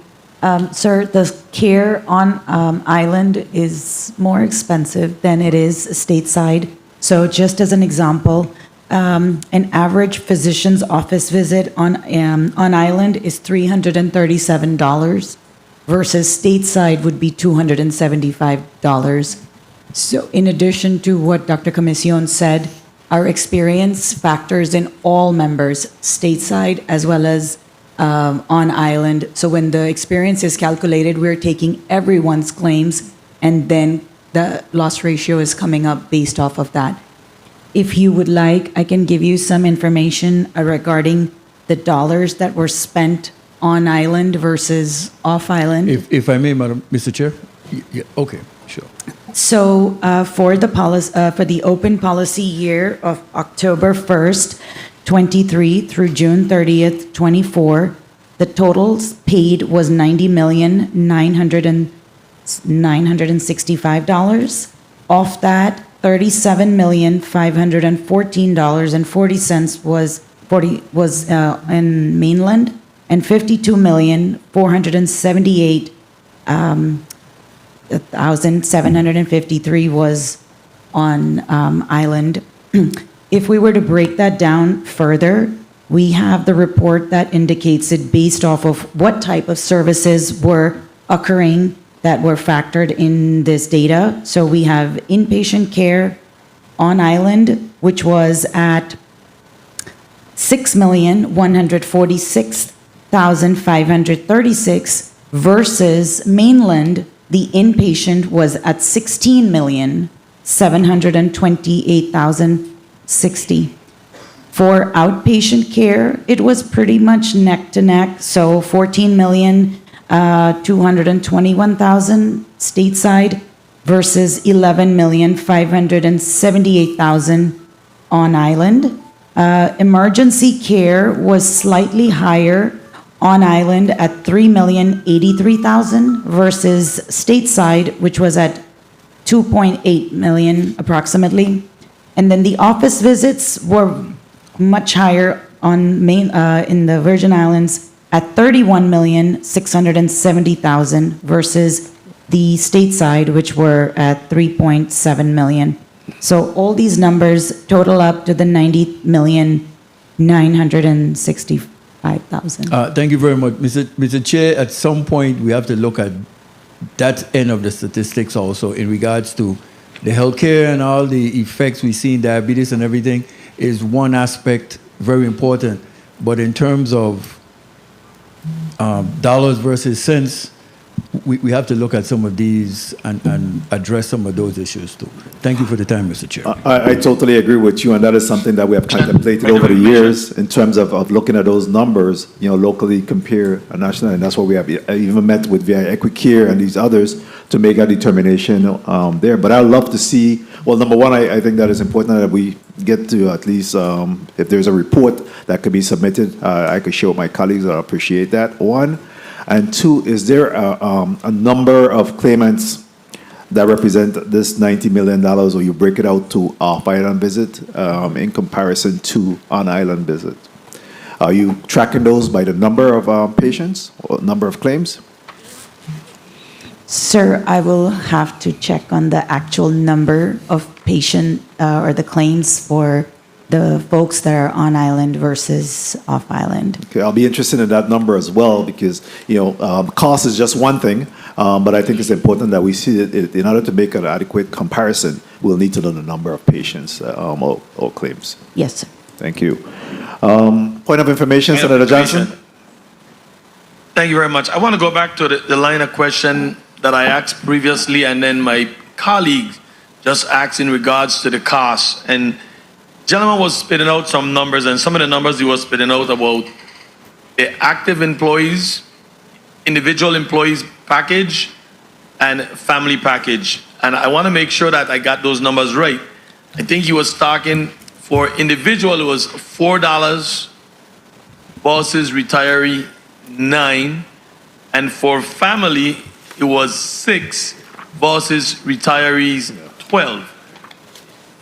Am I getting this right? And if I am, we're talking about the retirees again paying more. So help me with those numbers that you just give out to my previous colleague asking those questions in regards to numbers, please. Yes, With the Christian cost- Bergstrom, Garing Group. So, yes, the different segments in the population pay different amounts. They had historically paid a 65-35% split. However, over the last several years, the legislature has absorbed the increase. So the current contribution towards premiums today for actives and retirees under 65 is 27%. And the retirees over 65 have been 34%, but that's because the retiree plan over 65 has not had any increases until this year, in the last 4 or 5 years.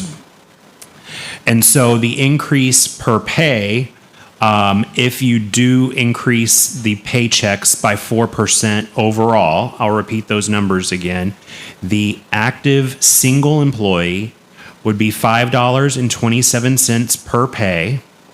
The active family would be $9.32 per pay. The retiree under 65 would be $6.79. The retiree under 65 family would be $12.23. And the retiree over 65 would be $1.70.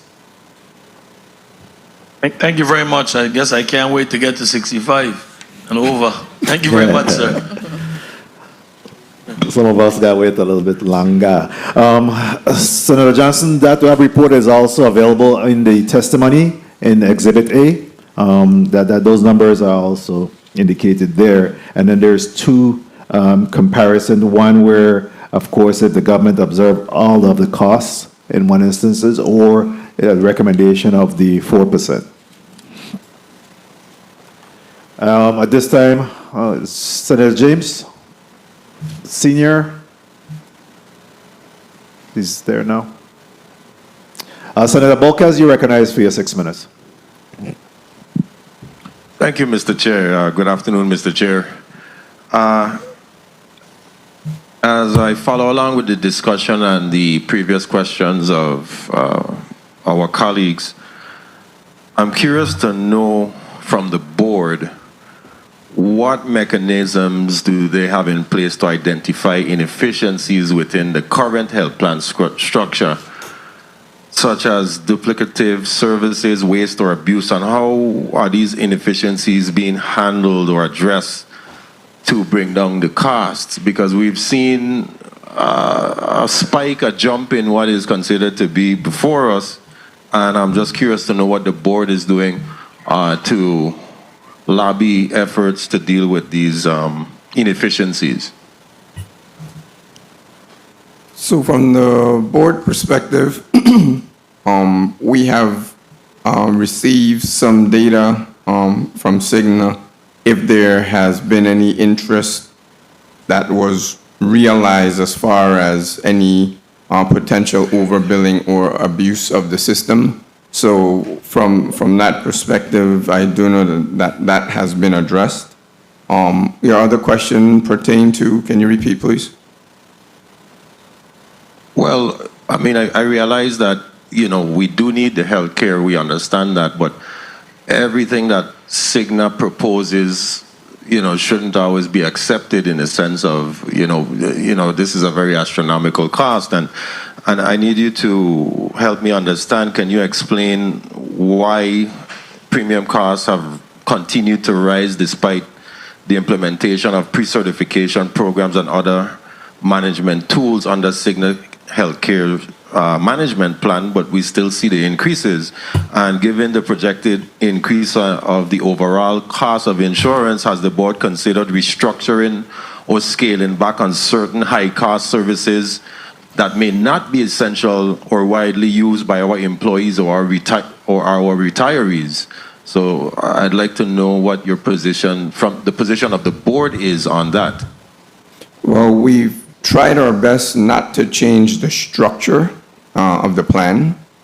If you have certain services that are high cost and not utilized much, those wouldn't impact the plan. But obviously, you know, with recurrent use, we've seen an increase in our pharmacy. For example, this year, there have been some increases, yes. And if overall, if you look at the trend, the general trend market-wise is probably a 6 to 10% increase per year. So with our 8% increase, we fell within that. However, we definitely were above that with our overall increase. Okay, so let me ask, when negotiating with insurance carriers, whether it's Cigna or United Healthcare, what leverage exactly does the board use to push for lower premium insurances, and what kind of specific measures did the board consider to implement or reduce the cost this year, this fiscal year that we're talking about? Okay, so I'm gonna refer that to Mr. Christian Bergstrom, as far as our negotiations were concerned. Good afternoon, Senator. Christian Bergstrom with the Gehring Group. As I had mentioned previously, we had anticipated the increase from Cigna based upon the current losses to be in like the 25% range, using a standard underwriting formula that's used primarily within the insurance industry. And of course, we know that dollar amounts of 25% are not sustainable to any organization, government, or business.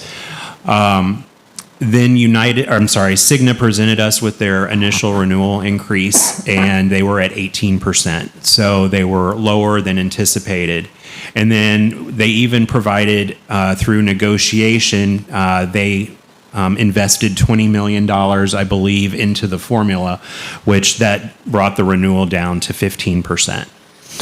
So we have that rate cap in place that we negotiated last year. So therefore, that is where we are at with the 8% for the Cigna Medical. As regarding the United Healthcare, a majority of that increase has been dictated by CMS in their reductions of what they are reimbursing insurance carriers for. They are reducing what they are, as we mentioned, they are reducing the reimbursements for diabetics by 10%, of which you have a 36% prevalence within the retiree population. So that is all driving cost, as well as the Inflation Reduction Act of 2022, which limits the cost of insulin at $35 per script when filled by anyone, whether they're Cigna or a retiree under the United plan, as well as putting caps on the out-of-pocket maximums. Let me interject really quickly there. So if you did not negotiate that cap that you previously mentioned, we have 19 point something million dollars to absorb here. What would that number have looked like if that cap was not instituted? Oh, you would be in excess of $30 million. 30 million, okay. And I know that Cigna has a number of what would be considered, if I can call them stipends, whereas they provide monies to the board between the wellness fund from Cigna, and of course, that's $1 million and $200,000 from the United Healthcare. And what is the board using those funds for? Are you using it to reduce long-term healthcare costs? What are you using that money for? What measurable KPI looking forward to try to bring down the cost directly for the users of insurance with that money? Yeah. So the $1 million provided by Cigna are for wellness activities, and definitely wellness activities, if partaken in, will help to decrease our long-term spend with having healthier individuals. You know, the one thing I think we all must realize is one of the reasons why the healthcare spend is going up is because we do not have the healthiest population. Okay, and not having the healthiest population, we will therefore have a larger spend on these individuals. So I think each and every one of us, as being members on the plan, need to take it upon ourselves to become healthier. And with becoming healthier, there will be less healthcare spend, and therefore potential less of an increase in premiums. At the end of the day, that is going to be the biggest changing factor. And I think my time was called, but Mr. Chair, may I please ask for your leniency for one last question? You may conclude. Thank you so much, Mr. Chair. With the $1.7 million in premium at risk based on Cigna's performance guarantees, what specific performance metrics are being tracked by the board or any affiliate that is under the board in order to figure out what the strategy is moving forward? And how will the board ensure that the failure to meet these metrics doesn't result in further increases for the government of the Virgin Islands in future years?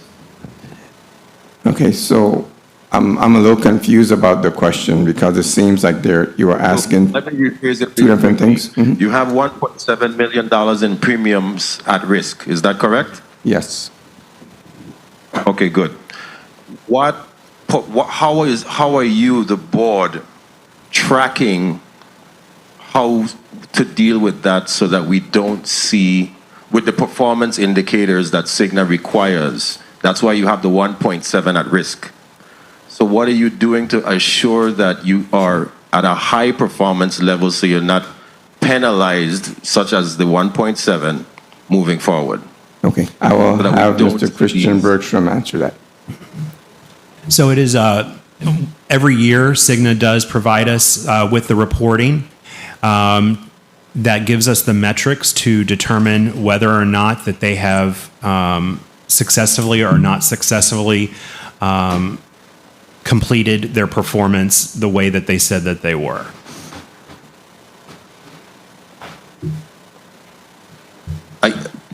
I'm not too happy with that answer. Perhaps I am missing something, but the way that I understand it to be is that if you don't have a good performance with Cigna, then you get penalized. And right now you're being penalized $1.7 million in premium risks.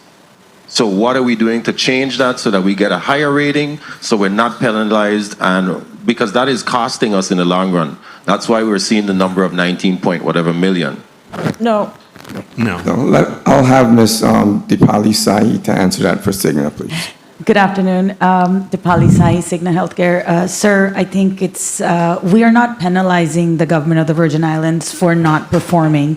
The 1.7 million is a performance guarantee of Cigna's towards your plan by us meeting certain metrics of service, claims processing times. So we are a fully insured plan. We have certain measures in place to make sure that we are performing and work and completing all the requirements as a fully insured carrier of the plan and as a guardian of your plan to ensure that we are not having to pay out the 1.7 million in performance guarantees. And I would like to also have my general manager add to that statement, if that's okay with you. Good afternoon, Jasenia Sanchez, Cigna Healthcare. To address the guarantees and even the performance of the plan, I just want to clarify the guarantees are in place to make sure that we are fiduciary responsible to the board as well as your members insured in the sense of service, customer service, financial accuracy when payments are made to the providers for the claims. The performance as a whole that we've been describing running at over 102%, is basically the performance of the members insured in the plan. Simple as the claims that are coming in for unfortunate conditions like comorbidities, like cardiovascular, diabetes, and others, are out is exactly what the cost that's being employed above and beyond the premiums that are being collected by the plan. We are not, to clarify, taking away any services. We are not taking away any of the on-sites and the wellness monies as a penalty. We will continue to provide all of these programs in the hopes that we continuously grab more engagement of the members insured in the plan so that going forward, we can see an improvement in the overall health of the population we insure. Thank you very much, Ms. Sanchez. Thank you for that clarity. I apologize. Sorry, Mr. Chair. I apologize for abusing the time, but I appreciate her providing that clarity for better understanding. Thank you, Mr. Chair. Thank you. Thank you, Senator Bolquez. Before we go on to the next one, I think this is a good point for us to interject or at least get in respect to the chronic illnesses, the trends that we continue to see. Is it consistent with what we've seen in the past, or are there any new trends that's developing? Can we talk about the top 5, 6 chronic illnesses that we're experiencing? Sure. Good afternoon, Dipali Sai, Cigna Healthcare. Sir, the comorbidities are still continuing to stay in the same trajectory. Also, the top 3 conditions that are accounting for 41% of the medical spend are cancer, musculoskeletal, and behavioral. And if I was to equate that in dollars, those top 3 conditions are equating to $136.7 million. From last year, that is an uptick by $2 million. So in the last period, it was $134.4 million versus this period is $136.7 million. And that was just the medical spend alone. The pharmacy spend has also increased, and that has gone up by $38.2 million versus the previous quarter at $29 million. And some of the medications that are contributing to this 51% of that pharmacy spend are hypoglycemics, anti-neoplastics, anti-inflammatory, disease modifiers. In addition, there are 215 catastrophic claimants, that is members who have $100,000 cost per individual in claims, and there are 215 that are currently in that category. If I was to break that down, I did pull another report. Of all the high-cost claimants, we have 2 currently that are in they're almost over $2 million in spend. Each. Yeah. That is $2 million each. Yes. So, to be clear, you have 2 patients, 2 claimants, that each of them actually represent, again, claims at $2 million each, respectively. Correct. Okay. Again, I want to ask that report be made in a form that it could be understood, first of all, and be shared with the Senate. Okay. I'm sorry, could you repeat that? The report. Yes, sir, absolutely. Yes, I can share the report. I'm stunned by the $2 million too, so that's understood. Senator Blyden, you have a point of information?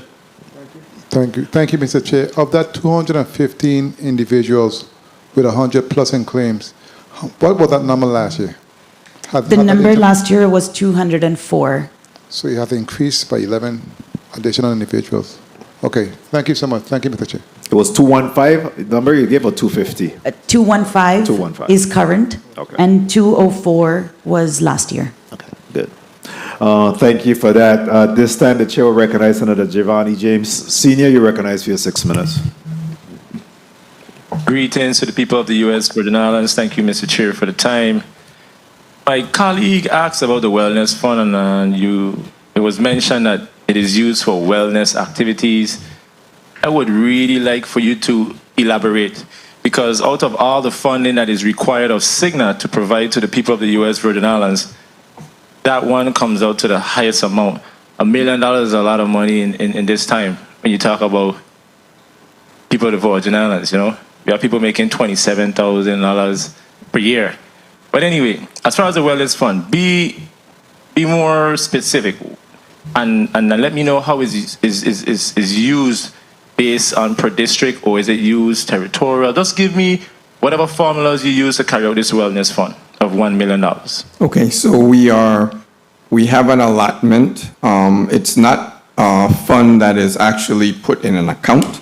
It's a fund that we have different activities that are for the members, and we basically have individuals who put on programs. So there may be different entities that they put out proposals. We agree on which proposals would. To be specific, when you speak about programs, I don't want to think as if you're speaking to me. You're speaking to the people of the U.S. Virgin Islands. Can you elaborate on specifics of the programs? I certainly will. I'm giving a general overview, and then Ms. Valerie Daly, the Division of Personnel, is going to give you a more detailed response. One second, Dr. Commission, let him finish his question, and then you can respond. Go ahead, Senator. I just need to more specific. You're not speaking to me. You're speaking to the people of the U.S. Virgin Islands who are listening, and they want to know what is used for this wellness fund. So be specific, please. Okay, so what I'll do is I'll have Ms. Valerie Daly go ahead and give you those specific details from Division of Personnel. Good afternoon, Valerie Daly, Chief of Group Health Insurance. So under the government, the GVI Wellness Program, there are a number of initiatives that we have put on for 2023, 2024 under the St. Thomas St. John Fit and Sweat Fitness Program.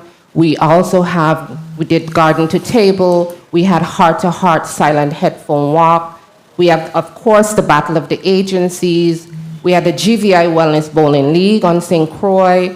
Our annual Health and Wellness Expo produced. We're going to have our distribution on Friday.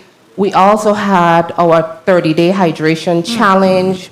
And of course, I indicated the Health and Wellness Expo. But these are initiatives that we put on for our employees. We ask them to register and participate. While we get the money from Cigna, it's up to the employees to actually participate in this program, for this program to be a benefit to the government of the Virgin Islands and its employees. So these are just some of the programs, and every year we have our proposal that we send into the board then approves it, and then the government puts on these programs and these initiatives. Thank you for placing that on the record. And as far as the continuation of the OMADA's pre-diabetes prevention program, because I'm not here to challenge the passage of the utilization of the funds to Cigna, what have you. We already know what time it is. We have to give you guys the funding, but I want to make sure that we're getting the bang for our buck. So we know for sure diabetes is something that is amongst our people in the Virgin Islands. So as far as the OMADA's pre-diabetes prevention program, what measures have you put in place to monitor the effectiveness of this program and to make sure that you can't get everyone, but to make sure that you maximize the amount of individuals who can participate in this program, knowing that we have this health issue in the territory? Good afternoon, Dipali Sahi, Cigna Healthcare. Sir, I'll take the question if that's okay. So I do have some data that on the OMADA Cigna Diabetes Prevention Program that we currently have in place. So for reporting purposes, for October 1st, 23 through September 5th, 2024, we received completed questionnaires by 912 applicants. Of those, 355 were rejected because they did not meet the requirements on the questionnaire for the program. 549 members were accepted in the program, and currently 495 are members who have decided to actually start the program. So even though they may be accepted, some burden lies on the members themselves to continue with the program. It is a virtual program, and there is a coach that assists them with meaningful changes that could be eating habits, activity, sleeping, and maintaining stress. So these are some of the program highlights for the Amada program currently. And I'm encouraging the people of the U.S. Virgin Islands to please take advantage of all the benefits that Cigna has. We have certain things that, of course, we do have to pay for. Nothing is free.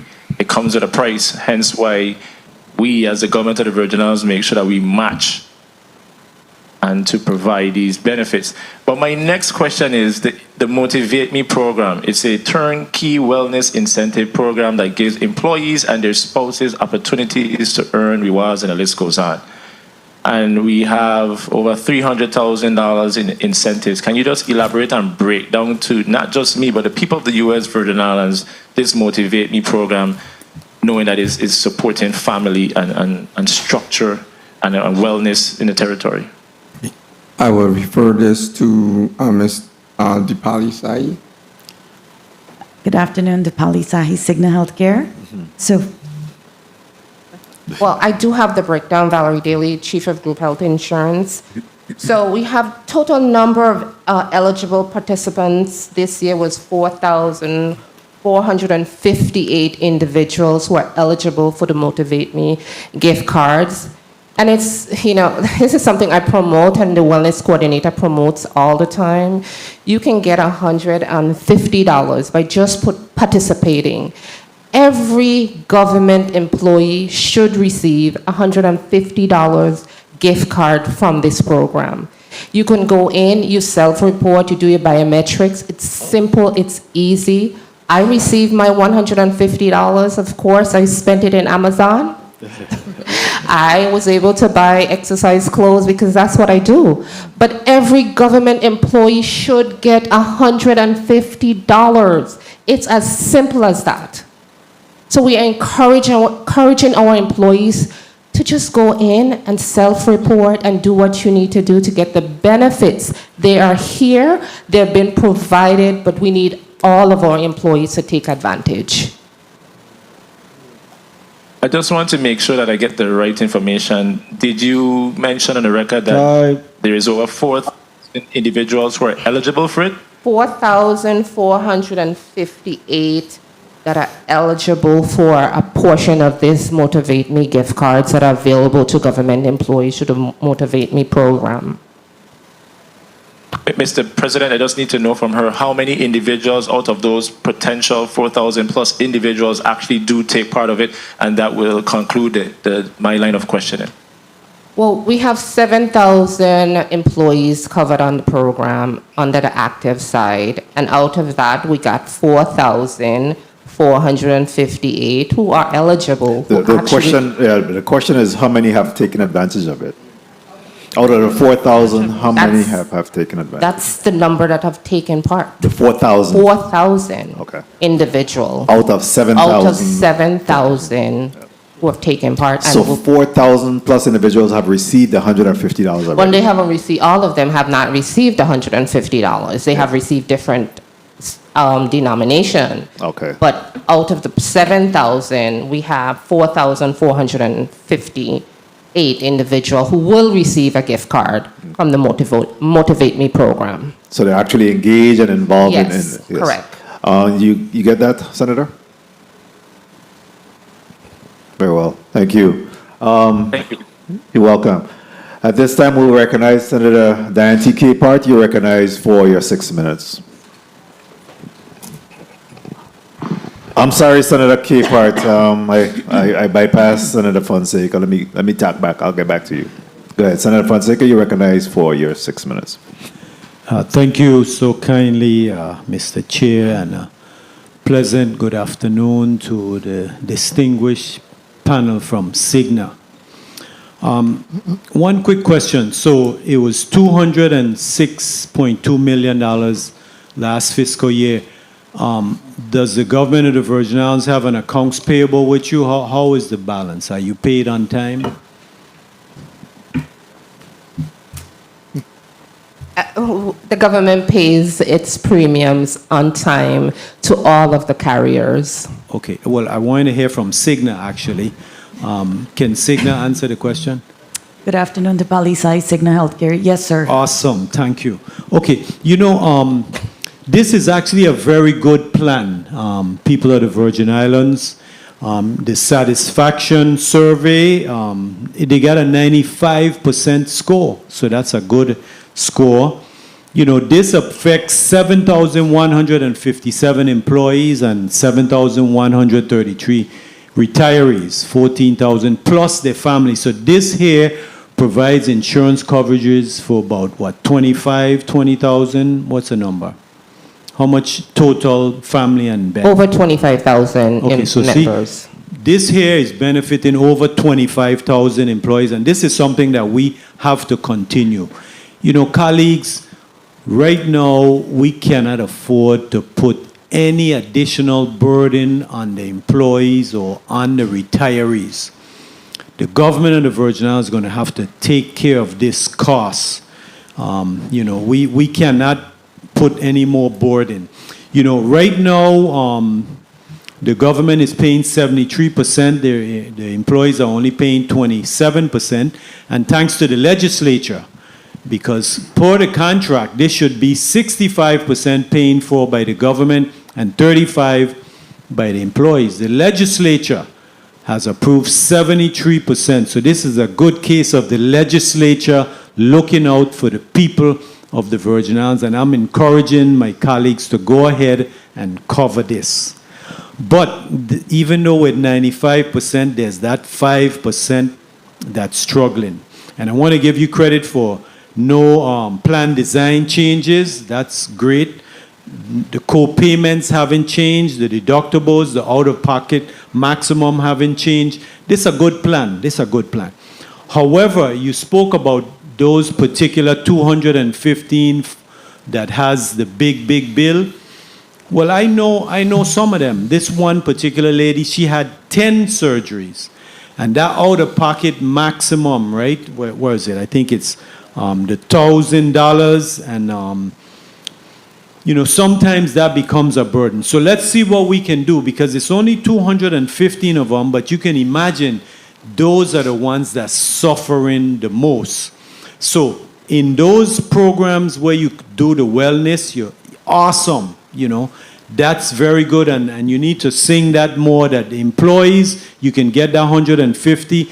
Come and do the wellness checks, because our diabetes rate is higher than the national average. We know we like to eat, we like to socialize, so it's on us. At the end of the day, it's on us to look after our health. We have a great health insurance plan here, and they're being paid on well.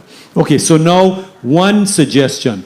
You said the co-payments for the hospitals in the Virgin Islands was the same like in the States. Why can't we waive the co-payment for the local hospitals so that it will encourage our people to go to the local hospitals and not go to the States? What's the reason? Tell me why you wouldn't go for waiving the co-payments for the local hospital. So we can go to the hospital for free. We don't have to pay a dime. Any response? Good afternoon. This is Dipali Sahi, Cigna Healthcare. So, sir, the way the plan is structured, it is a fully insured plan, and unfortunately, we're not able to. I don't want to use the word discriminate, but will use it in this instance. That would be a sense of discrimination for the folks that are government of Virgin Island employees who do seek care off island. So they would have to pay a higher amount versus the folks who are on island. The care on island is significantly higher, but it seems from the data that we have is that folks who are in catastrophic illness conditions, majority of them are seeking care off island. So I think from an internal perspective at Cigna, the plan design, it wouldn't be fair for employees to have two different sets of plans, and it would be also not be able to be managed correctly, because let's say the employee who wants to seek care off island, the amount would change. So if they were here, let's say they would pay the copay to go to the hospital, but if they decided to go to a hospital in Miami, Now from paying zero, they will have that $500 amount to contribute towards the deductible and the out-of-pocket. So systematically, I don't think it would be a good recommendation to do that. Well, Ms. Dapali, I'm a numbers person and I beg to differ. Because you just gave me numbers here that the average cost in the States was $337. I mean, locally it was $337 and it was in the States it was $275. So they were paying more in locally. So if we waive it, it'll be the average pay locally will be more in line with what we're paying in the States. Because you just told me that locally the average pay is more. So this is a way of non-discrimination, because right now it's the reverse of what you tell me. So it would be balancing out, because we're paying more now locally, and by waiving the hospital copay, we'll pay less. But anyway, Mr. Chair, can I just wrap up, please? You can wrap up, yes. Okay, yes. So anyway, it's a great plan, but we still have to do better, because that $500 deductible that went for the retirees, right? Again, we have to do something to reduce the deductible. And I want to give a real shout out to Ms. Beverly Samuel, because originally, and Senator Frankie Johnson was right, the increase was 7% for retirees, and we fought with them and to remove the burden from the retirees for covering this. So thanks to the board, the GESC board, Mr. Commission and Beverly Samuel for, Beverly Joseph. I'm thinking about another Beverly, yeah. So blessings and thank you, awesome job. Thank you, Mr. Chair, and I'm sorry for abusing the time. Thank you very much, Senator Fonseca. Next, we'll come to Senator Carrion. You're recognized for your 6 minutes. Please recognize the mic of Senator Carrion. We're coming to you next, Senator Capehart. Thank you, Mr. Chair, and good afternoon to everyone who is here. I have to agree with my colleagues and regards to, especially given the circumstances that we are now territorially with the level of inflation and the high cost of energy, it's really been a burden on our retirees.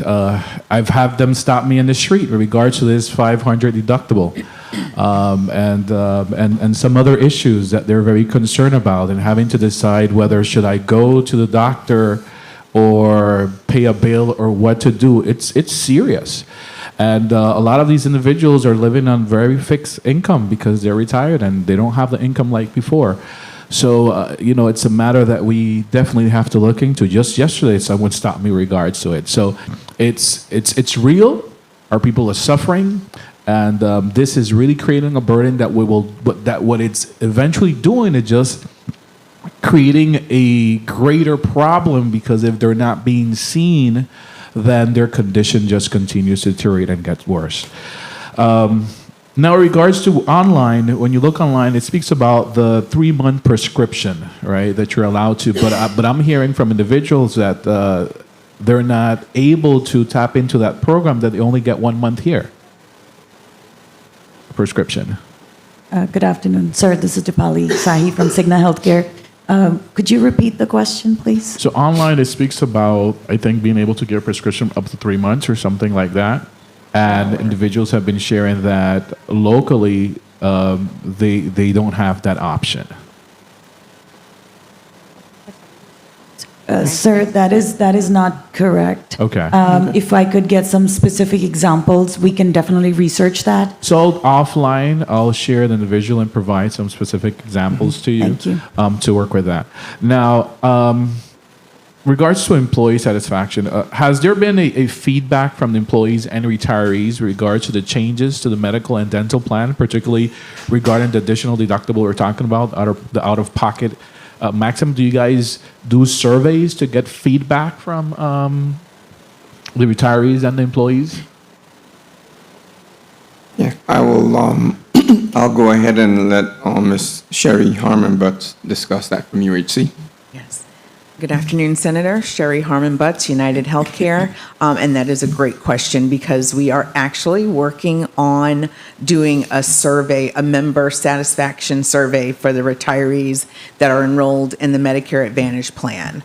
I'm going to be working with Chairwoman Beverly Joseph, and we're working to create just a simple 5-question survey that retirees can answer. We'll be able to give reporting on the results of the survey. So we'll set a time where it opens and when the survey ends, but we're in the very, very beginning stages of doing a member satisfaction survey for the retirees. Okay, so you haven't in the past. This is something No, we have you not started. to date. No. Okay, well, look forward to hearing what are the results of that. Now, just for clarification, if an employee retires, does he continue in Cigna until he's 65? So when a government employee retires, insurance is not mandatory. If that employee wants to continue, they would have to come into the group health insurance office, fill out a form. If they are under 65, they stay covered with Cigna. Once you turn 65, you need to get Medicare Part A and B, and then you transition over to United Healthcare. Okay. And with regards to the rebate, did the GVI government receive the rebate this year? What rebate, may I ask? Is there, if the percentage, and then you guys do like a measurement, right, or evaluation, and if the cost in care is not what was projected, then there is a rebate given back. I'm sure if I'm using the right terms, but something around that I'm familiar, I've heard in the past when we had hearings. Good afternoon, sir. Dipali Sahi, Cigna Healthcare. No, there was no rebate paid out because the claims experience is significantly higher. Higher. So it's higher this year than what it was the year before. Yes, sir. Okay. And then have we received any final changes in regards to the CMS? I know there were some Yes. issues. Okay. I will allow Ms. Sherry Harmon Butts to respond to that for United Healthcare. Yes, Sherry Harmon Butts, United Healthcare. Yes, Senator. The final notice from CMS came out in April, and with the final notice, there were significant changes as it relates to Medicare Advantage and Part B plans. And I can briefly highlight those for you. And I believe it's in the board's testimony that the most significant impact came with Part D, and that's the prescription drug plan. Yeah. So the Inflation Reduction Act, with the Inflation Reduction Act, there were significant changes.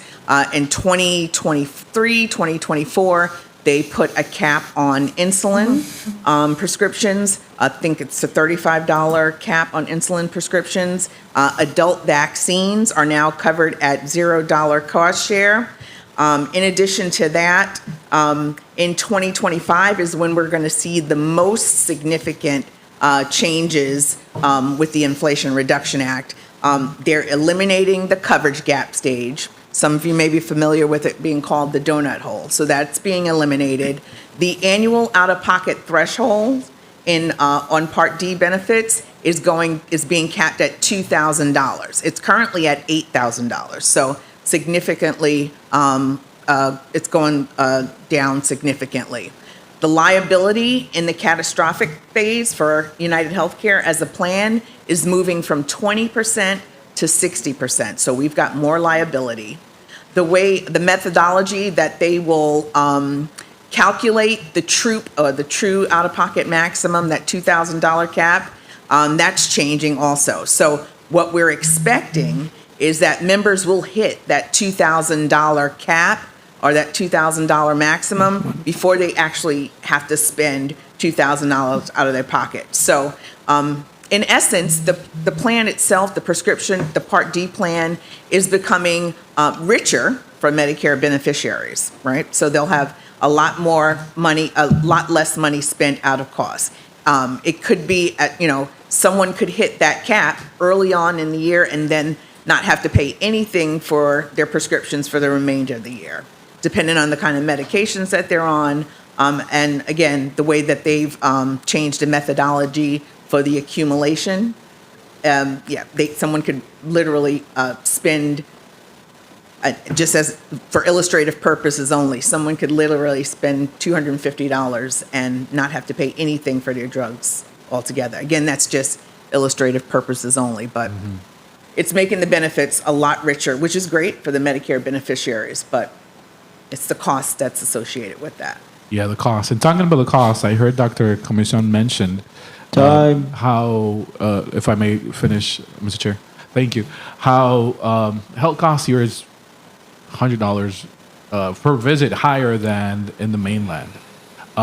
One, what do you attribute that to? And two, is there any effort to assist in recruiting physicians in the Virgin Islands? Is that something that you may have an overall positive effect in lowering that cost?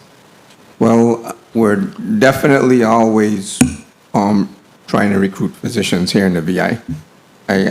From a selfish perspective, I'll be on call a lot less. So it's definitely something that we continue to do and we foster. In general, it costs more to do business here in the VI, and I'm not just looking at healthcare. You mentioned WAPA earlier. From the perspective of negotiations, that's something outside of here, but that's been ongoing between, Equicare and Cigna to try and see if they can come to a more agreeable type cost structure. But by and far, in generally speaking, it costs more to do business here in the Virgin Islands. But if we can make it cheaper, every dollar counts. Thank you. Thank you, Mr. Chair. Thank you very much, Senator Carrion. Senator Diane T. Capehart, you recognize for your 6 minutes. Thank you, Mr. Chair, and good afternoon, all. First, I want to wish Beverly Joseph, the chairperson for the GESC Health Insurance Board, a speedy recovery, because I know you wish you could be here at this time. At this time, and also I want to thank the GESC Health Insurance Board, Cigna, all who invited the senators on August 6th and 7th to actually talk about some of the challenges that we are discussing today. So it wasn't going to be a big surprise when we came today to hear this body.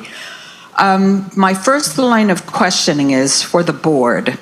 Can you just tell the listening and viewing audience as to the process as when it's time to renew the health insurance, the agreement that we have for health insurance for the active employees, the retirees? What is the process that you follow? Do you send out a request for proposal? Can you tell us what is the procedure and to how you selected the Cigna coverage? Okay, so I will start off by saying every 5 years it's mandatory that we send out an RFP for the plan. So we send out an RFP for our medical, prescriptions, plan, dental, every plan, vision, as well as life. And we receive, individuals who are interested in coverage, okay, so from whichever different companies. Most times when companies actually see, when they take a look at our risk population, many actually, refuse to do business. So we end up with a very few companies that actually come back to do business. But I will actually pause and I'll let Mr. Christian Bergstrom add to that as far as the rest of the process that we do in order for the RFP process. Thank you, Christian Bergstrom, Garion Group. So this is the first renewal that the board had decided that this year, based upon the losses, that it wasn't going to yield better savings based upon the rate caps that are in place today with Cigna Healthcare. Also, last year when we bid the program, we had 2 respondents for the active and under 65 retirees, and that was Cigna and United Healthcare. And Cigna had a more favorable offer in terms of a no increase, but all of the offerings that they provided, as well as the rate caps for this current or the upcoming fiscal year. United Healthcare actually was the only respondent for the retirees over 65. They maintain a competitive advantage here in the territory as they are the only insurer that offers a Medicare Advantage product. Thank you. I really wanted you guys to put that on the record for the people of the Virgin Islands to understand how the process works and how we came to the decision of the United Healthcare for our retirees and Cigna. So thank you. You mentioned in the Mr. Comisión on page 4. You mentioned some of the benefits to, provide a wellness fund and all of these things. Can you tell us if you have data to show how these programs or customer service works? Do you have numbers to show like this works? Do people call in to the customer service number? Do we have numbers to show how good this service works? Also, you mentioned that there is the USVI community provide 6 scholarships for nurses. Is this something that was started with the first time you negotiated the contract and you continue to do this every year? How receptive is that program? So I just want to find out how beneficial these things are. Do we have data to show that it's working, this customer service number? Just tell us a little bit as to some of these programs, how it's working. Okay. I will allow Ms. Dipali Sai to answer that for Cigna Healthcare. Good afternoon, Dipali Sahi, Cigna Healthcare. Madam, I'll start with the metrics for the on-site representatives that are, one is located in St. Croix and the other one is in St. Thomas. They are being utilized by by your membership and different inquiries. So we have the metrics for St. Croix being 388 inquiries came in just to ask questions about their benefits.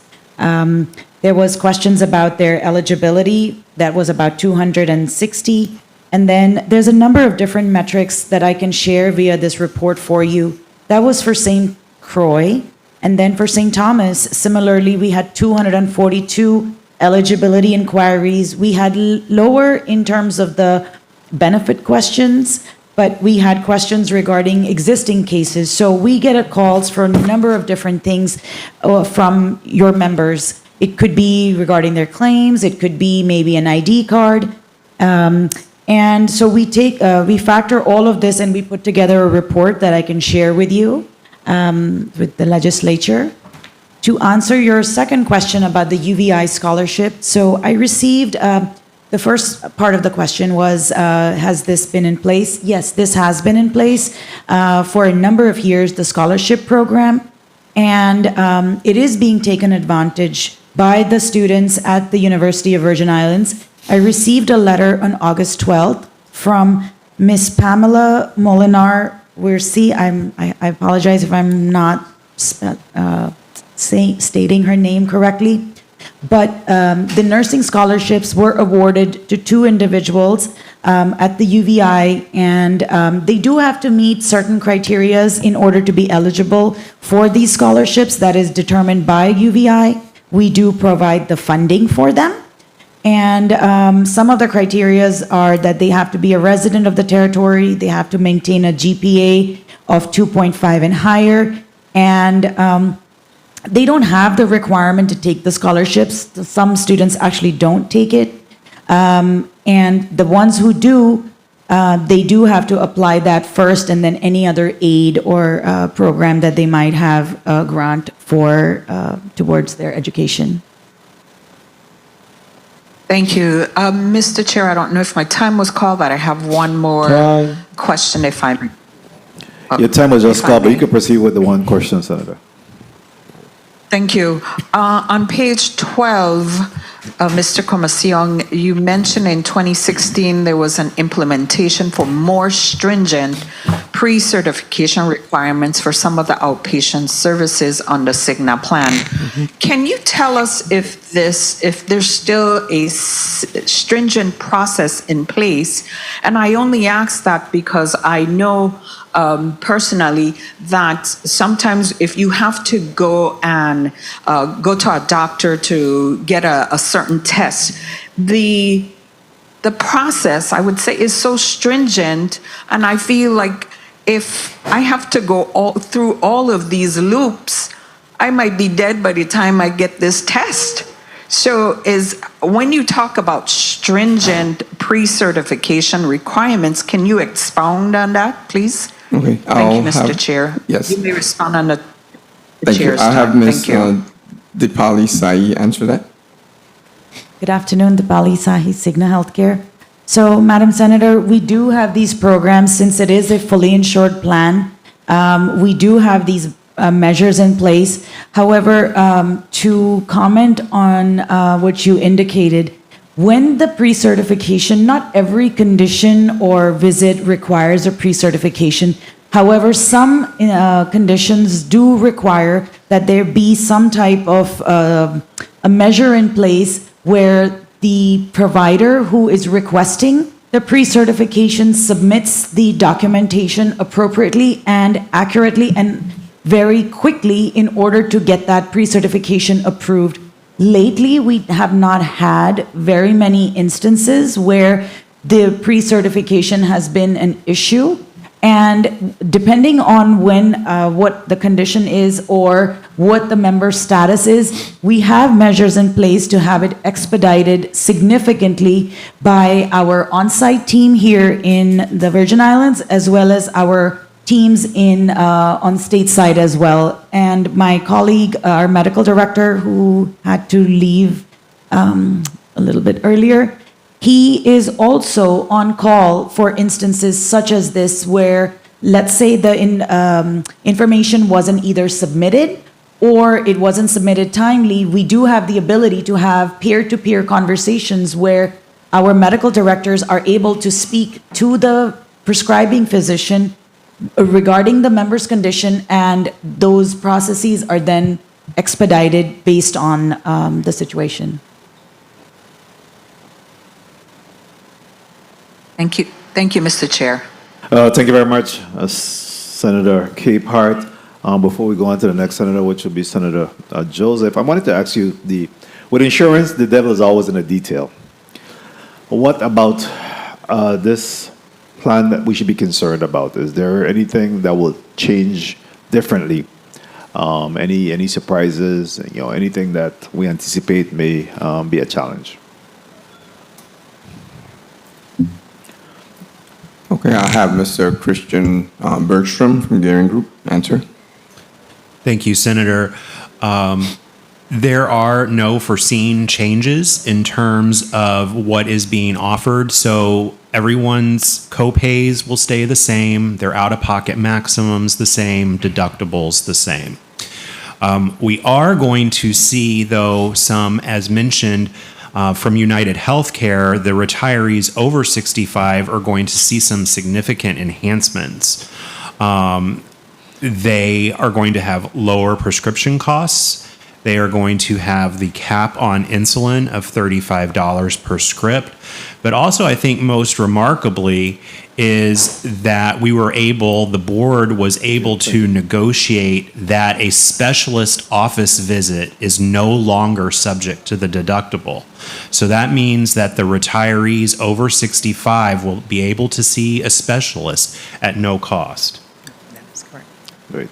Thank you very much for that. At this time, the chair will recognize Senator Joseph, Carla J. Joseph, Madam Secretary, for her 6 minutes. Thank you so kindly, Mr. Chairman. A pleasant good afternoon to everyone.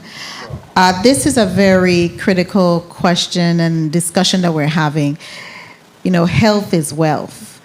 Being healthy is very important. It's important to our families, community, and our nation.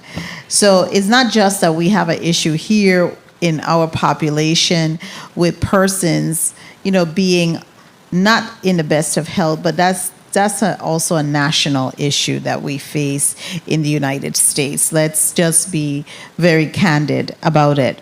Now, I want to talk about Cigna. You mentioned, Dr.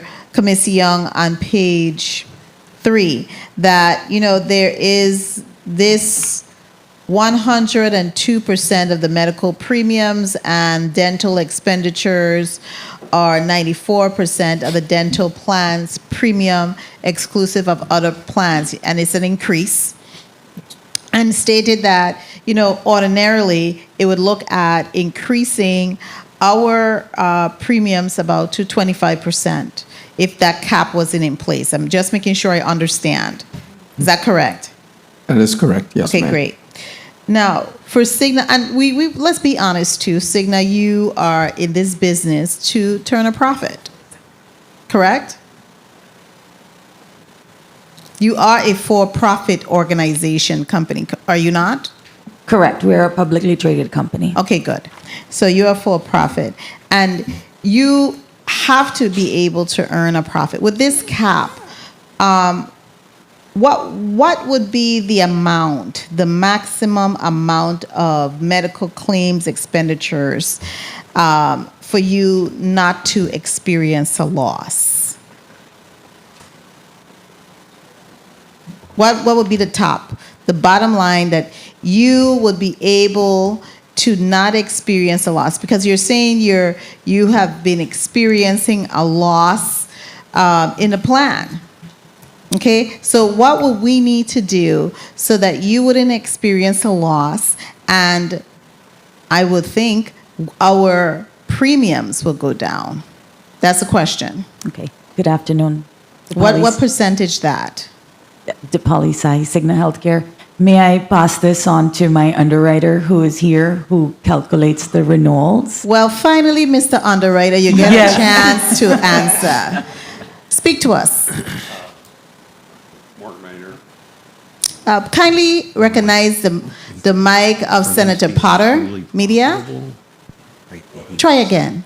Mark Maynor, Cigna Healthcare, I'm the underwriter that prepares your renewals each year. So as far as the loss ratio, running 102% as far as claims to premiums. And this is an uptick from last year's, which I think when we started the renewal process, it was around 94%. Hence the reasons why we were able to offer basically a flat increase at the RFP. Right. So each year when we start the renewal process in April is when we start working with the board. We review the experience starting typically in April using 12 months of experience through March, and then we come up with a formula increase. And the formula increase would be based on what we expect claims to be for the next policy period, and then the expenses that Cigna would need to pay those claims and all the other services.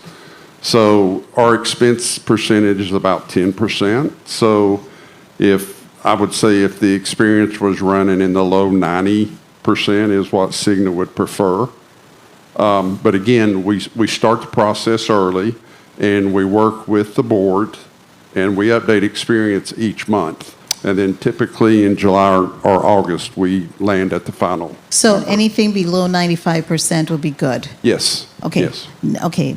Now, I want to ask you, Ms. Daly, what is the average age of the insured active member? Do you have that information?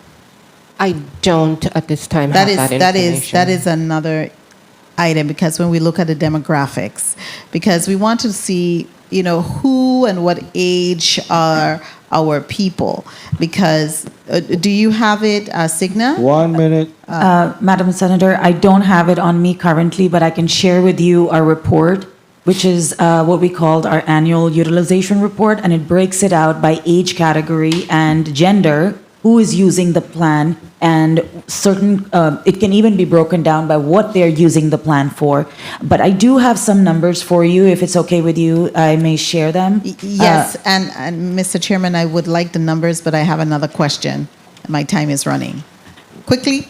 Quickly. So, currently, you asked me about the age of the participants. I will share that with you. But I did want to share with you that of all the members on your plan, we also have some non-users. That means they are not using the plan at all, and we have no idea what their medical condition is. And that number is 1,417 are non-users, which are equating to 12.8% of your total population.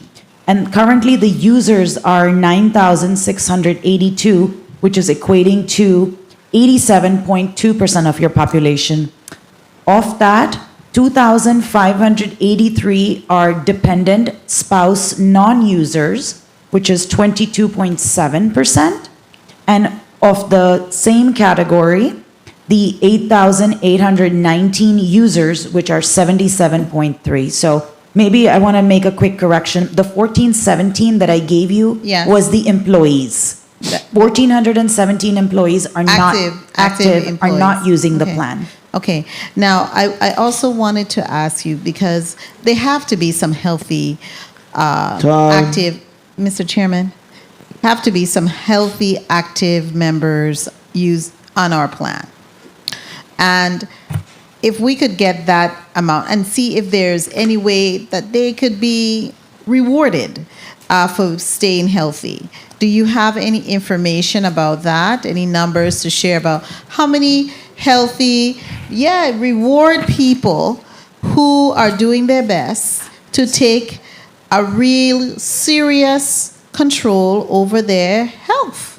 So, part of the healthy membership, we have 20% of your population that is healthy. 20%. So 80% is unhealthy. Correct. Okay. Well, I wouldn't categorically say they're all unhealthy. So if I was to break down the remainder of the percentages, 20% is healthy, 17% are undergoing things like maternity or major type of conditions. It could be trauma, some type of replacement. 15% is the non-users, which the numbers I gave you. You told me that was 12.8.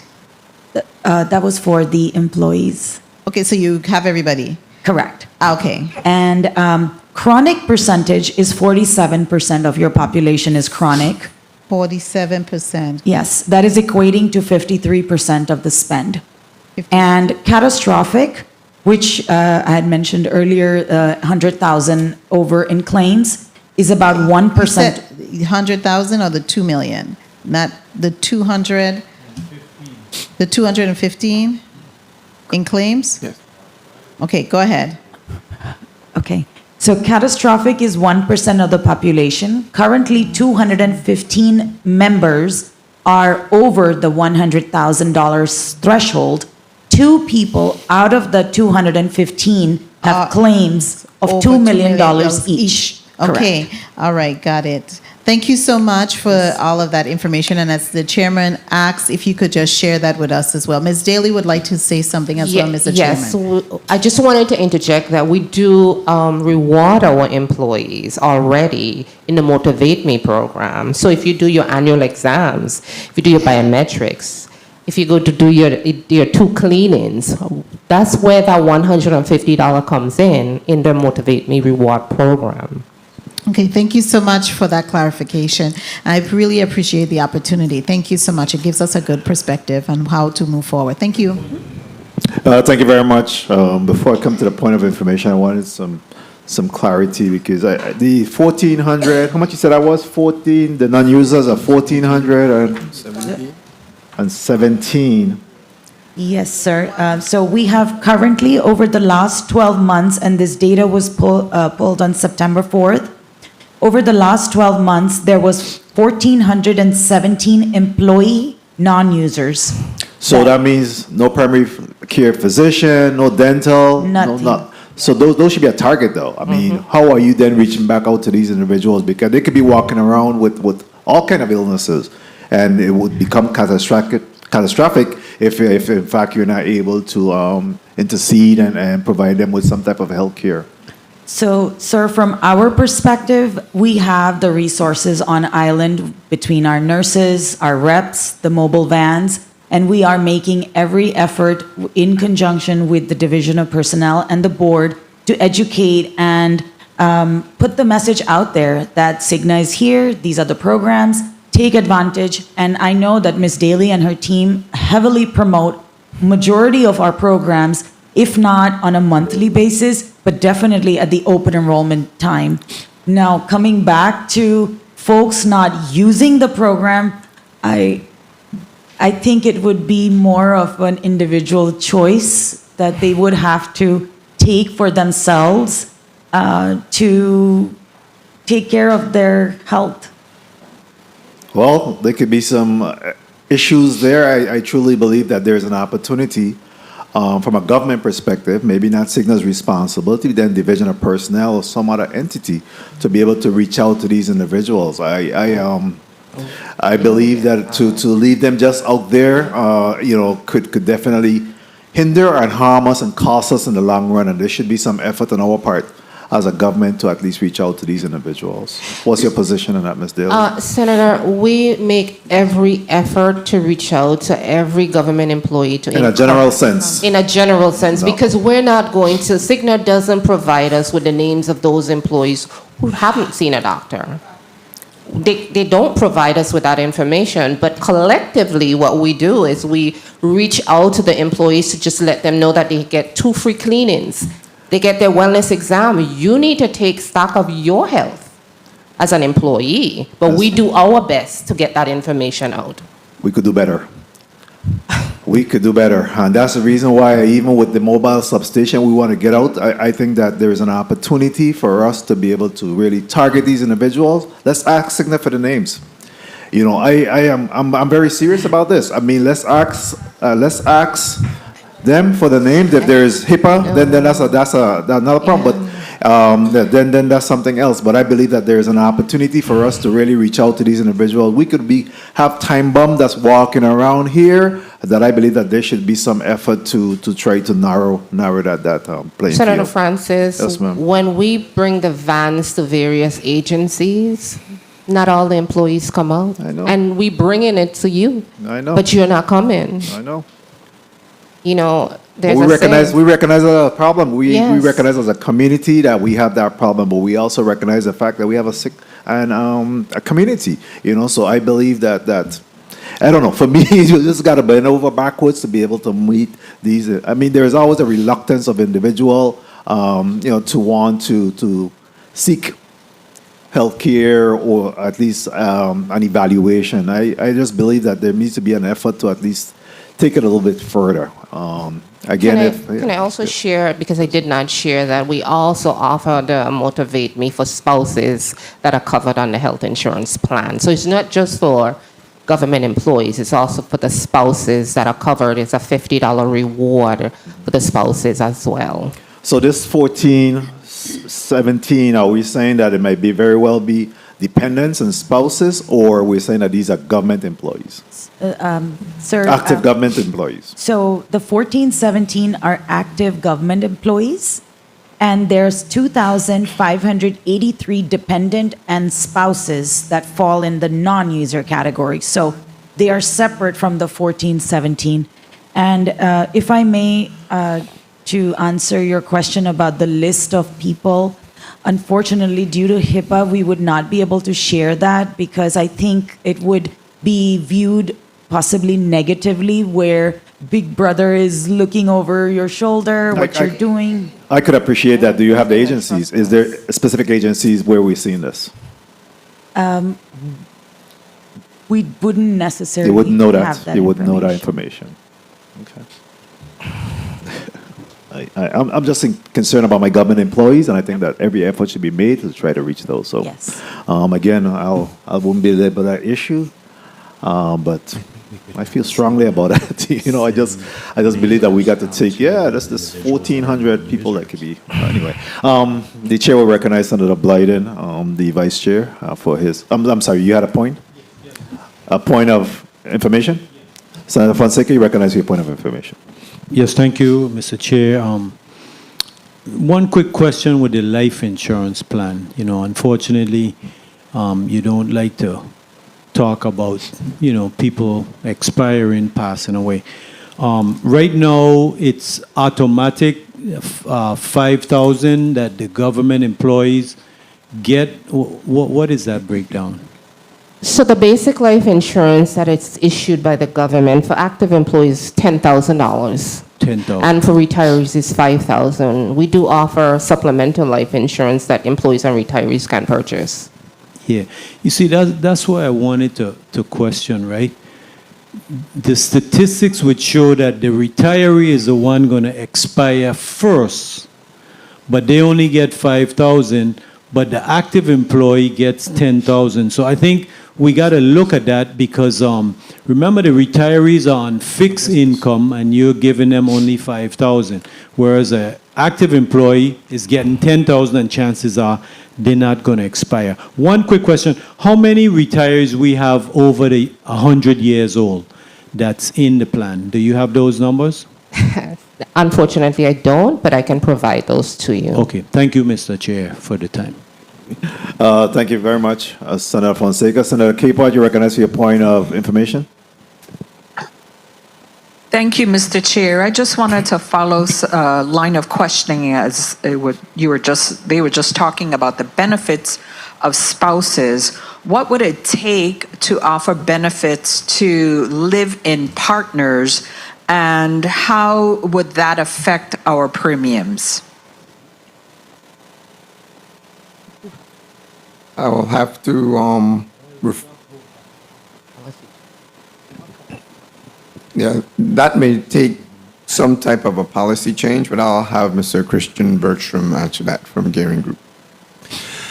So individuals that are not legally married are not qualified dependents under the Internal Revenue Code. And so therefore they would be taxed on what is called imputed income.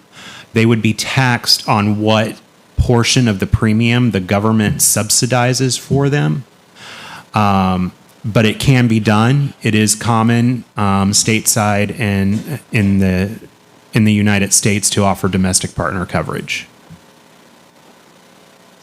Thank you. Thank you for that. Thank you, Mr. Chair. Thank you very much, Senator Capehart.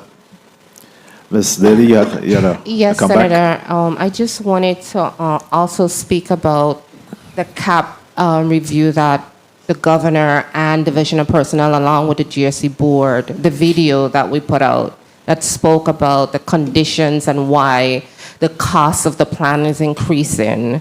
And we had this video running, and the governor offered 2 hours. If you watch the video, you get 2 hours of administrative leave. Out of 7,000 employees, we had 1,803 viewed that video. 1,803 viewed that video. And then central government, we had 1,355, and then the autonomous agencies were 448. So we're doing everything. We're throwing everything out there for the employees to understand why we're seeing the rise in health insurance premiums. But we need the employees to do their part. Yeah. We need them to do their part. You're right. I can't even argue that point, but I appreciate all the hard work that you're doing. But my fear is that those individuals could then become one of our 2 million costs in the long run and wipe out. Again, go from one extreme to the next immediately with one catastrophic illness. And that's just my fear. That's why we continue to do preventatives, right? primary care physicians and all those things. At this time, the chair will recognize Senator Blyden, and hopefully you get your chance this time, sir. You recognize for your 6 minutes. Thank you, Mr. Chair.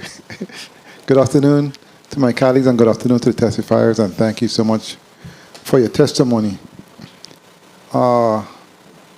In respect to the increase of some $19.9 million, which is a 9.7% overall cost. Of course, I'm on the finance committee, and my colleagues and I are working to deal with that $19.9 million. So we're working on that. But let me ask, though, because in respect to the increase, when it comes to claims, how much of that increase would you say is due to utilization, and how much of that increase is due to costs? Because we've been hearing about cost increase, etc. Can you differentiate the cost, the difference in cost of that amount? Good afternoon. Jasenia Sanchez with Cigna Healthcare. I'm going to start and try to answer your question. I think what you're asking is if we can differentiate between cost and utilization. So annually, the plans get looked at in terms of total utilization. And so what we would say here is from a utilization perspective, the CAP report will reflect total. Oh, can you hear me now? Okay. In terms of the CAP report that we keep referencing, that would give you the utilization in its totality based on conditions as well as just utilization of users and non-users. In terms of cost, I would say that the costs are part of that utilization with about over 205 large claimants, along with just like, I think the number was 40% of it is chronic care. So this is your comorbidities of diabetes, cholesterol, cardiovascular diseases and things like that that are escalated annually and causing that utilization and total cost to go up, increasing bi-monthly to your current loss ratio of collectively over 100%. I don't know if I've answered you, and it's... You have. Okay. Thank you for that and putting that on the record. Let me go to Ms. Daly, though, because I'm here listening, right, and I'm hearing a back and forth in respect to our government employees and retirees. And it was stated on the record that 1,417 individuals do not utilize the insurance at all.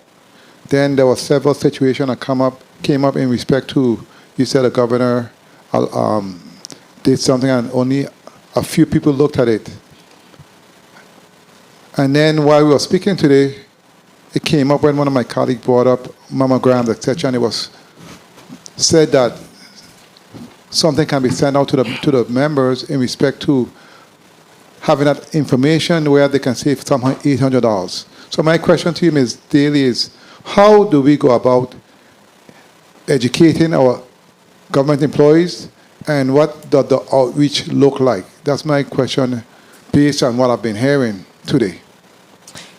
So, Senator, we send information through BIT to all government employees. We send the same information to the HR officers. We post it on the DOP website. We post it on the GVI website.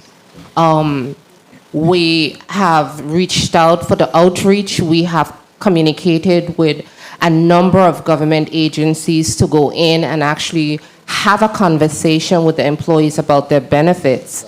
And when we get to the agency, out of a large agency that have 1,000 employees, we have 10 people show up to these workshops. We have, as I indicated, we're doing everything to try to get the word out. We're meeting them where they're at, but they're not coming to the meetings. They're not coming.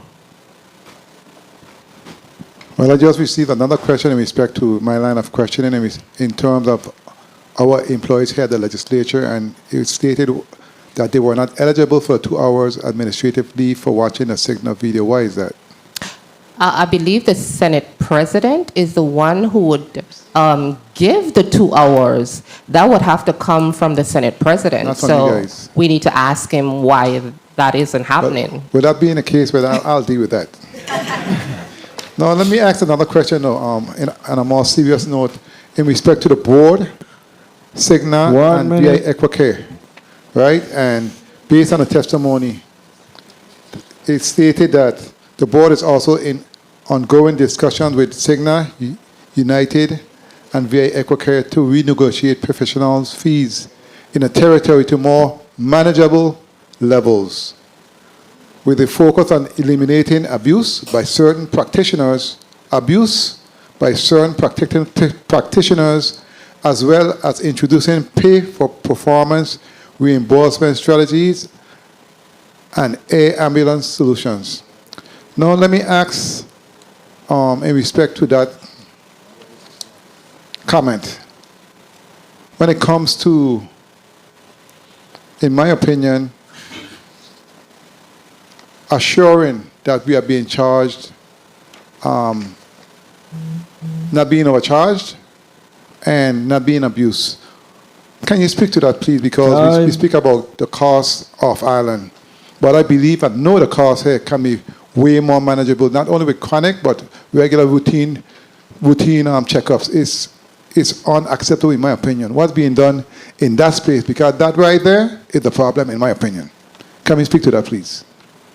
Okay. I'll start off. So, from the angle looking at Equicare and Cigna, they have their negotiations going on. So I'll let Ms. Dipali-Sahi maybe have some input on that. But overall, correct. There may be ways that we can decrease costs. Again, Cigna has means by which they can monitor billing practices because they receive the data. So I'll let Ms. Dipali-Sahi go ahead and answer that, please. Please. Good afternoon, Dipali-Sahi, Cigna Please Healthcare. speak into the mic. We need to hear you. Good afternoon, Dipali-Sahi, Cigna Healthcare. Sir, so adding to what Dr. Commission just said, at Cigna, we have a number of different measures to monitor the claims coming in. The contracts that we have with VI Equicare are reviewed on a regular basis, and our team, we have an on-island rep who visits the providers on both islands or all three islands to be in regular touch with the physicians who are part of the VI Equicare network that are in turn part of the Cigna network. So we are having those conversations. We are also bringing in our medical directors to speak directly to the VI Equicare doctors to collaborate with them and work together to see where there could be gaps that could be closed, and hence the pay for performance rewards program. But in addition to that, we also have our special investigative unit who monitors for the abuse and the fraud, and we are constantly looking at reporting as well as data that is indicative of showing which provider may or may not be falling in that category. So we are definitely doing everything possible to ensure that we are not paying egregious charges for services that are not being either performed or utilized. So have you found any fraud and or abuse over the years, and what have been done in that respect to those individuals on behalf of the people of the Virgin Islands and the government employees in particular? Sir, to answer the question, yes, we have. However,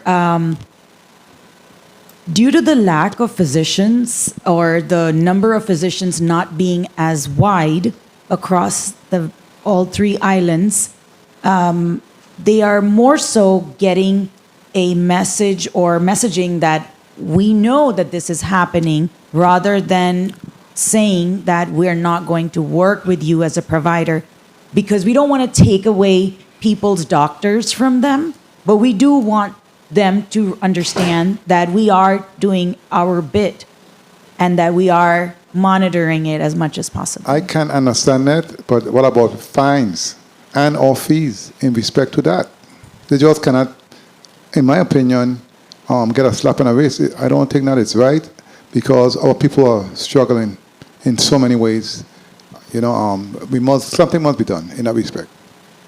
Sir, we are working with VI Equicare to address those challenges because those physicians are also part of the VI Equicare network. That's the issue. That's the challenge. Thank you so much, Mr. Chair, for the time. Thank you very much, Senator Blythe. And if the Madam can you pick up at 6 minutes on the clock for me? I'll try to do this real quickly and then probably do a quick second round. Let's go back to this 2 hours administrative leave.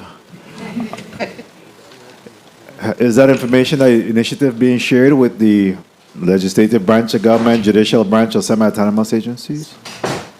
I believe that the director, Cindy Richardson, shared that information throughout the GVI to let everyone know that the 2 hours administrative leave was granted by the governor for anyone who watched this video. And I can tell you that I do know that a number of employees from the legislature have watched the video. Yeah, but I don't know how that information was shared. This is the first I'm hearing about it. And obviously, the governor can't make decisions for the legislature, the judicial branch as well. So I would love to be able to get that information and be able to offer it to my employees as well here. The importance of healthcare. And that's why we ask for these vans to be brought here, and we try to, engage. We actually at times offer our employees as well, time off to be able to do physical fitness. It was shared with the HR office, but I'll check to ensure that it was sent down to the legislature. Very well, thank you for that. Signa, we've been getting some complaints of denials for MRI. What's happening in respect to that? What's the difficulty in getting timely approval for MRIs? Good afternoon, Dipali Sahi, Cigna Healthcare. Sir, so when I hear this is not something that I don't hear from other clients. The issue is that when a prescription for an MRI is requested, the cost of an MRI is significant. So in order to be able to control the cost and make sure that the MRI is absolutely appropriate and necessary, the provider needs to send in supporting documentation that correlates as to the need for the MRI. In majority of the instances, the providers either just send us a script or they will not add the medical notes to it, which in turn delays the approval process. So is there some requirement for additional education to be done in that space? Because obviously an MRI seems to be a very important and necessary tool in the whole healthcare scope. We are continuously educating providers. Our on-island rep, Patty Vincent, speaks to the majority of the physicians on a monthly basis, and she continues to stress upon the need to submit everything appropriately as quickly as possible so those MRIs are not delayed or the approval is not delayed. So for what I heard from you is that you've been hearing about this type of situation elsewhere, not just here in respect to MRIs, correct? So there seems to be some breakdown somewhere along the chain. Sir, this is a ongoing. It's providers as well as the carriers working together to get this approved. So it's not specific to just the government of the Virgin Islands, but this is across the board, and it's not only just Cigna who has experienced this. This happens to other insurance companies as well, having worked there. So I'm not naming any, but this is across the board. Okay, so we need to close the loop on that. What is the mechanism by which we allow for the active as well as the retiree employees that may have some issues, concerns, grievances, complaints? What is the mechanism by which they're able to voice those concerns? They share it with the Division of Personnel Group Health Insurance, and then we in turn also include the board in those in that, as well as we bring it to the attention of the insurance carriers. Are you tracking those numbers in terms of those complaints? Or how are you? We have started tracking those as per the director. That's something that she wants to make sure that we definitely do, track all the complaints that come into the Division of Personnel. It seems like of recent we're seeing a lot more complaints, at least coming in to us as senators in respect to this. So is there something happening differently that seems to be creating this level of complaints? I'm not sure, but whenever we have issues with individual who might not, who having issues with getting approval from Cigna, I also reach out directly to the poly and to make sure that she intervenes and to assist those employees. Okay. And in respect to pharmacy, I wanted to ask you whether or not are we seeing an issue regarding the generic brands that seems to be offered outside of brand name medication.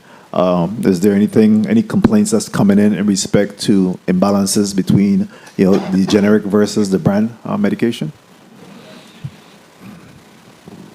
Please recognize the mic for who sits there. Senator Maurice James on mic. Good afternoon. Mina Ayad, Cigna Pharmacy. So to answer your question, the overall experience with the generic drugs is consistent year over year. So we've seen roughly a 94% of generic utilization in prior period as well as in the current period. We're not hearing much noise from the population in regards to wanting to take branded medications versus generic medications. It's typically the industry norm to use generics first if at all possible. And only if the medication has a small, narrow therapeutic index in order to have that medication move to the brand over the generic. So the first choice is usually generic? Correct. Okay. Time. Thank you. And thank you, Mr. Lewis, for that. In respect to, when was the last time dental rates were reviewed? And of course, we have more providers seems to be opting out of the network. When was the last time dental rates were reviewed? Good afternoon, Dipali Sahi, Cigna Healthcare. So, sir, we are constantly trying to recruit dentists. And I believe from my last update at the last year's Senate meeting, we had indicated that there was about 15 to 16 dentists in the Virgin Islands. Since then, we have actually increased the number of dentists from the 16 to 23 Excellent. in the U.S. Virgin Islands. And we're constantly trying to recruit more dentists. As Dr. Comisión mentioned, the cost of doing business here is much higher.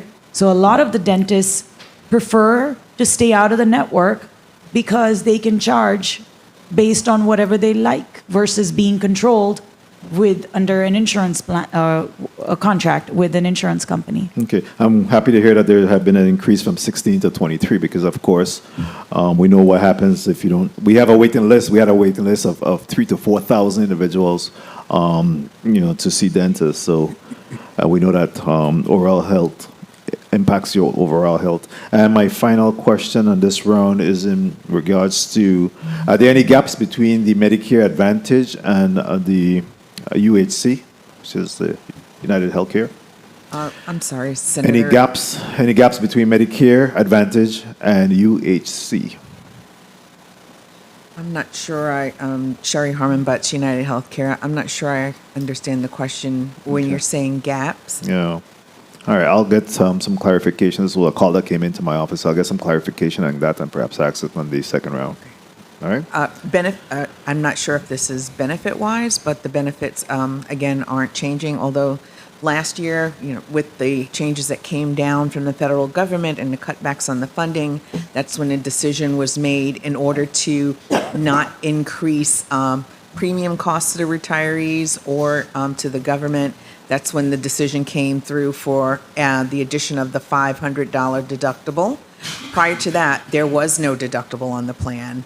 And of course, we also had to add the inpatient hospital copay of $250, as well as the emergency room copay of $100. But as was stated previously, that deductible will not apply to the most utilized services. So your primary care physician visits, specialist office visits next year, and laboratory services. So they do not have to meet the deductible will not apply to those services. And those are really commonly utilized services. Okay, very well. Thank you. We'll take a 3 minutes recess and then we'll come back with a second round to wrap this up. We'll probably just do a short 2 minutes round. The committee of the whole stands at recess for 3 minutes.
And we're out of recess at this time.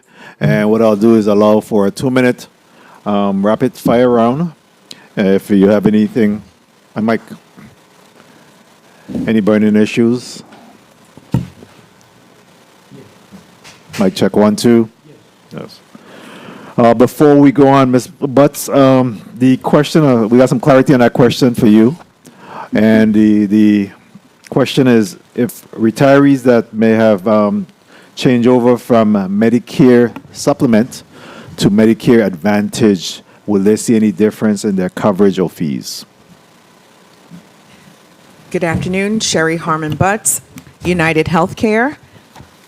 So previously, can you hear me? Go ahead. Is that okay? Yes. Okay. So previously, retirees were on Medicare Supplement. Government retirees were on a Medicare Supplement plan with United Healthcare. They were all transitioned in 2021 to the Medicare Advantage plan.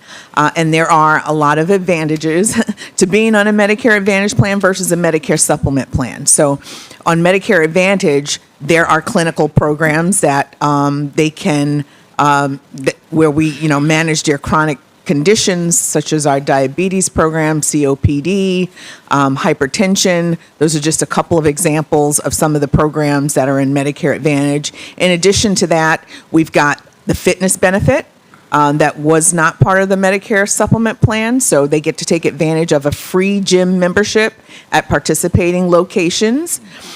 We also include the Healthy Benefits Plus card. That's the card that they can use at participating merchants.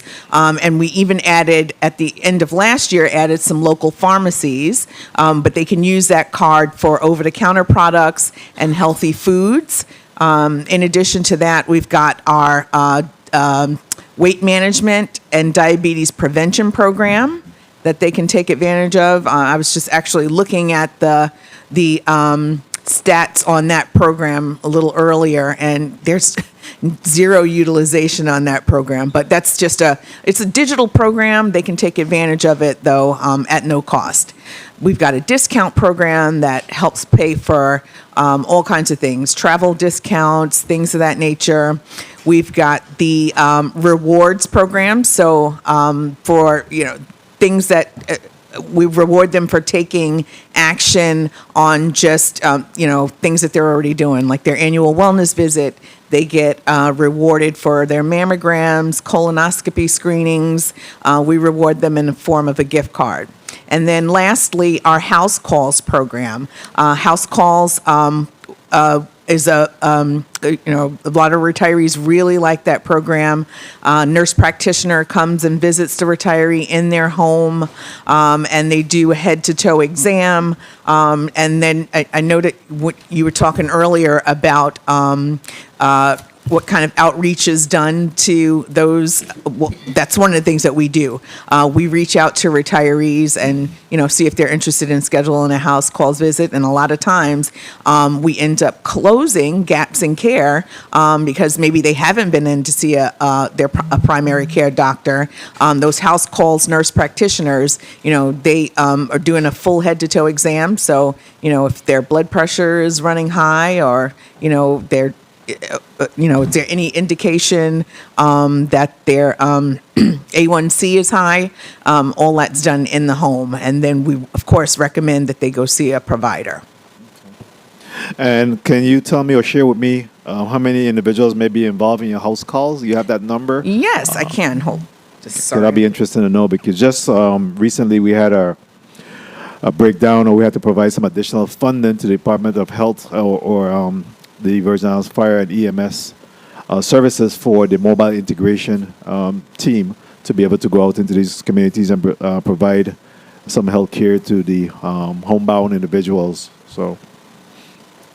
So as far as house calls engagement, and this is based on our annual review of 2023, which we presented to the board in April 2024, there were actually 2,293 retirees had a house calls visit, and that's actually more than our typical book of business numbers. So they're very engaged with the house calls visits. And is that territory-wide? Yes. It is territory-wide. Do you have the numbers broken down per district? I can get that. I don't have that. No, that's fine. Yeah, that's okay. All right, thank you. Senator Carrion, you have any burning questions? Are you good? Senator Fonseca? Yes, thank you, Mr. Chair. Ladies and gentlemen, in the insurance chart, there's basically 4 types of insurance. You have the Medicare, which are those who are, over 65, You have the private insurance. There's a group of folks that work for a company that they have private insurance.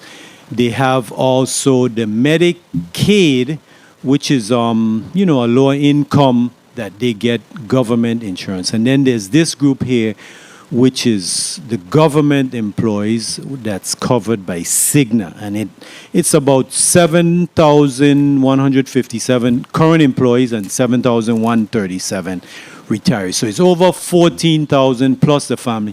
We're talking about 25,000 folks. And a lot of these individuals are on a fixed income and they didn't make a bunch of money. There's some particular employees made 27, they retired with 27,000. We cannot afford for their health insurance to increase. So I am going to recommend to my colleagues, I support that the government of the Virgin Islands should take on this burden to assist those employees that have continued to provide services to the VI. We're talking about retired folks that were in the line of duty, dangerous jobs. We must be able to help our community live the best they can, and while at the same time the current government employees, so that they don't have to have a reduction in the out-of-pocket costs. So, one thing we do good is we give good insurance to our employees with the Cigna. You can go anywhere in the United States. Government employees and the retirees have great insurance. We have to continue to provide this at no additional cost to the retirees and the employees. And thank you so much, Mr. Chair, for the time. Blessings. Thank you. Thank you very much, Senator Fonseca. Senator Joseph, you're recognized for your 2 minutes. Thank you. Thank you so kindly, Mr. Chairman. I do want to follow up on a question that I asked in the first round regarding the average age of active members. Do you have that number for us? Yes, good afternoon, Dipali Sahi, Cigna Healthcare. Speak clearly into the mic, please. Dipali Sahi, Cigna Healthcare. Yes, ma'am, we do. So the average age on the Cigna plan, which is the active employees plan, is 36.5. 36.5. Okay. And I want to switch to United Healthcare now. Thank you so much for that. I want to switch now to United Healthcare.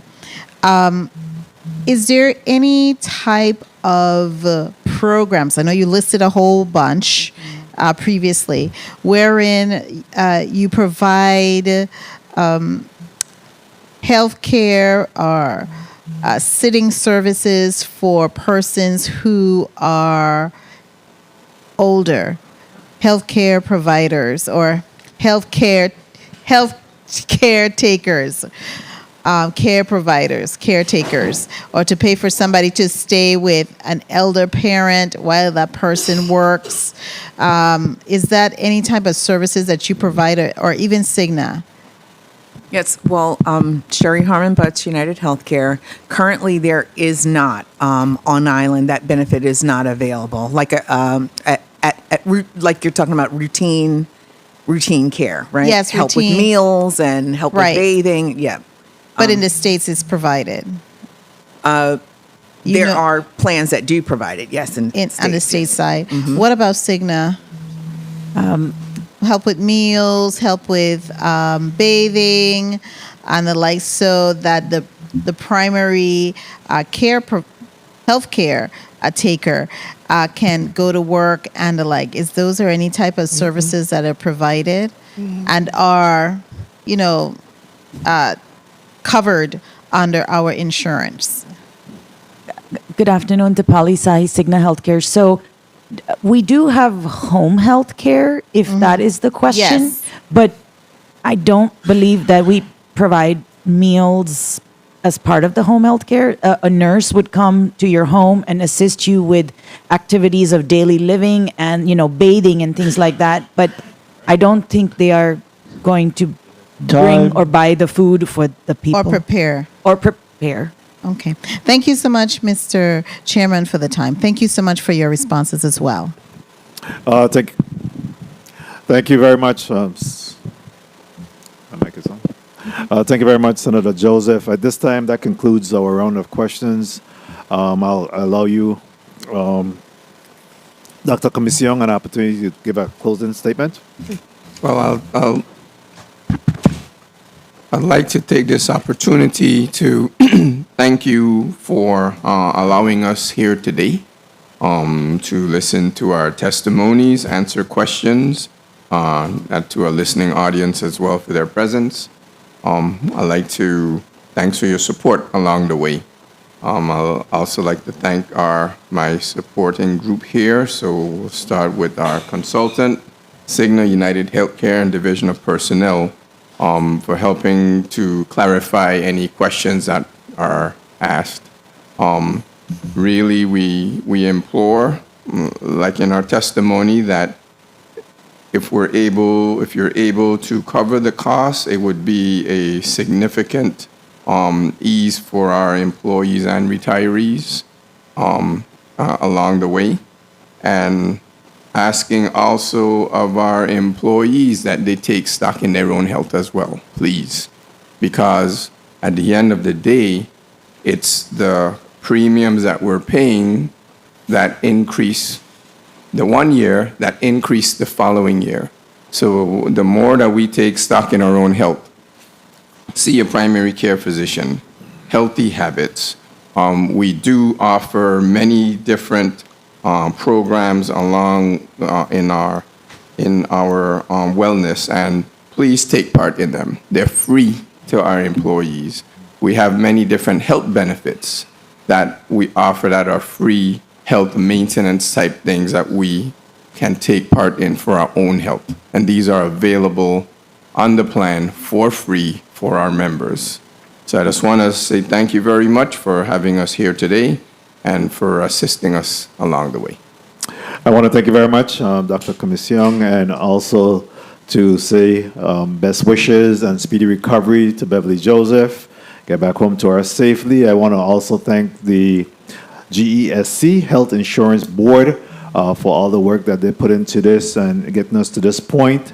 I know that negotiation is not a easy task, but we appreciate the work that they have put forth. We also want to thank Cigna Healthcare, United Healthcare, the Garing Group, and all the stakeholders involved in getting us to this point.